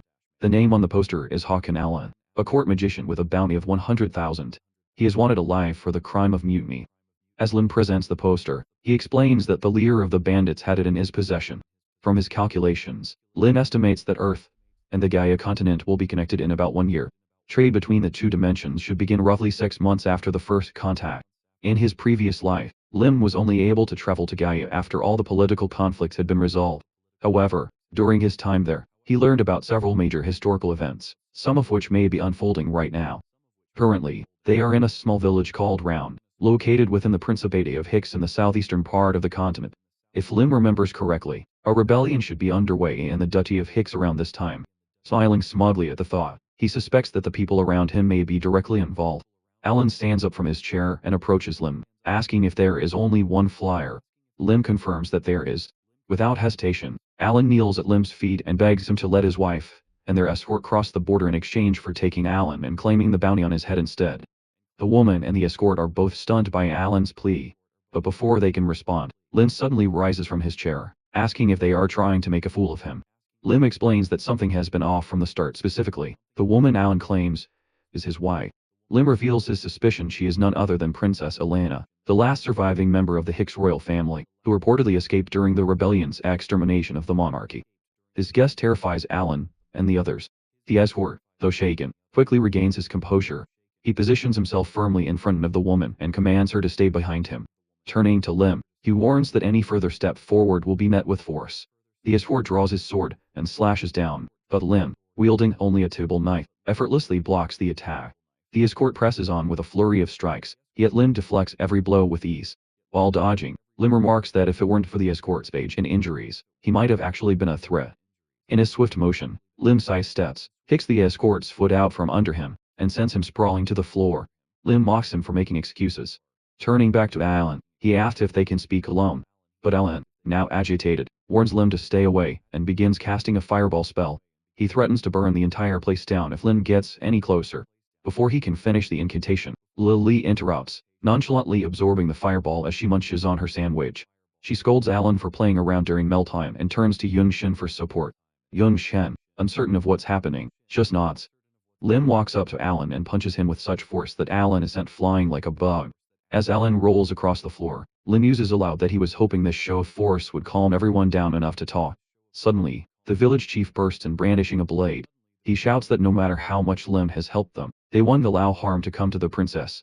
As he charges, he declares that he once served as a knight and only retired to become the chief of this village. He is more than willing to sacrifice himself to protect her. Lim steps aside to avoid the charge, then taps one of the chief's mana points with 2 fingers. The man collapses, instantly paralyzed. Lim walks past the fallen chief and addresses the princess directly, urging her to calm down and listen. Alan shouts from behind for the princess to flee from the ugly bastard. Alan insists Lim won't be able to take the princess while he's still breathing. Lim smirks and mockingly asks what Alan plans to do if he decides to take her by force. Before anything more can happen, the princess calls for everyone to stop. She lowers her head and admits that she always knew this day would come. Removing her hood, she agrees to go with Lim peacefully on the condition that he lets the others go. Alan and the escort protest, but the princess remains firm. She demands that Lim take her away quickly. Lim sighs at the sight, looking at the princess with frustration. He asks why she's acting as though he's the villain. He reminds her that he never said he intended to hurt anyone. The princess asks if Lim intends to turn them over to the rebels. If not, she says, then perhaps they can talk. She reaches out a hand, offering a truce. Lim eyes her hand and replies that nothing in this world is free. The princess quickly retracts her hand, thinking to herself that she was right, no one is free from greed. Resolving herself, she throws her cloak into Lim's face, obstructing his vision, then leaps forward to strike. Lim dodges and tries to grab her hand, but she vanishes and reappears behind him. He turns, surprised by her agility. She uses the same movement technique to take Lily hostage. Holding a blade near Lily, she warns Lim to drop his weapons or the girl will be harmed. Lin hesitates and warns the princess not to do anything reckless. Yung Shen, completely unbothered, tells Lily he managed to save the food. Lily, visibly annoyed, shouts at the princess for interrupting her meal. Confused, the princess orders Lily to stop moving. But before she can react further, Lily activates her shield and sends the princess flying. As the princess struggles to regain her footing, Lily rushes back to the table to keep eating. Seeing her disoriented, Lim approaches the princess and asks if she's ready to surrender. But before he finishes, she launches a barrage of knives. Lim deflects them all with ease, activates stealth, and closes the distance in an instant. He grabs her by the face and starts pulling off what appears to be a mask. Despite her protests, Lim insists that he needs to verify her identity. When he finally removes the mask, he confirms that he removes the mask, confirming she's a half-elf, most likely Princess Elena. Satisfied, Lim strikes one of her mana points, telling her to calm down and get some rest. She collapses as Alan and the escort charge in, shouting at Lim to stop. Annoyed, Lim quickly disables them both with pressure point strikes. He turns to Lily and Yung Shen, saying he warned the others not to move. Then, he asks if they can help carry the unconscious bodies once they're done eating. Lily, still chewing, tells him to wait a second so she can finish her meal. Sometime later, the princess regains consciousness. Alan and the escort are visibly concerned, noticing they've been tied up. The princess mutters that it looks like they've finally been caught. She turns to Lim, who sits in front of them, and asks what he plans to do now. This woman is indeed Princess Elena, a direct descendant of the Hicks royal line, and granddaughter to an elven elder. As a half-elf of noble birth, Lim knows from his past life that she is fated to die a tragic death, one that would ignite a devastating racial war, and Lim wants to prevent that. So, he raises 3 fingers and offers them 3 choices. First, he could sell them out to the rebels. Second, they all part ways, and pretend they never met. Hearing this, Alan quickly jumps in, offering all the money they have in exchange for their freedom. Lim laughs, saying if he wanted their money, he could have taken it while they were unconscious. Finally, Lim presents the third option: he will personally escort them to the elf forest. The offer stuns Alan and the escort, who question why Lim would do such a thing. Lim grins and says they headed in the same direction anyway, but again, nothing in life is free. He asks the princess to arrange a meeting with her grandmother. The princess hesitates. Having someone as powerful as Lim escort them is more than she could hope for, but she still doesn't trust him. Narrowing her eyes, she asks why he wants to meet her grandmother, and warns that if he means harm, there will be consequences. Lim sighs in frustration. He tells her bluntly that if he wanted trouble, he wouldn't be offering to help. His honesty catches her off guard, leaving her momentarily speechless. As she thinks, Lim recalls the main reason they came to the Gaia continent to search for Lily's parents. But he also plans to gather certain useful items along the way. If manipulating people like Helena helps him achieve that, So be it. With a smile, he tells her that the only reason he's doing this is because he wants to arrange something important. For some people on the continent of Gaia, there is a being who has lived longer than any other creature known as as the Wise Dragon. Legends say he has mastered all the knowledge and magic in the world. Lim believes that if anyone can help him understand the strange watch affixed to his wrist, the likely cause of his regression, it would be this dragon. However, only an elder elf can meet such a being. Lim calmly asks the princess and her escort if his request is truly so unreasonable. The princess speaks, explaining that even if her grandmother grants permission, there's no guarantee the dragon will agree to a meeting. Lim accepts this and tells her that he only wants her to uphold her part of the deal, the rest is up to him. The next day, their journey to the forest begins. Inside the carriage, Alan marvels at the magical features, the controlled airflow, the unfolding chairs, and the reflective mirrors. Lin, however, stares ahead, irritated. He tells Alan to be quiet, warning him not to wake the children. Alan apologizes. Outside, Leonard holds the reins. Lim notices Leonard's injuries and asks if it's safe for him to drive. Leonard was poisoned, but has been detoxified. Lim suggests they switch later and lets the two decide the matter themselves. Inside the carriage, Alina sits upright, arms folded, refusing to make conversation. Lim turns to her, curious. Lim reminds her of the rules. She's not to expect royal treatment. She must follow Lim's instructions without question, and until they reach the elven forest, her royal seal is collateral. Alina reflects silently. Only she knows that the real seal is with her, and not even her bodyguards are aware of it. Yet somehow, Lim discovered the truth. Sitting across from her, Lim asks what she plans to do once they reach the forest. Alina replies she will reclaim the seal. Lim says he has no intention of keeping it. She then declares that she will gather her forces, punish the traitors, and take back her kingdom. Lim warns her that such ambitions will lead to war. He tells her to do as she wishes, but warns that an obsession with revenge will cost her youth. He smiles gently and says, "It's just advice from an older man." Alina watches Lim, calling him lazy and overly optimistic. He shrugs and says that's just his way of life. As the sun filters through the trees, the carriage suddenly halts. Alina turns away, anxious. Lim senses they've been overtaken. Leonard confirms that this is the detachment pursuing the Marquis of Ormond. They, still drowsy, rumors about Brickfast. Lim orders Young Shen to stop the carriage. When asked why the horses had stopped obeying, Lim says they'll move again soon and tells Leonard to rest inside. A group of armored warriors appears, surrounding the carriage. One man steps forward, greeting Leonard with mock familiarity, asking if the half-elf is inside. Leonard seems to know him, and calls him a traitor. A man named Viscount Monchi says he is a count now. He mocks Leonard's former title of hero and laughs at the idea that someone who never reached Swordmaster status could deserve such praise. He announces he'll face Leonard alone, and his knights step aside. Leonard raises his hand to cast a spell, but Monchi strikes first, knocking his weapon away and stabbing him. As Monchi prepares for a final blow, Lim intervenes. His strike slices off Monchi's mustache, distracting him. Lim quickly orders the mage to take Leonard back to the carriage and heal him with an expensive potion. Monchi is enraged and calls Lim a bastard. He threatens to cut his soul with an aura blade. Lim, unfazed, says he can conjure one too. Monchi is shocked. He claims no youth should wield such power. As they cross swords, Lim mocks Monchi's technique, easily parrying his strikes. Monchi roars that he'll finish Lim, but Lim remains composed, reflecting on his recent progress. Thanks to sparring with Bake, and manifesting the records of the Sword Emperor, Lim has grown, but defeating someone like this count requires more than swordsmanship. Monchi mocks Lim for retreating like a rat. Lim replies that he hasn't even begun. Lim surges forward and lands a clean hit. Monchi slashes at what turns out to be a doppelganger. Furious, he calls Lim a coward again. Lim slices off his mustache again. Losing composure, Monchi orders his knights to attack the carriage, and kill everyone except the princess. Young Shen mounts his horse, declaring that he will handle the knights alone. A towering robot appears beside him. The knights gasp. Young Shen replies that he's more than enough on his own. The machine charges, scattering the enemy ranks. Meanwhile, Lim continues battling Monchi. Monchi refuses to yield. Lim urges him to focus. Monchi's rage builds as he unleashes a demonic aura. Lim realizes Monchi is wielding a cursed demonic sword. Monchi grins wickedly and announces Lim's death. He taunts Lim, asking if he truly believes he can win. He laughs wickedly and announces Lim's death.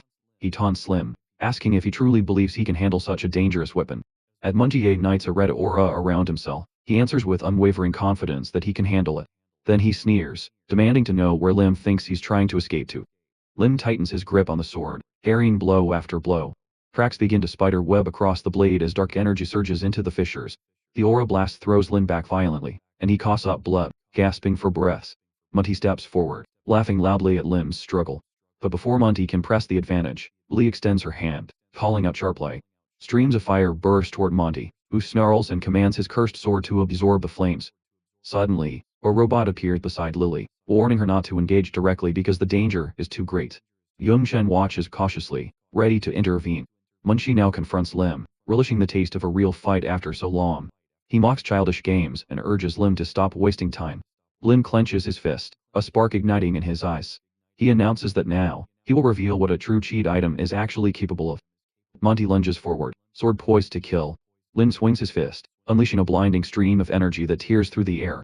Alina watches with concern, while Lily smiles with delight. A deep trench cracks open beneath their feet from the sheer power of Lim's strike. Lim realizes this is his first time using the cheat item and wisely limits his energy output to 25. Even so, its power proves to be more useful than he ever expected. An ominous aura clings to the sword as Lim lifts it, noticing not a single scratch on its surface. The blade's durability is impressive. He narrows his eyes, recalling a similar weapon he once heard about, the demonic sword, Salad. He imagines a bloodied blade and countless victims, knowing the sword grants immense power at the cost of its wielder's soul. The user gradually falls into madness, consumed by demonic energy. The weapon's ownership has changed hands countless times, with each victim lost to the curse. Lim stares hard at the blade, now fully certain of its identity. It was last known during the height of the racial war, rumored to have the best stats among all demonic swords. Though he holds it now, he hesitates to wield it, fully aware that even selling such a sword would stain his hands with blood. The carriage rolls through the forest, and Lim casually wonders if he could trade the demonic sword for a holy weapon later on. Leonard glances away and asks how far they are from the border. Lim replies that they will soon reach Randall, but to cross the border beyond the city, they will need a pass. The border itself lies 3 days away after leaving Randall. Leonard nods grimly, admitting he's uncertain about whether he can hold out that long. The princess pleads with him not to give up, and the old warrior apologizes, explaining that his strength isn't what it used to be. Not even magic can restore his fading energy. Elena looks at Leonard and admits that his presence alone gives her strength. She urges him never to speak words that sound like weakness again. Lim flips through a book to stave off boredom. When asked what he's reading, he shrugs and says it's just a distraction. Leonard and Elena exchange looks, then Leonard speaks cautiously, asking if he can request a favor. Lim slams the book shut and simply refuses to listen. However, Leonard continues, saying that if Lim helps them reclaim the kingdom, he will receive anything he desires: titles, money, anything. But Lim replies that he will only believe in their promises if they give it to him right now. The blonde mage sits next to Leonard, her hands trembling as she imagines the hardships of crossing the border. With her there, Leonard pictures long nights on horseback and his past glories, victories in wars where he was praised as a hero destined for mastery of the sword. Yet now, he feels broken, unable to protect the princess from traitors. He lowers his gaze, burdened by failure. Lim looks out the window, telling Leonard he hears him, but won't offer anything more. The carriage halts near the gates of Randall Fortress, torch is flickering in the twilight. Lim declares that only he, Oli, and Elena will enter the fortress, the rest will wait here. Alan protests, concerned for the princess' safety. Lim questions how he can trust them enough to leave her here, concluding that he is taking the princess along to prevent any reckless acts. Alan tries to defend himself, but Lim retorts sharply, reminding them how they once took a baby hostage. The girl replies calmly that everything will be fine, and that she will accompany him. They move quickly, darting along the rooftops surrounding Randall Fortress. Lim leads Lily and the princess onward. Olena asks if there is a store nearby to buy supplies, but Lim insists they must settle another matter first and warns them not to be distracted. Olena wrinkles her nose at the foul smell permeating the area, urging everyone to leave quickly. Lim explains it's just the usual stench of the slums. People are sitting on the bare ground, and children climb into barrels. The princess questions how anyone can live in such squalor, and a local retorts that she knows nothing, having never left the palace walls. This poverty is a part of the kingdom she simply doesn't understand. They go inside a local bar, where a man asks Lim if they want beer, but Lim pushes a coin forward, stating he wants to request information from the Thieves' Guild. The man eyes the coin suspiciously, asking if it is real gold, and it's behind them drawn irons, intending to steal anything valuable. Lily looks at Lim, who nods silently. They have come to the right place. Streams of flame envelop the bandits, who mutter about whether the newcomers are magicians. Lim averts his gaze as the man asks what they want. Leonard bows and asks to follow the man. Lim allows it, explaining he needs a pass and some information. They sit opposite a bald man who speaks about the pass and asks for their destination. Lim meets his gaze seriously, stating he is traveling to the Kingdom of Terror. The man asks how much time they have to make the pass. Alina can believe the tavern's basement hides such a vast space. A bag of coins falls on the table. The man replies it will take at least a week, but it can be done in 2 days if Lim's status as a wizard and his 5 servants are taken into account. Lily and the princess look at Lim in surprise. He thinks to himself that the little girl must have gotten her hands on all the gold coins from the knights, so money is no concern. The man assures them they will handle everything in the best way possible. Closing his eyes, the bald man listens as Lim mentions he is searching for a wizard who wears a goblin mask and is likely one arm. The man slips his hand beneath the table and says he has heard rumors, but first, they must check if any records exist about this wizard. Lim looks ahead suspiciously, thinking these bastards might know more than they were letting on. Night falls over the settlement as Lim and his companions are told they must be taken to the Thieves' Guild headquarters, because the information they seek can only be accessed there. Lim shrugs it off, saying it doesn't matter, and that they can be taken wherever necessary. The bald bandit keeps an eye on them, convinced that Lim, who claims to be a wizard, overestimates his own abilities. He plans to get rid of them as soon as they arrive so he can take Lim's gold coins for himself. The man in the cloak halts at the gate, which is stained with blood. Lim reflects that if someone isn't part of the Thieves' Guild, finding it's a figure in a cloak halts at the gate, which is heavily stained with blood. Lim reflects that for anyone outside the Thieves' Guild, finding this headquarters is basically impossible and most strangers who wander in never make it back out. That also implies the guild's treasury must be absolutely stacked with valuable loot. Lim glances at Lily beside him and asks if her legs are holding up. She plays it cool and says no, but when he offers her food, she admits she's actually a little hungry. Lim hands her a package and urges her to eat, hoping it will take the edge off her nerves. Lily blushes, chewing gratefully, and thanks him for the thoughtful gesture. Inside the reception area, chairs line the room behind a bald man. The bandit politely tells them to hang tight while he goes to fetch an informant. Lim immediately smells a rat. He asks if they really hiked all this way just to sit around and wait again. He demands they be brought to the informant immediately. Suddenly, the man hits a switch on the wall, triggering a trap. A massive cage drops down around them, sealing their fate. The princess grips the bars, screaming that they've been set up and hunted from the very start. Gold Mary, the leader of the thieves, steps forward with her arms crossed. Lim wonders if this is the legendary Gold Mary he's heard of, and if Goblin Mask has enough clout to actually bring her here. The bald man denies knowing anything about Alina's identity, but Lim stands firm, playing it off by saying she's just delusional and they should ignore her. Gold Mary drops the bomb. Her latest intel confirms the woman is indeed Princess Alina. Gold Mary is a bit surprised, though, asking if the princess changed her appearance, claiming she doesn't look like the face she knows.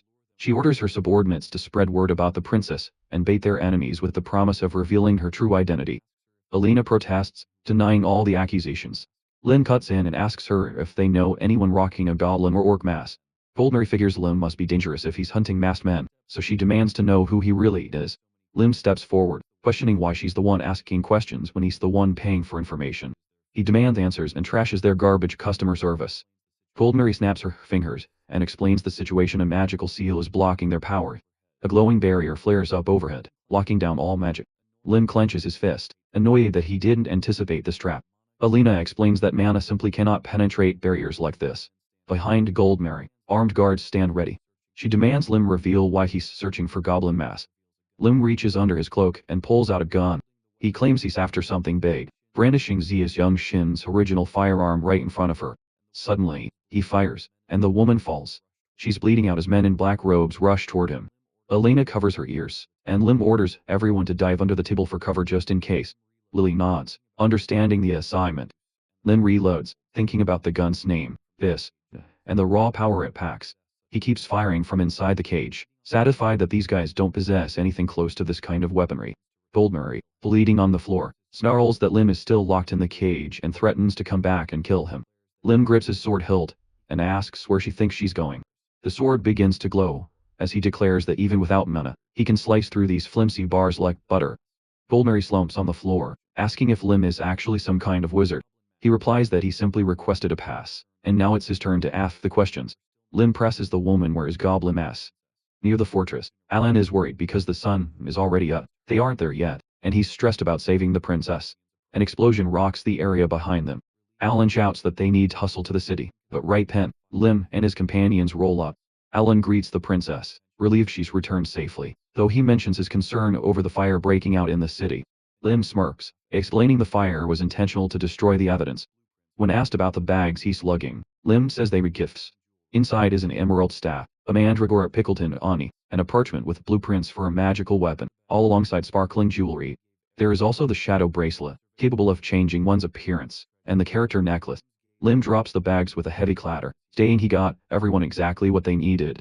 He surveys the haul, and calls it a pretty decent treasure trove. Lim's gaze drops as a bit of regret creeps and he realizes a lot of his time was wasted. He learns that Goldmary has been totally brainwashed. She screams at him not to talk trash about them, calling them her masters. Lim is certain that even though Goldmary follows them blindly, she knows nothing of her true masters, or their real intentions. A red sphere glows in Lim's hand. It's a magical communication device used by criminals to receive one-way messages. As some children sleep nearby, Lim admits the whole situation is getting confusing. He imagines a palace overflowing with gold, and deduces there are only a few places where that kind of money could be invested into experiments on children. If his assumptions are wrong, the culprit has to be a group with some serious, massive influence. Lim only wanted to bag Goblin Mass, but this conspiracy has grown far beyond what he imagined. Lim looks at the sleeping Lily and suddenly realizes they must be looking for her. She was the one who escaped. Lim figures it wouldn't hurt to just let them come straight to Lily. Ahead of them rise the towering mountains where the border wall of the Hicks Principality stands. Built into the deepest canyons on the continent, this ancient barrier has kept monsters from the Central Range at bay for hundreds of years. Lim rolls out a map and breaks down the plan. They will cross the border wall, head into the elven forest to the north, and finally reach the Kingdom of Terror to find Lily's mother. The princess and her bodyguard sit before Lim, their faces heavy with worry. He asks why they are so gloomy, and they remind him that the border is completely closed. Leonard wonders if Lim has lost hope and is just moving forward with a reckless plan. Lim simply explains that they intend to blitz the barrier, breaking it down with pure speed and force.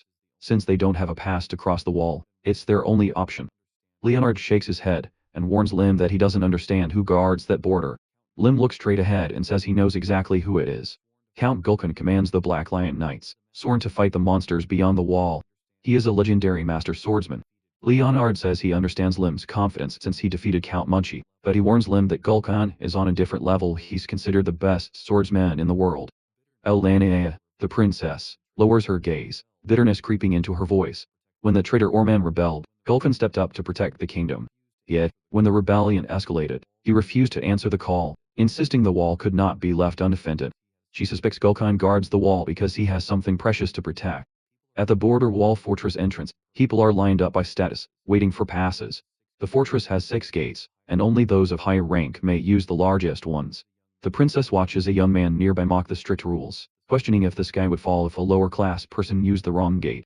Elena presses her hand to the window, recalling how she once believed status differences were just natural. No, she thinks of the common people burdened by civil war, those who lost their homes, and their freedom. Her eyes close, and she silently begs for a chance to fix this broken world. Leonard and Elan, another bodyguard, promise her they will create that chance and help her.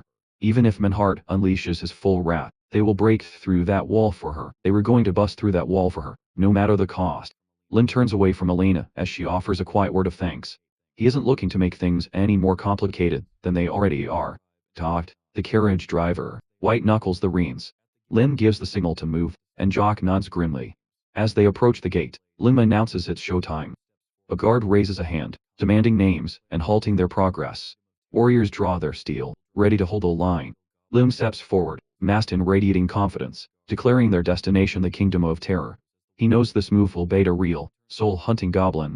Suddenly, a barrel levels at the guard. A shot rings out. A cry echoes as the fortress alarms start blaring. Lim barks at Jock to floor it.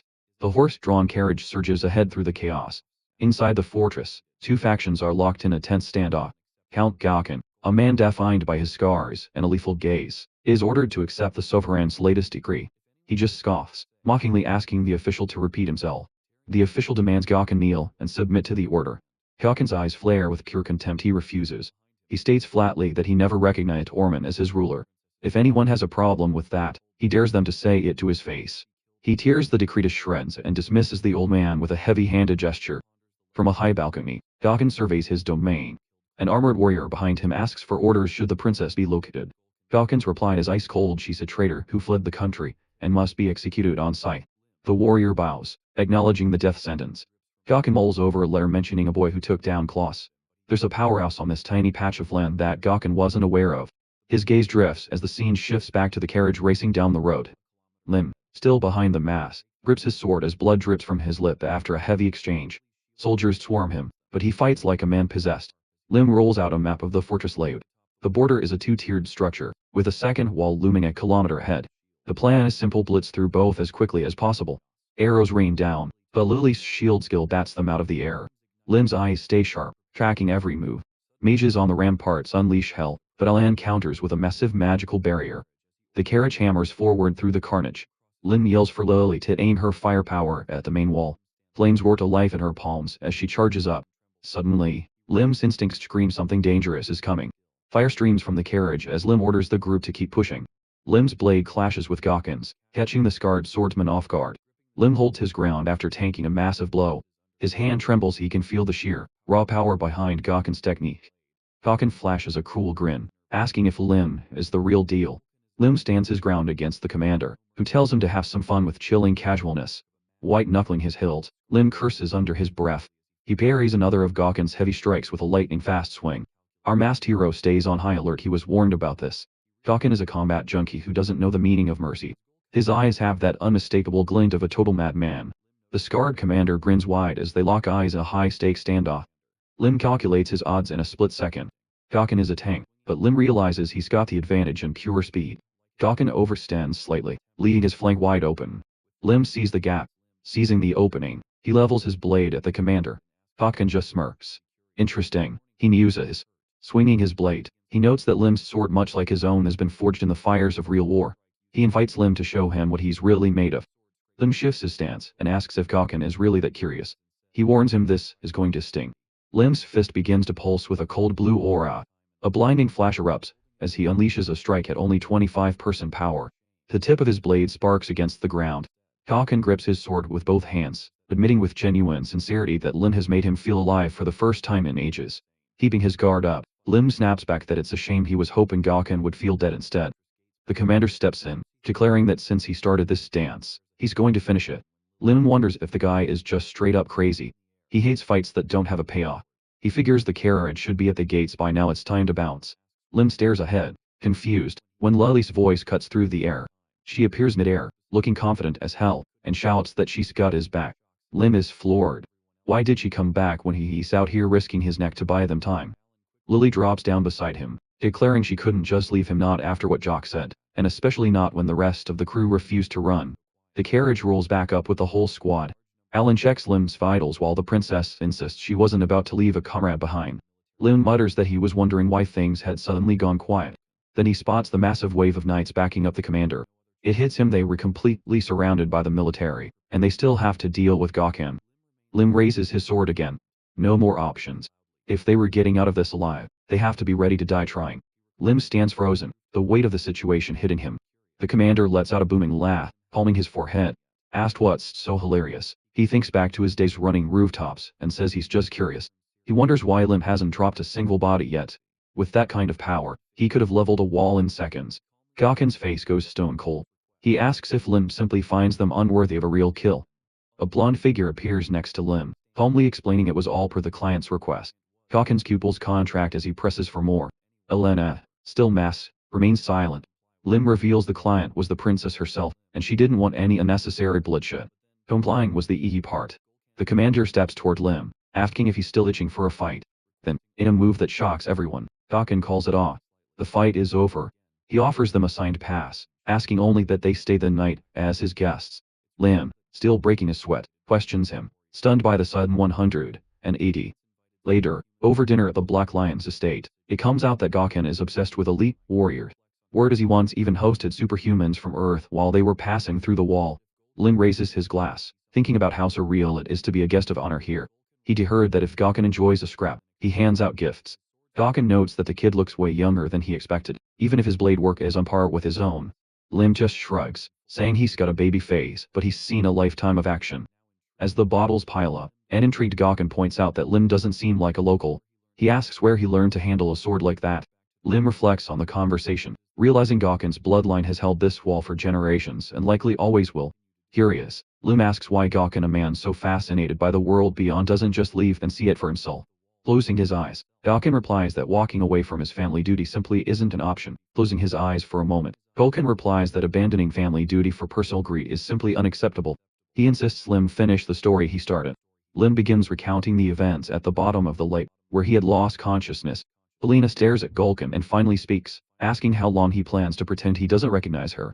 The commander casually picks his ear and replies that it suddenly started itching. With rising frustration, Alina accuses him of cowardice, claiming he's unable to face her, because he failed to protect the sovereign. Gulkin's expression darkens as he releases a menacing aura. He replies coldly that if Lin hadn't intervened, he would have personally slit her throat. She should be grateful to still be alive. The blonde princess clenches her fist, and defiantly declares her name Alina Reinhardt, rightful heir to the throne. She reminds Gulkin that he is a knight of the wall and demands he remember his oath. Gulkin smirks, saying she is better than her father, bold and well-spoken. The blonde protests, asking him not to insult her father.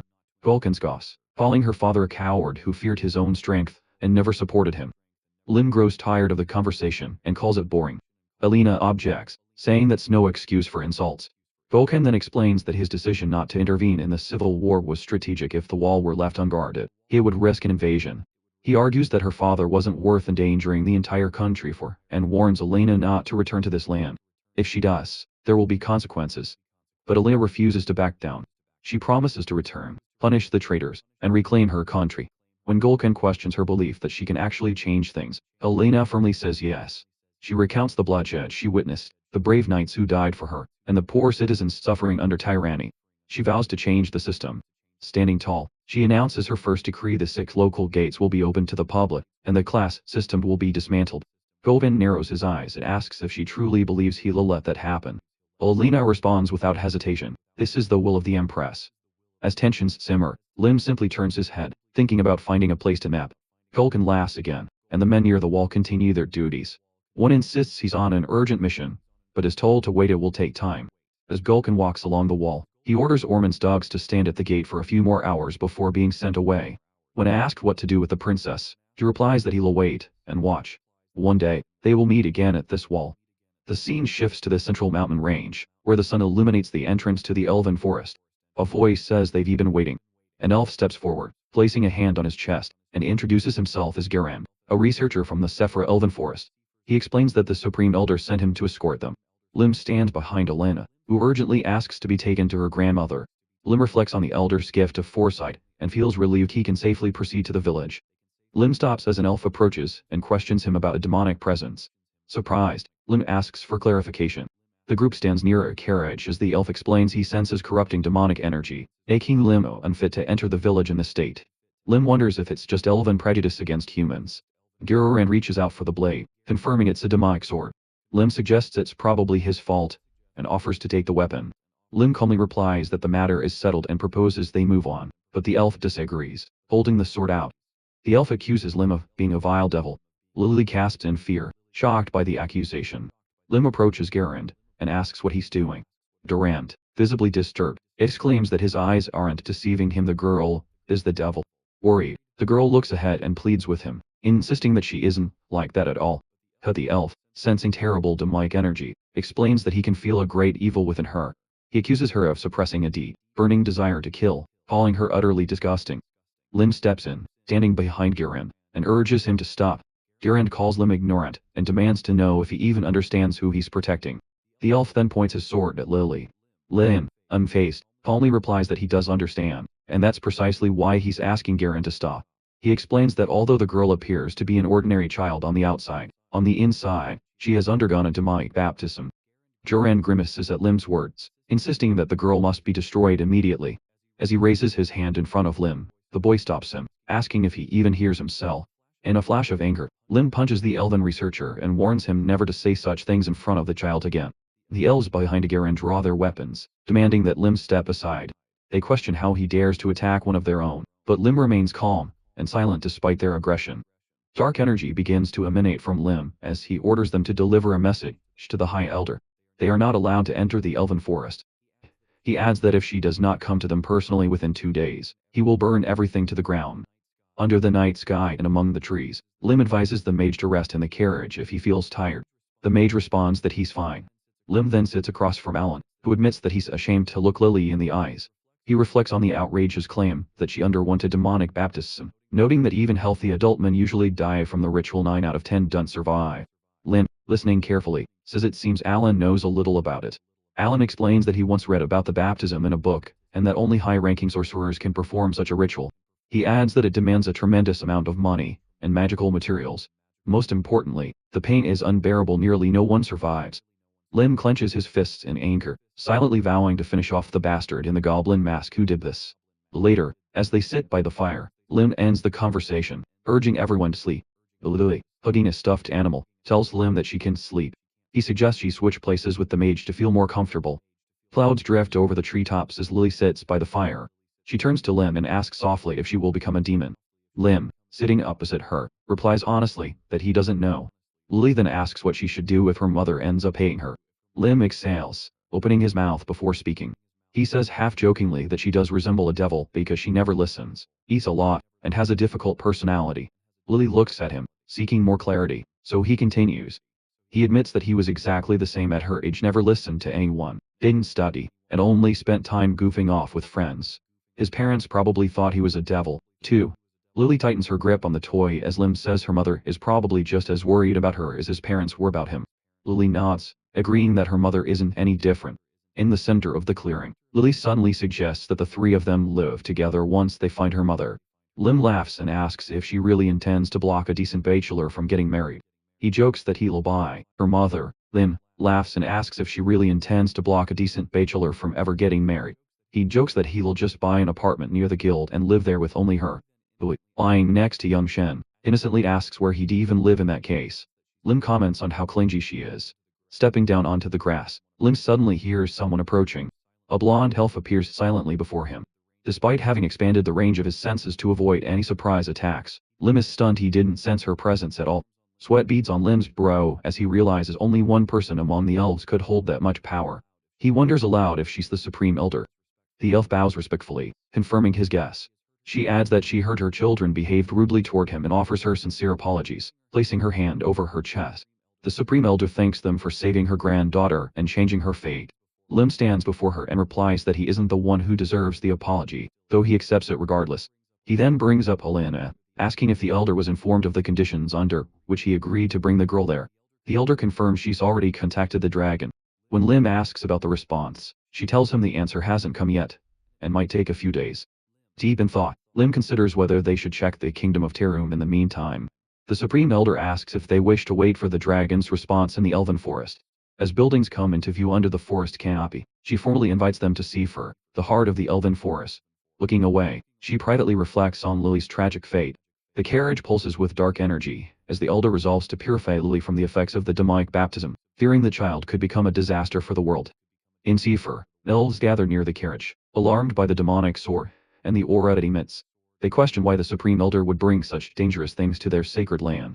Just then, Alina smiles brightly and rushes over, relieved that everyone arrives safely. Alan runs toward her, thrilled to see her again. Lim nods, saying he's glad to see her doing well. Alina admits she felt uneasy not traveling with them. Lim mentions that the old woman accompanied her, but is now nowhere to be seen. Alina explains that Leonard's condition worsened, so she stayed behind to care for him. Lim suggests they visit him when time allows. He then hands Alina a sealed object. Recognizing it, Alina clasps her hands together and declares that their contract is complete. She promises to repay him one day for all he's done. Lim smiles, showing the coin she gave him, and tells her to think carefully over the next year, perhaps something like giving the White House Guild a monopoly over the Principality's magical goods. Alina asks if he will visit her after that year. Lim responds seriously that it's possible. Please, she vows to achieve her goal within that time. She envisions using the royal seal to uncover her ancestors' relics and forming a pact with the 6 elven families once she gains Golkin's support.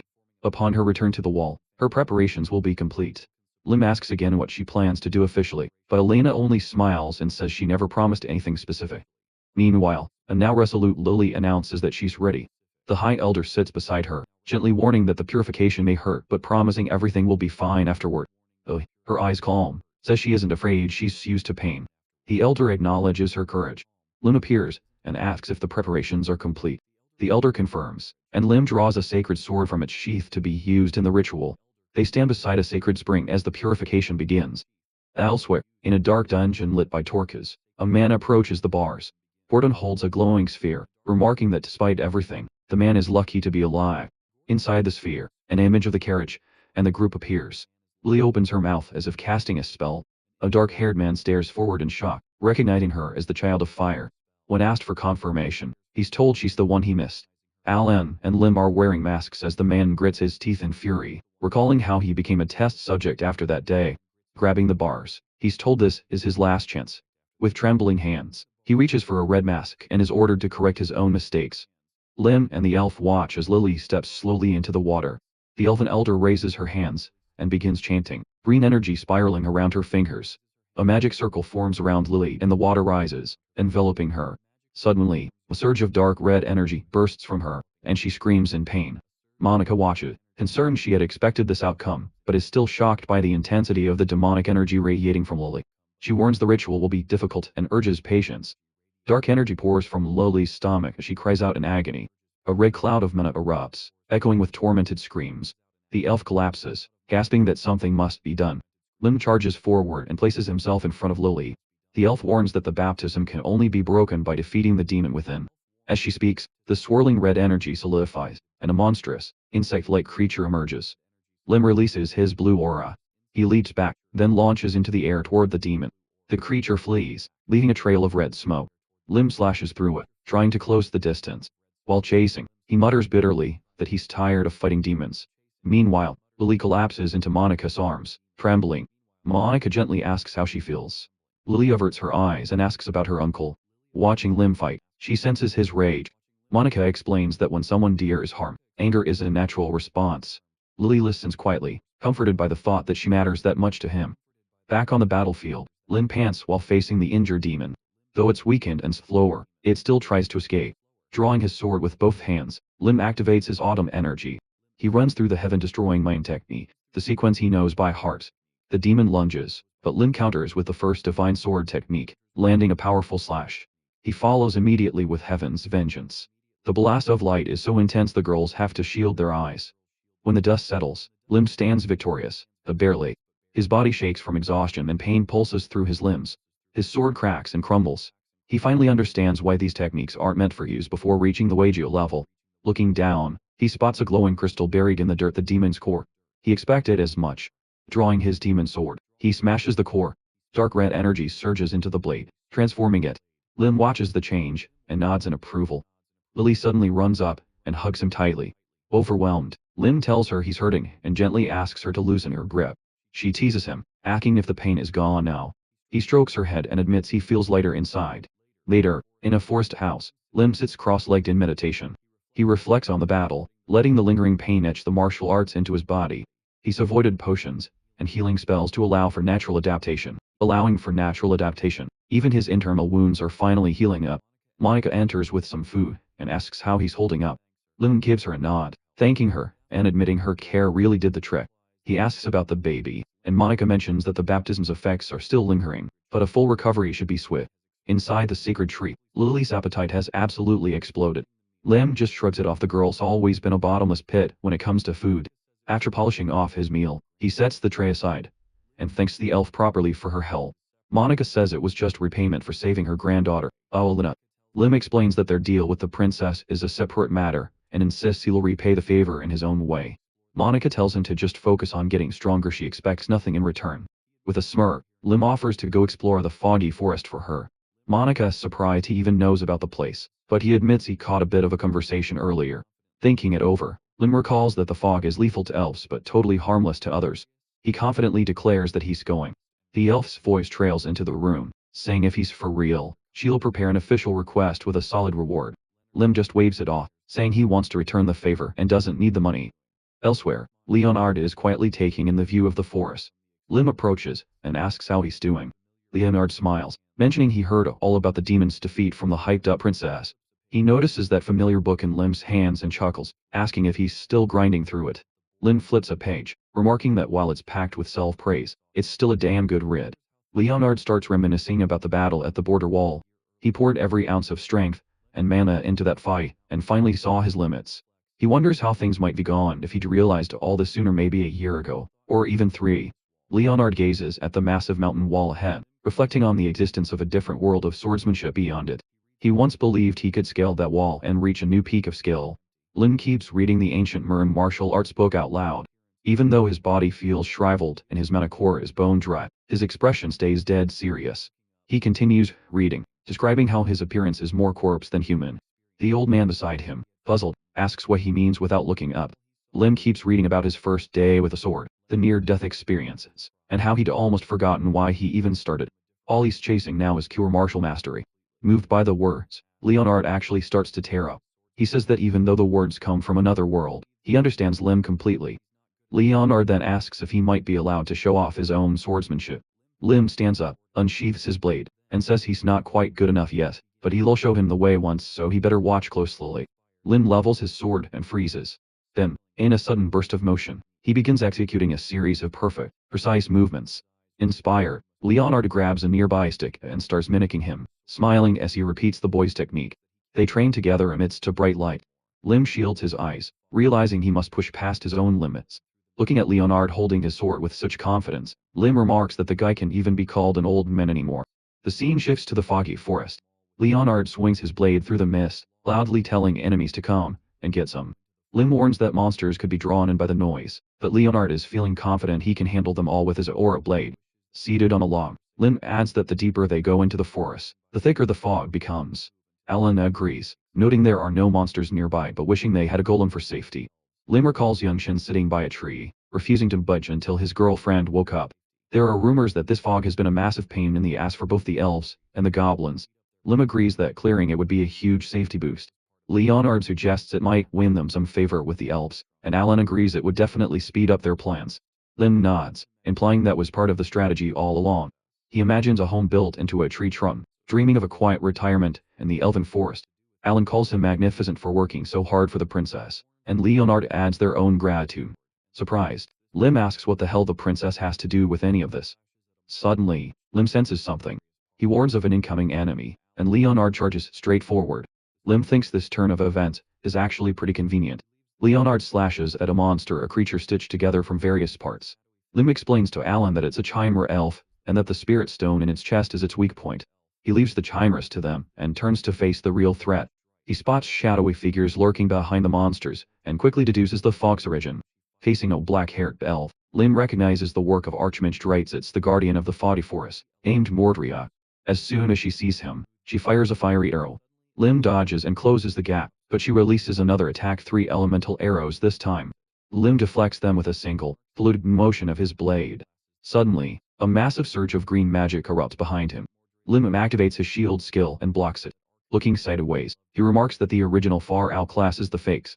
Thinking back to his past life, he recalls that Mordria is actually a doll modeled after the elf the Archmage loved most. This incident took place thousands of years ago. She was killed by superhumans long ago, and later the production method was leaked, allowing many copies of her to be made. But none could match the original. Lim knows capturing her will be difficult, but it must be done, so he uses his skills to vanish. Mordria is stunned. In an instant, he reappears behind her and strikes. Wounded, she tries to counter, but fails. Lim delivers a fist strike directly into the magic stones embedded in her body. Standing before the defeated elf, Lim admits she was tough. Alan and Leonard finished their battle, and Leonard realizes the doll was the source of the problem. He asks if Lim really plans to take her with them. Lim affirms that she's too valuable to leave behind. Lim suggests that since they were done here, they should pay a visit to the Guardian's place. The group heads to the Archmage's wooden hut. From the outside, it looks like a basic shack, but the basement holds great treasures. Alan rushes to the bookshelves, marveling at rare magical ingredients and lost manuscripts. Lim tells him not to fuss, they only need the essentials. Lim opens a small chest on the table. Inside is the Archmage's second greatest legacy, besides Mordria spirits of various elements. They burst out and surround him. Lim thinks they'll be useful if he can harness their power. The spirits ask if they can live with him, and Lim agrees, but demands a high rent. They happily merge into his hand. There's no outward change, but he feels their energy humming inside. Leonard asks what just happened, but Lim downplays it and urges them to collect what they need. Then, they must destroy the fog's magic circle. Night falls, and the fog dissipates. The group treks through the forest, and Leonard notes the clear weather. Suddenly, Lim halts, noticing a strange reaction from a purple orb in his hand. He signals for silence, covering his mouth and telling everyone to stay quiet and not come any closer. In the glowing surface of the magical sphere, a figure wearing a goblin mask flickers into view. Lim is confused, because he's got no clue who this guy even is. The voice from the magical sphere speaks again, asking who he is and demanding to know the whereabouts of Goldmary. Lim is frustrated and wonders if this is the one the lady had warned him about. He shifts his focus back to the glowing orb as the man in the goblin mask narrows his eyes. Back to the glowing orb. The man in the goblin mask narrows his eyes and asks what Goldmary might have said about him. Lim responds to the medical glob, introducing himself as Ansel and claiming to be a member of the Randolph Thieves Guild acting under Goldmary's orders. He explains that he is tracking the group responsible for destroying the guild headquarters. He continues his report, stating that the fleeing enemies crossed the border using the last surviving steel carriage. The man in the goblin mask questions if that carriage could really be the one in question. Lim confirms it, describing its unusual structure, something not easily found elsewhere, and mentions that it is pulled by a massive iron horse. Hearing this detail, the man in the goblin mask recalls that the Thieves Guild had indeed burned to ashes. This confirms to him that the report is accurate and that it was wise to maintain contact through a magical link. A moment later, the voice from the Paul asks directly if Lim is traveling with a girl who has red hair. Lim thinks to himself that, just as he suspected, the man is looking for Lily. The goblin mask speaks again, asking for the group's current location. Lim scratches his head and explains they are somewhere in the central mountain range, though he cannot provide exact coordinates. He claims he hurried out without a map or compass, and simply traveled as quickly as he could. The man in the goblin mask grows irritated, and reminds Lim just how massive the central mountain range truly is. Despite his annoyance, he instructs Lim to continue the pursuit, and states that he will make contact every day at the same time. Lim hints that a problem may prevent further communication. Curious, the goblin mask asks what he means. Lim squeezes the magical artifact tightly until it begins to crack, calmly claiming the crystal was damaged during the pursuit and saying he cannot guarantee he will be able to receive the signal tomorrow. The man in the goblin mask slams his hand against the ground in frustration and demands to know what Lim just said. He asks if there is another communication sphere available for contact. Lim replies flatly that a simple thief would not possess a spare of such a rare and costly item. He adds that he has nothing left in his pockets, and apologizes with feigned regret.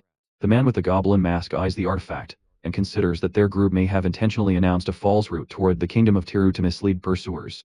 If the narrative was fabricated from the start, tracking them becomes nearly impossible. Right now, Ansel seems to be their only link to uncovering the whereabouts of the Child of Fire. The man in the goblin mask clenches his teeth and concludes that, regardless of the circumstances, the boy must be eliminated. He promises to alert the organization and treat this as an emergency. He instructs Lim to listen carefully and explains how to contact the organization. Lim listens quietly, and then asks if the masked man could finally tell him who he truly is, since he still does not know his name. In his mind, the man with the goblin mask calls him insolent and declares that someone like him has no right to request a name. He then decides the boy's eventual death will be especially painful. The masked man eventually speaks again and says his name is the Red Goblin. That alone, he insists, should be sufficient. Lim repeats the name back to him. With that, he crushes the artifact in his palm and calmly announces that he will make contact next time. Moments later, Lim has awakened Mordria using the tattoo spirit retrieved from the Archmage's hut. He asks her to accompany them to the elf settlement through the shortest route. Upon arriving, a grand elf festival is going on. One elf approaches Lim, beaming with gratitude. He thanks Lim for waking his daughter, and allowing him to see his son's face for the first time in over a century. Another elf expresses her thanks for saving her husband. Lim waves them off, saying they should enjoy themselves, because he is too tired and wants to rest. The elves present Lim with countless gifts, and he stares at them in confusion, unsure of what half of them are. As he examines the items, Monica walks toward him with a knowing smile.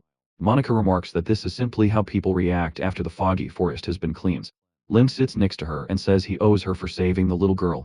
Monica admits this is true but also reminds him that he has altered Elena's fate. Lim agrees and reflects that Elena would never have reached this place without his help. Monica now looks ahead with a serious gaze, and explains that she can read the essence of living beings, however, she can only observe and never interfere. She turns back to Lim and says that, curiously, his fate remains hidden from her sight. Despite this, she has seen many destinies shift around him. Lim looks away, suspecting that the reason lies within the title clock. He asks what Monica's conclusion might be. He wonders aloud if she expects him to sit idle with folded hands. The elf laughs, and tells him that nothing of the sort is expected. She believes he is a good person and appreciates the changes he brings to the world. She expresses hope that he will continue altering lives. Lim turns away, clearly flustered, and claims it is not so difficult. All it takes, he says, is doing what feels right. The unfamiliar feeling that follows catches him off guard. He rises from his seat and gathers the gifts. Monica watches and asks if he is leaving already. Lim explains that a hungry fate may already be chasing the little girl, and he must go help change it again. Monica remains seated, quietly observing her friend's departure. A soft green energy swirls around her, and she turns to her fellow. She asks what he thinks. Abraxas replies that, just as she said, the boy is interesting, and worth meeting again. Moments later, Lim is lounging on a deck chair, noting that they have lingered in the elven forest for far too long. He imagines the elves constructing a treetop villa based on his wish list, and decides he cannot leave without seeing the result. Morbid stands nearby, and Lim remarks that he must return to his world within a month, disrupting all his plans. From outside the window, Lily's cheerful voice echoes as she shows off a painting, brush in hand, proud of mastering a technique. Lim steps outside and compliments her neat work. He tells them to clean up while he loads the luggage. Someone notices the state of the carriage wheels and suggests finding another one. A sorcerer nearby wonders if folding the carts by size might help, but Leonard explains that the cart is already overstuffed. Behind them, the princess declares that even more luggage remains. An elf hands him a bottle of family-made alcohol, explaining its importance. Another elf insists he take the spirit stone as well. Lim expresses his thanks, but says there are too many gifts. He promises to accept the rest next time he visits.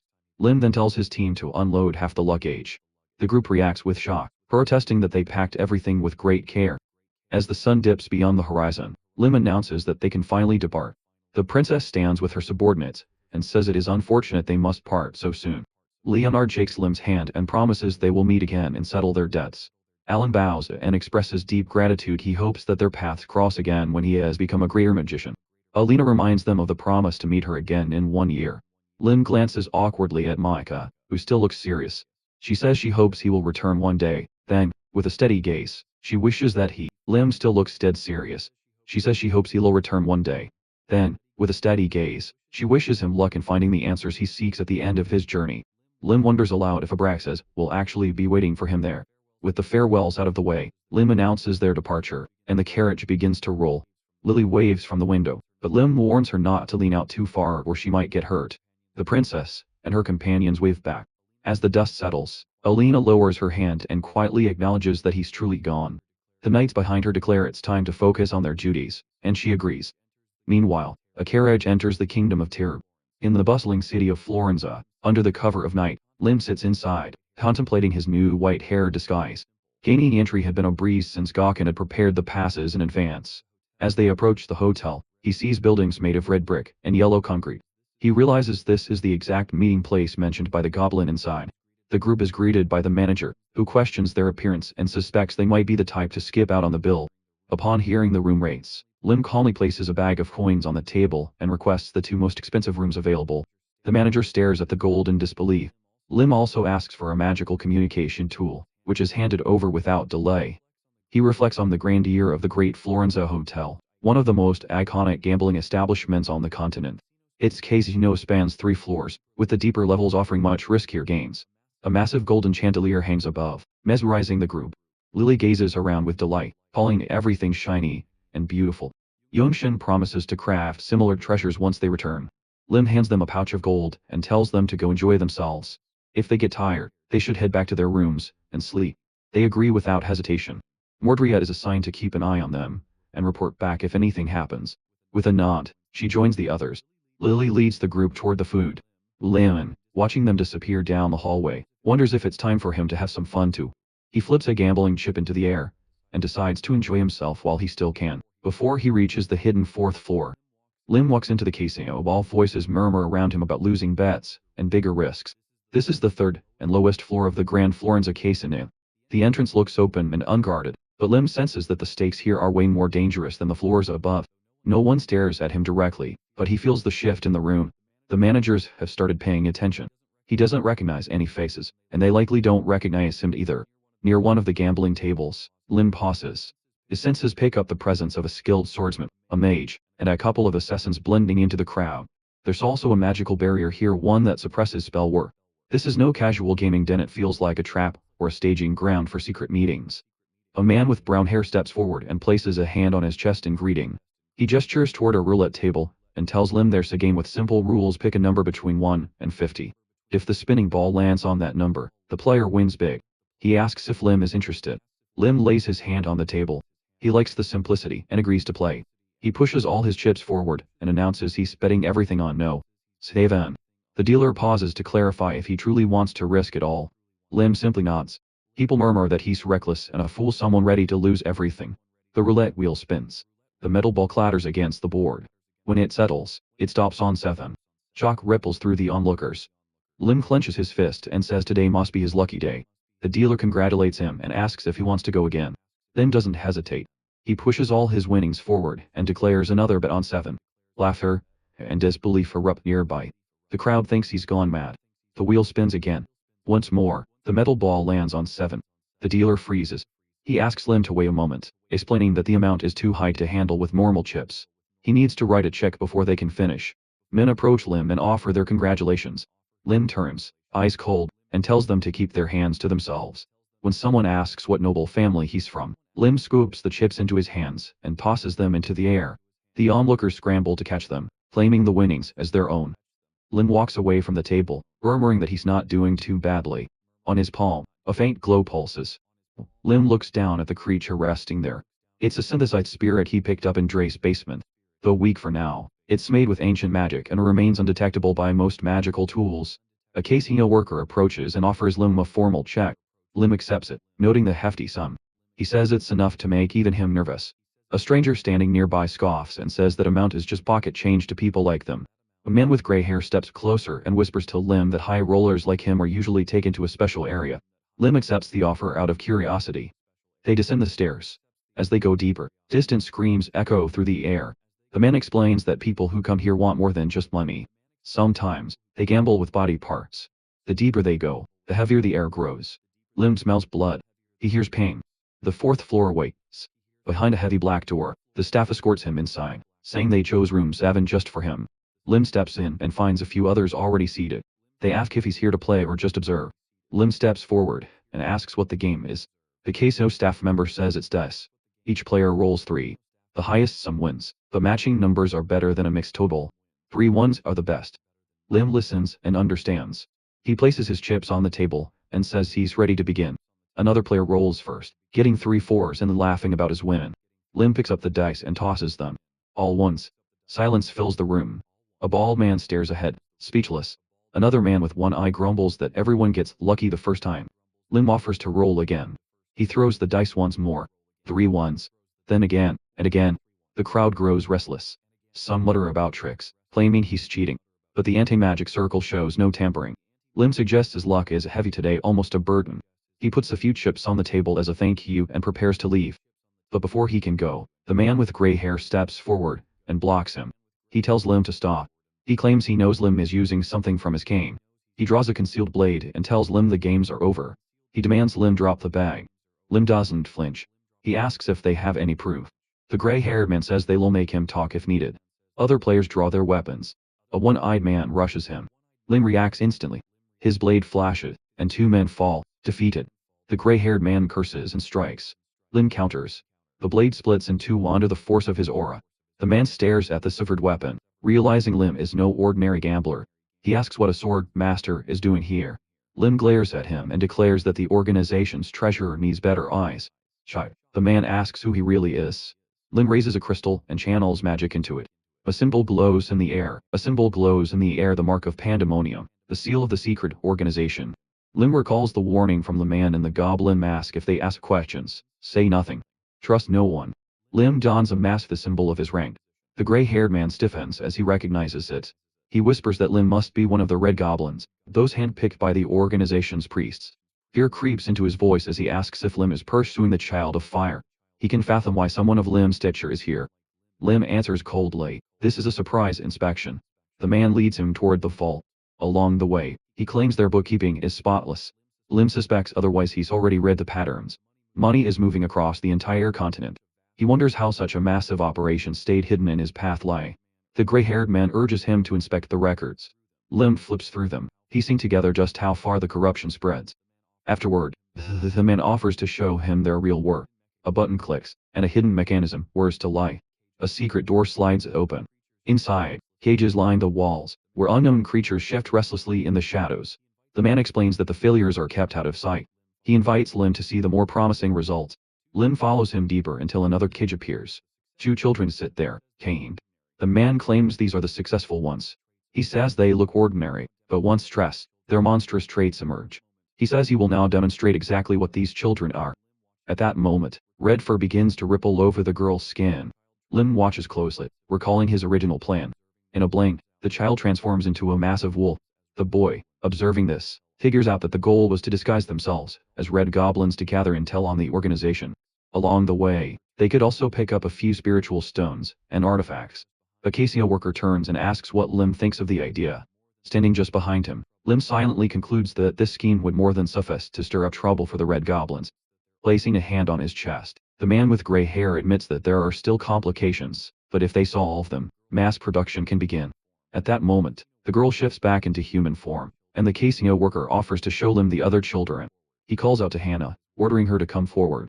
She trembles at his words, looking at the man with pure disgust. The girl declares that she has already displayed what was required of her. He tells her to be quiet, since they have an important guest, and she must fully prove her value. Lim suddenly snatches the whip from the man's hands and says he should give it a try himself. The man agrees without hesitation. But as Lim stares at the trembling Hannah, he realizes this girl must have experienced the same horrors he did. Gripping the whip tightly, Lim says he has changed his mind. With a swift motion, he unfastens the metal collar from her neck. The casino worker watches in disbelief, warning him that removing the collar will cause problems. Lim dismisses the concern, stating the girl can function without the device. Lim says he will also remove the collar from the other child. But the man with gray hair interjects, urging Lim to stop. He warns that if they continue like this, it will become difficult to catch and control all the children later. Lim tells him to shut up. He wraps the whip around the enemy's neck and, with a sharp pull, decapitates him. Lim turns to the side with a dark glare, knowing full well that his actions will bring serious consequences. Just then, figures appear out of a cloud of purple smoke. The shadowy figures are generous enough to give our boy a chance to explain his horrible actions. He swings the whip, and says he simply doesn't like any of them. His blow lands, and he wipes out the stranger in one stray. Another boy with purple hair steps forward, accusing Lim of betrayal as he attacks. But suddenly, he winces in pain and drops his blade. Lim snatches it midair and swiftly dispatches the second guard. Without pause, Lim keeps fighting off the attackers. The children huddle in the corner, fear etched on their faces. After a fierce battle, Lim stands victorious and declares that they must escape together. He smashes the bars of the cage and approaches the opening. One child asks why he is helping them. Lim replies that there is no time for questions. If they prefer to stay, they may, but he cannot protect them, because he must continue fighting. The girl stands and says she will leave, because she wants to see her mother. Her brother agrees. Lim suggests they stop talking and get moving. With powerful sword swings, he cuts through the nearby wall. Suddenly, more Casino workers appear, and their leader demands that Lim surrender. Lim activates his mechanical arm, and admits he doesn't like charging through obstacles without thinking, but this time, brute force is the only path. The guards prepare for combat and charge. In a blink, Lim disappears from view, and reappears in front of the red-haired man, striking him with his fist and sending him flying. In response, enemy sorcerers cast fireball and ice spear spells. Lim raises a magical shield to deflect the incoming spells. Watching his barrier begin to crack, Lim realizes he cannot defend like this forever. A nearby enemy snarls that they face only one person and must push him into a corner.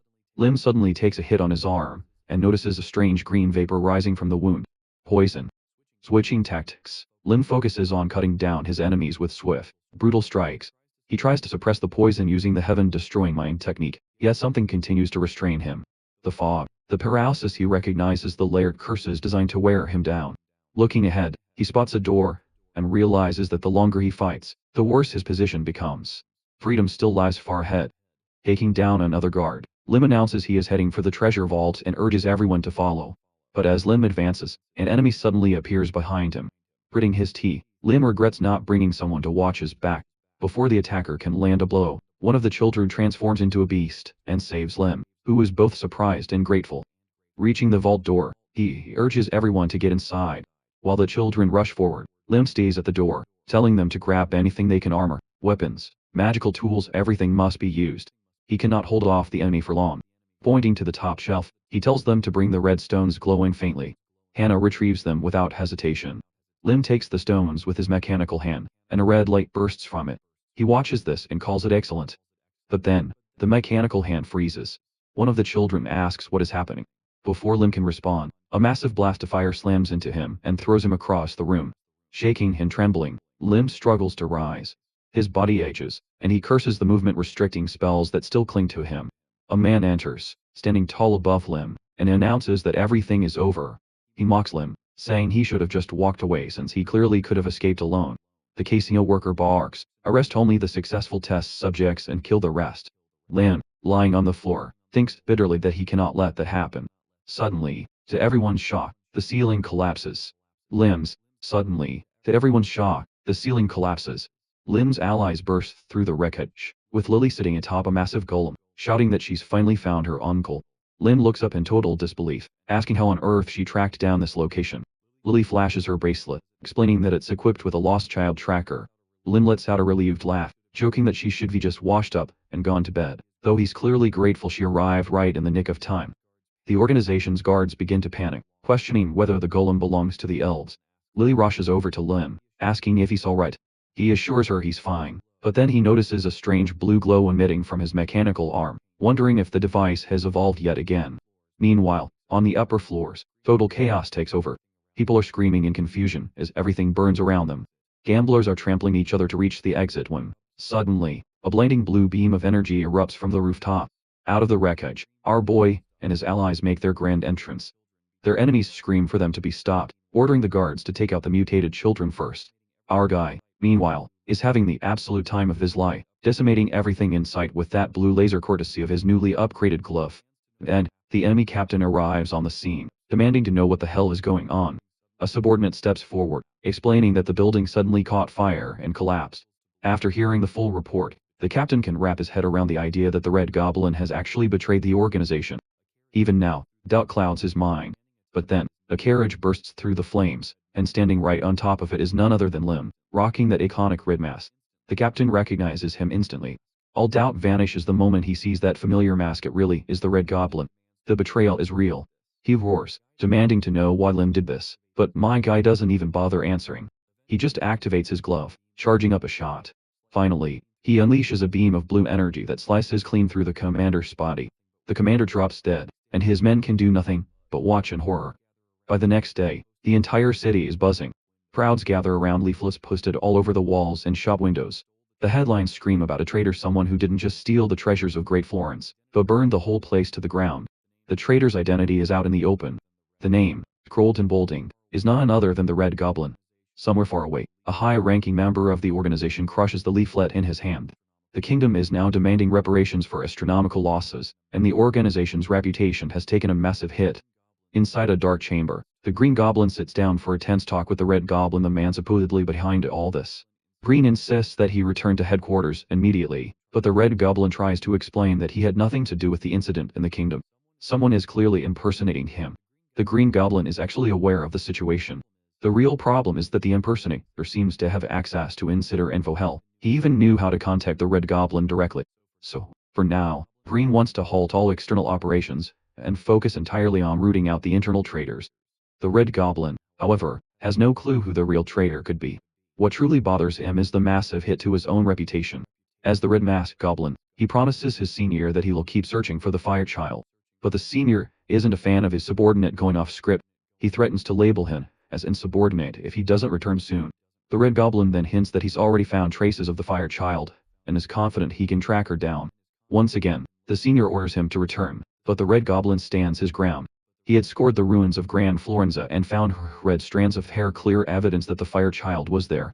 We then cut to the kids our boy rescued. They were skeptical about this mysterious man showing them so much kindness, feeding them, and treating their wounds. It all seems too good to be true. Suddenly, one girl's leg starts hurting, and our boy quickly pulls out a potion to heal her. He even makes sure they were all properly bathed and dressed in clean clothes. One of the kids suspects it might be a trap, thinking that this much generosity always comes with strings attached. A short while later, that same kid, is finally reunited with her mother. Lim advises them all to leave quickly before the organization's agents catch up. Meanwhile, one of the other rescued kids, watches everything from the carriage, still feeling suspicious. The Fire Child overhears him and assures him that Lim is trustworthy. In her eyes, the guy is nothing short of an angel. Zack isn't fully convinced, but he decides to trust him at least for now. Night falls, and they decide to camp in a nearby village. Lim promises the children that he'll help find their families and reunite them with their loved ones, but their reactions say otherwise. They don't exactly seem eager to go back. Lim understands not every family is going to welcome these mutated children back with open arms. So, instead, he decides to take them to the elf forest, a decision that absolutely lights up the kids' faces. With the plan set, it's time to cook some good food and fill their bellies. Zack insists on doing the cooking before Lim can even volunteer. Nobody trusts Lim with a ladle apparently. The guy is a total disaster in the kitchen. Soon, A delicious stew is simmering in the pot. The fire child can barely control her hunger, drooling at the smell as she runs off to play. Zack stays behind to finish the cooking, but he's ambushed by the red-masked goblin, who seems to have taken control of his mind. A while later, as Zack continues cooking, he secretly adds poison to the stew against his will. The poison works wonders, and everyone is knocked out cold after eating the stew. With Lim supposedly unconscious, the masked goblin returns and knocks out Zack as well. He quickly rushes toward the fire child, only to get ambushed by our boy. It turns out that ever since our boy began his journey, he knew damn well he was being followed by the enemy. He stayed sharp and alert at all times. He was also fully aware of the mind control placed on Zack, and knew exactly when the stew was poisoned. Lim cradles the battered enemy, telling him to open his eyes, because they have a lot to talk about. The goblin begins glowing red, trying to cast a mind control spell. Lim notices instantly and counters it with his own ability. The enemy drops to the ground, muttering something under his breath. The goblin leaps up, eyes burning with pure hate, and accuses them of stealing the fire child and torching the gambling house. My guy just cracks his knuckles and punches the bastard for objectifying the girl, treating her like she's just some piece of property for him to exploit. The goblin goes flying sideways from the blow. Out of nowhere, Mordrea appears. Lim glances at her, surprised, and instructs her to stay back and protect the children, telling her to send a signal if anything goes south. Meanwhile, Lim notices a weird green aura surrounding the bastard. It's as if he isn't taking any damage at all. It doesn't even feel like mana reinforcement, it's something else entirely. That's when Lim starts to suspect that this red bastard is likely a test subject as well. The goblin reacts with pure fury to the accusation, roaring as he launches forward with flames erupting from his hands. Lim observes that the fire reminds him of Lily's magic, though it's way less refined. He dodges, analyzing how the enemy's body has been altered. Lim lands another punch, doubting the enemy's ability to even control his own strength. The goblin crashes into the ground, skidding to a halt, doubting the enemy's ability to control his own strength. The goblin crashes into the ground, skidding to a violent stop. He yanks out a crystal and extends his hand, snarling at Lim, who nimbly avoids the attacks and retaliates with cold, calm precision. Birds scatter over the forest under the moonlight as the goblin lies there motionless. A thought flickers in his mind about just how helpless he truly is. Despite his burning rage, the goblin screams again, claiming he's nothing like Lim. Someone reflects on the many dark baptisms Lim must have endured to forge a body like that, one that can crush stone with ease and manipulate fire and ice without uttering a single chant. A blue potion splashes onto the goblin's face. A firm voice commands him to be silent, noting that while this is the kind of body he possesses now, he still lacks the raw instincts to fight properly. The enemy rises slowly. Lim calmly states it's time to talk, as he has plenty of questions. The goblin merely raises a hand and glances at it. When asked about his link to the child of fire, he sneers, saying the child's family and relatives were nothing but unremarkable people. Lim cuts him off, insisting he stay focused and answer the question directly. The goblin glances skyward, looking relaxed and completely ignoring the gravity of the moment. When asked about the purpose behind their chaos, he replies that he doesn't even know. He mocks Lim, insisting he'll gain nothing from this conversation. Lim flexes his fingers, warning that a lack of answers will only lead to suffering. The goblin dares him to try, boasting that he has survived every form of agony this world has to offer. Lim remains calm, his fingers twitching slightly. Suddenly, light bursts from the enemy's body. His face twists in utter disbelief as strange patterns form across his skin. Lim reminds him that he claimed to have endured all pain, so now it's time to experience a different kind. The enemy collapses, groaning in agony. Lim lifts a hand, speaking of the art of joint manipulation, a skill he has mastered to such a level that no one has ever survived his interrogation for long. He wonders aloud if Blade is stronger than them. The enemy howls in agony, dragging himself across the dirt. Lim reaches the carriage, where Mordrea is standing nearby. He checks if she was the one who transported the children, and thanks her, asking her to stay with them. Inwardly, he notes how she made that decision without being told and silently approves. Lim moves over to Lily, brushing his hand across her face with a spell to clear the sedative. He tells her to wake up. She rubs her eyes, asking how long she's been asleep. Lim gestures for her to come with him. There is something she needs to see. They reach a tree where the red goblin is tied up, beaten and immobile. She looks at the goblin and asks who he is. One of the men answers grimly, calling him the enemy tied to the child of fire. She stares, remembering how she had once escaped his clutches. The goblin sneers, saying that since she now has a protector strong enough to defeat him, she must think she's safe. But this, he says, is far from over. The goblin taunts her, promising to haunt her even in death. Lim stands focused, his hand resting on the child's head. He considers the consequences of killing the goblin here. If he ends him now, Lily may never fully understand what tormented her. She might live her life afraid of a faceless shadow. He turns toward her, and urges her to look closely. She must see the cause of her fear for herself. The goblin is bound, he can no longer hurt her. Lim reassures her, and someone nearby tells her she can do whatever she feels she needs to, whether that's speaking, striking, or simply staring, because until now, she had no power. In her memories, Lily sees the goblin clutching her while another man holds a woman in the background. Those days of fear feel close once again, but now, she has a choice. Lim turns and says that once she sorts out her feelings, they'll have a proper meal. The girl remains still, deep in thought, her gaze burning into the goblin. No more running. Lily clenches her fist and drives it into the goblin's face with fiery anger. The blow lands hard. The goblin reels back, stunned, but quickly snarls and demands to know how she dares strike him. Her eyes burn with defiance as magical spheres shimmer into existence above her. With a fierce scream, she declares she fears nothing. Fire ignites around the goblin, the flames dancing like vengeful spirits. He cries out, first in agony, then in disbelief. He watches her rise, her figure suspended mid-air, with a dense storm of mana forming above her head. His horror deepens. This girl, this child who once escaped the experimental chambers of the organization, now demonstrates growth far beyond what he thought possible. The sight unsettles him, her power dwarfs anything the other test subjects ever showed. As flames roar around him, Lim steps in. He halts the girl before she delivers the final blow. Her eyes flare as she glares at the charred goblin, but she complies, and turns away. The goblin now lies defeated, alone, with Lim. Lim kneels beside him, silently contemplating how little information they've extracted. His thoughts swirl around pandemonium and the answers that keep slipping through their grasp. Time is ticking, and endurance only lasts so long. He pours a green liquid onto the enemy's wounds, and mutters that they'll pause here for now. Lim casts a glance over his shoulder, and states plainly that they are off to have breakfast. When they return, they'll talk again. The streets lie empty as the morning fog lifts. Time shifts, a new day begins, and they arrive at Lily's homeland. A carriage rolls to a halt as curious villagers gather. A bag is dragged from the vehicle, sparking whispers among the crowd. Some wonder who these people are, nobles, perhaps, visiting such an isolated place. Others question the weight of the bag they were dragging, and the reasons for their journey. Lim narrows his eyes and confirms that this is the right location. They only need to follow the street a little farther. Lily fidgets nervously. She asks Shok what she should say to her mother, and whether the woman will even recognize her. He assures her she will. Lim remains silent but uncertain. His instincts caution him the organization never lets go of loose ends. If Lily escaped, her mother could have easily become leverage. They reach a modest wooden house. Lily stopped and quietly announces that this was once her home. She knocks on the door, but nothing happens at first. A small group of villagers watches them. Lim points out the silence. Then, a voice emerges from within, cautiously asking who is there. Lily shouts her name in response, her voice trembling with emotion. The door slowly creaks open. A blonde woman holding the handle peers out and gasps. Her eyes land on the girl, and widen in disbelief.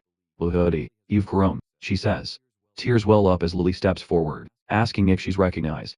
The answer is clear. They embrace, and Lily sobs into her mother's shoulder, confessing how deeply she missed her.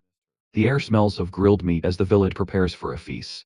Lim surveys the scene with quiet contempt. They have emptied their stores for this celebration. Still, seeing Lily happy makes it bearable. Sacrifices, he muses, must be made sometimes. A mustachioed man approaches the family and confirms that the daughter has indeed returned. He comments that Lily is the spitting image of her mother. They thank him with kind words. Lily begins recounting how she met the group. Her mother listens, visibly shaken by the dangers her child face. Lim hands Amanda, the mother, a small toy chicken. She accepts it with a grateful smile and says she's heard of his friendship with her daughter. He introduces himself, keeping his expression neutral, keeping his expression guarded. He watches Lily, who is glowing with joy. To her, this brother figure is straight up invincible, a dependable force. Later that night, Lily lies fast asleep, and someone jokes that she's sleeping like a log. Lim approaches Amanda and quietly invites her outside. There are things he needs to discuss. They walk through the quiet village under the moonlight. Lim explains that today has likely become an unforgettable memory for Lily. Between her favorite foods, and those heartfelt conversations, this is a day she will carry with her forever. Amanda agrees, saying it was special for her, too. Lim stops walking when Amanda thanks him for giving her hope for the future. He looks away, visibly annoyed. He leans in and flatly states that she is a fae. She stares at him in total confusion, her steps slowing as she begins to walk away, asking why he'd say such a thing. He accuses her of acting well, too well. He nearly believed her, but there were signs, too many coincidences and too few inconsistencies. He draws his sword, making her tense up. He explains that since Lily's escape, the organization would have searched everywhere for her. The first place they would target is her family. Amanda flinches. Lim continues, observing how she acts like someone with zero knowledge of the threat. There is no fear in her eyes and no hesitation in her voice. Not once did she show the signs of someone hiding. He asks again, where is the real mother? She responds with a cryptic tease. Suddenly, a massive stone erupts from the ground, and Lim narrowly dodges, cursing under his breath. She flees, but he catches up, blade in hand. He declares that he's experienced in these games and that her every move is readable. He strikes, the weapon pierces her, and she lets out a pained cry. Blood stains the ground. Even impaled, Amanda warns him not to get comfortable. The organization still wants the Child of Fire. Lim calmly tells her that he has already scanned the village, and no one else here can match him. A sudden glow appears behind him. He turns to see magic circles layering upon one another, with something bright pulsing at their center. He recognizes the symbols: mana suppression, demon summoning, and something even more dangerous. A beam of magic surges toward Lily's house. Lim rushes forward, his thoughts racing. This is a transfer spell. The magic is not meant to destroy, it's meant to extract. Inside the house, a sharp scream rings out. Demonic creatures descend from the rooftops, shrieking. Lim curses his delay. He hadn't noticed the hidden activation. The spell must have been time-locked. Monsters fled the streets, teeth bared. Lim clashes with one, slicing it apart.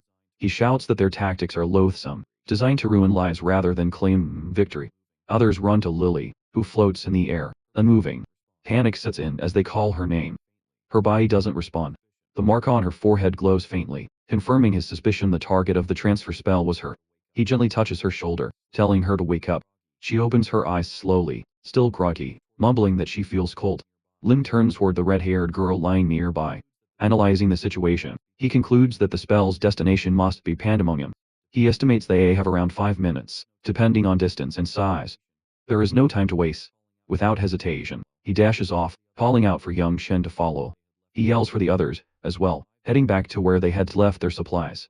Within 5 minutes, they must leave the village, and find a way to break the spell. Magic gathers in the sky above like a storm brewing too quickly. A shout echoes, as someone points to the rooftop. Turns out, it's the Red Goblin behind all of this, who somehow got free. He is shooting fireballs down at our duo, while my guy is dodging them left and right. The bastard then orders his demons to strike, and they promptly follow the command. The sky turns dark as a massive magic circle ignites above. Below it, Lim tightens his grip on his weapon. He's within a mana ceiling zone, but there's no time to hesitate. He channels energy, until his veins feel like they'll burst. Pushing his limits, he launches a spell, Heavenly Demonic Cut, the first technique of its kind. Monsters swarm toward the goblin, who quickly casts a shield to deflect the blow. Lim remains composed. He leaps into the air, catches that bastard off guard, and smashes him into the ground like a goddamn meteor. He pins the enemy down, but a sudden noise makes him turn. People and beasts standing near Lily begin stepping back. Someone yells for everyone to duck. A blinding beam of light cuts through the air, grazing the goblin. My guy rushes to do what he can to get the Child of Fire out of danger, telling the wolf children to keep the enemy occupied. He knows that even without magic, artifacts will do the job. The hero scans through the loot, choosing an item from the Thieves' Guild first. Holding a strange mask in one hand, an item that allows for a temporary transformation, he knows 5 minutes is enough. As soon as he puts the mask on that red goblin's body, the creature transforms into the child's twin. He then draws that spell on the enemy's forehead with a magical pen, replicating it perfectly. Afterward, he pulls out a leaf. Sacred tree leaves rest gently on Lily's face, neutralizing the magical effects. She rises into the air as a magic circle encircles her body. Someone says the connection is now broken. Now, the target for the transportation spell is the clone. Lim looks at the two identical girls, thinking this bait may be their best chance. My guy goes even further, planting a ticking bomb on the goblin, a little souvenir. Before this bastard is transported back to his turf, Lim confirms everything is ready and tells the goblin to deliver a gift to his comrades. Focused and unshaken, he says that if the enemy survives, they will cross paths again. The clone groans behind the tape, trembling at Lim's words that next time, he'll visit them himself. Back at the goblin's base, someone shouts that the Child of Fire has arrived. The leader tells the red-haired girl to bow before him, or face the consequences. He reminds her how long it's been and that she surely has a lot to say. He rips the tape from her mouth, expecting sweet surrender. Instead, she screams. Her voice cuts through the noise as she warns everyone this is a trap. Everyone needs to run away. The clone panics, yelling that he is the real Red Goblin. The man bursts out laughing, falling at a cute lie. Before he can say more, a massive explosion tears through the area. Hundreds of elite soldiers vanish in flames. 5 pandemonium leaders fall. Research data and experimental materials are lost. Everything is reduced to ash. The city is engulfed in fire, the streets glowing orange, and the sky stained with smoke. Lim gazes at Lily and senses her heart break. This is not the city where demons were meant to appear. But if nothing changes, the undead will rise here soon. In Lily's soul, something collapses. She watches her homeland burn by her own hand. Tears form as she asks if her mother was a fake. Lim answers calmly, saying she already knew that deep down. She nods slowly, noting her mother must be gone. Lim reassures her, saying that until they find the body, there's still hope. Maybe her mother is wandering around the continent, looking for her daughter.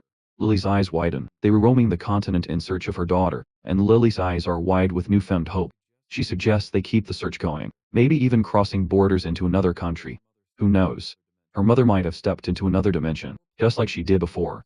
As their plans start taking shape, someone points out they need to regroup with the rest of the squad first. The group settles into a carriage, quiet but satisfied. Their mission on the continent of Gaia is officially a wrap, and it's finally time to head back.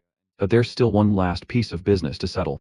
Lim pays a visit to Mordria to tell her they were heading out now that their work here is done. Mordria doesn't say a word, she just keeps staring him down. Lim steps forward, addressing her by name, before quickly correcting himself. He calls her the wisest dragon, Abekta. Now that the cat is out of the bag, the blonde beauty appears, admitting she played the doll role quite well. She's curious when exactly did Lim figure out the ruse. Lim admits it was mostly intuition, though he conveniently avoids mentioning that he'd caught her on CT. She approaches Lim, demanding the full story. She notes that she hasn't met anyone like him in a long time. Probing deeper, she guesses he must be from another world. It's obvious from the carriage, so otherworldly design, his demonic sword, and his sheer intent in seeking her out. Lim realizes that while Breakfast possesses vast knowledge, she's always hunting for a new mystery. He extends his hand, offering to buy her wisdom. Intrigued, she suggests that if that's the case, she'll be the one to set the price. When Lim asks what she wants, she makes it clear she has no interest in jewels or money. Her eyes glow with a golden light, as she warns him if he can pay with his unique abilities, he'd better be ready to face the consequences. Lim remains silent as she makes it clear that if he cannot repay her for her requests, she will still take what is owed. Lim, serious and composed, tells her he won't disappoint. Abrakaz is digging his confidence and looking forward to what's to come. Nearby, Lily gasps and screams, realizing the woman in front of them isn't actually Mordria. She quickly hides behind Lim, insisting that something is dead wrong. Abrakaz finds Lily's reaction totally natural. With a casual snap of her fingers, she tells them all to relax, assuring them she is indeed the same Mordria who traveled with them before. Since they were all here now, she invites everyone back to her place. Soon, they arrive at a massive, towering castle. Abrakaz remarks that it's been centuries, 500 years, to be exact, since she's hosted any guests. As the group takes in their surroundings, Lim reflects on the legends. While many interdimensional travelers have met Abrakaz before returning home, none ever mentioned visiting her castle, which makes them the first. His gaze lands on a beautiful fountain, and then on a unicorn, and he wonders if the water there might be some kind of magic elixir. Abrakaz notices and casually tells him to take whatever he likes. Lim laughs in delight, remarking that her first generous offer is far more valuable than the second. Abrakaz snaps her fingers again and suggests they eat first. They sit down at a large table overflowing with food. Lily eagerly begins eating, claiming it's the most delicious food she's ever tasted. Sitting beside Lim, Abrakaz asks him to talk about the world he came from. Lim agrees and begins to speak, starting with the most ancient civilizations: Mesopotamia, ancient Egypt, ancient India, and ancient China. By the time he finishes, his plate is empty and night has fallen. Pouring wine into a glass, Abrakaz casually asks Lim what he truly wants to know. She offers him the chance to learn how to become immortal, how to master the sword, or even how to destroy the world. Instead, Lim places a mysterious watch on the table and replies that he wants to understand all of it, and how to use it properly. He explains that the watch consumes a massive amount of magic, and each time a certain amount is absorbed, the hands move. What interests him is what might happen if all 5 hands move at once. Abrakaz examines the watch and sends a stream of green mana into it. She notes a protective barrier is in place and says she'll need time to analyze it. Lim asks how long that would take and what happens if she fails. Holding the watch in front of her, Abrakaz promises that if she fails, she'll grant him any wish he wants. Lim agrees to the deal, but asks what she wants in return. Extending her hand, Abrakaz tells him to surprise her. Until she finishes analyzing the watch, he is free reign. Her expression darkens for a moment as she warns that if he fails to surprise her, she'll take his soul. Lim doesn't flinch and replies that they have a deal. Abrakaz looks at him with curiosity, surprised that he doesn't seem afraid of anything. Standing up, Lim says he's ready to surprise her now, and sees no reason to delay. Abrakaz watches, intrigued, wondering what he has planned. She sits back and mentally guesses he might try to attack her with a weapon from his world. Instead, Lim pulls out a laptop and announces that he's beginning. He closes his eyes and imagines a dragon. Before he came to this world, he had heard that Abraxas loved listening to stories about Earth from the awakened. But people became greedy and demanded too much from her eventually. Her patience ran out. Although she didn't change outwardly, many who tried to impress her failed. Still, a few succeeded. One awakened Englishman created something remarkable. As music from Earth begins to play through his device, Abraxas's eyes widen. She's surprised that Lin didn't resort to force or cheap tricks. The next day, Abraxas places her hand on her chest and begs him to take her with him. Standing firmly, Lim replies that she already knows he cannot. He recalls seeing the end of a world when a dragon crossed through a gate. The red dragon of the apocalypse once reached Earth, nearly wiping out the planet. Only when it was captured and killed did the world begin to recover. He closes his eyes again, knowing that Abraxas is even more powerful than that dragon. Letting her cross would guarantee disaster. Abraxas, her eyes gleaming with excitement, says it would only be dangerous if her true form passed through the gate. Since her power is sealed, and she's in human form, there shouldn't be any issues. Lin calmly refuses again, reminding her that even in her sealed state, she must ask his permission before doing anything. Smiling brightly, Abraxas agrees to his condition. She hands him jewelry as a token of her promise. Just then, a voice echoes from a loudspeaker, announcing that a new gate has opened and urging all citizens of the Maple district to evacuate. From the portal, ghost-like creatures with blades begin to emerge. A young man nearby yells in joy as yellow energy surrounds him. Wang stands ready, his body glowing with power. Wang closes his eyes and reflects on how strange it still feels to hear the nickname people gave him. Streams of energy pulse from his hands. He grabs a monster by the head, throws it, and then pushes back the incoming ghosts with ease. After dealing with the immediate threat, Wang looks around and declares the area clear before heading to regroup. Suddenly, he hears someone calling for help. He turns quickly and runs toward the voice as a building begins to collapse nearby. Wang returns carrying a girl in his arms. She stands in front of him, thanking him for saving her. Suddenly, a stranger, his face twisted in anger, slaps Wang across the face. He demands to know what kind of tank abandons his team during battle. Standing quietly, Wang bows his head and apologizes. He explains that he reacted to the cries for help and promises to be more careful in the future.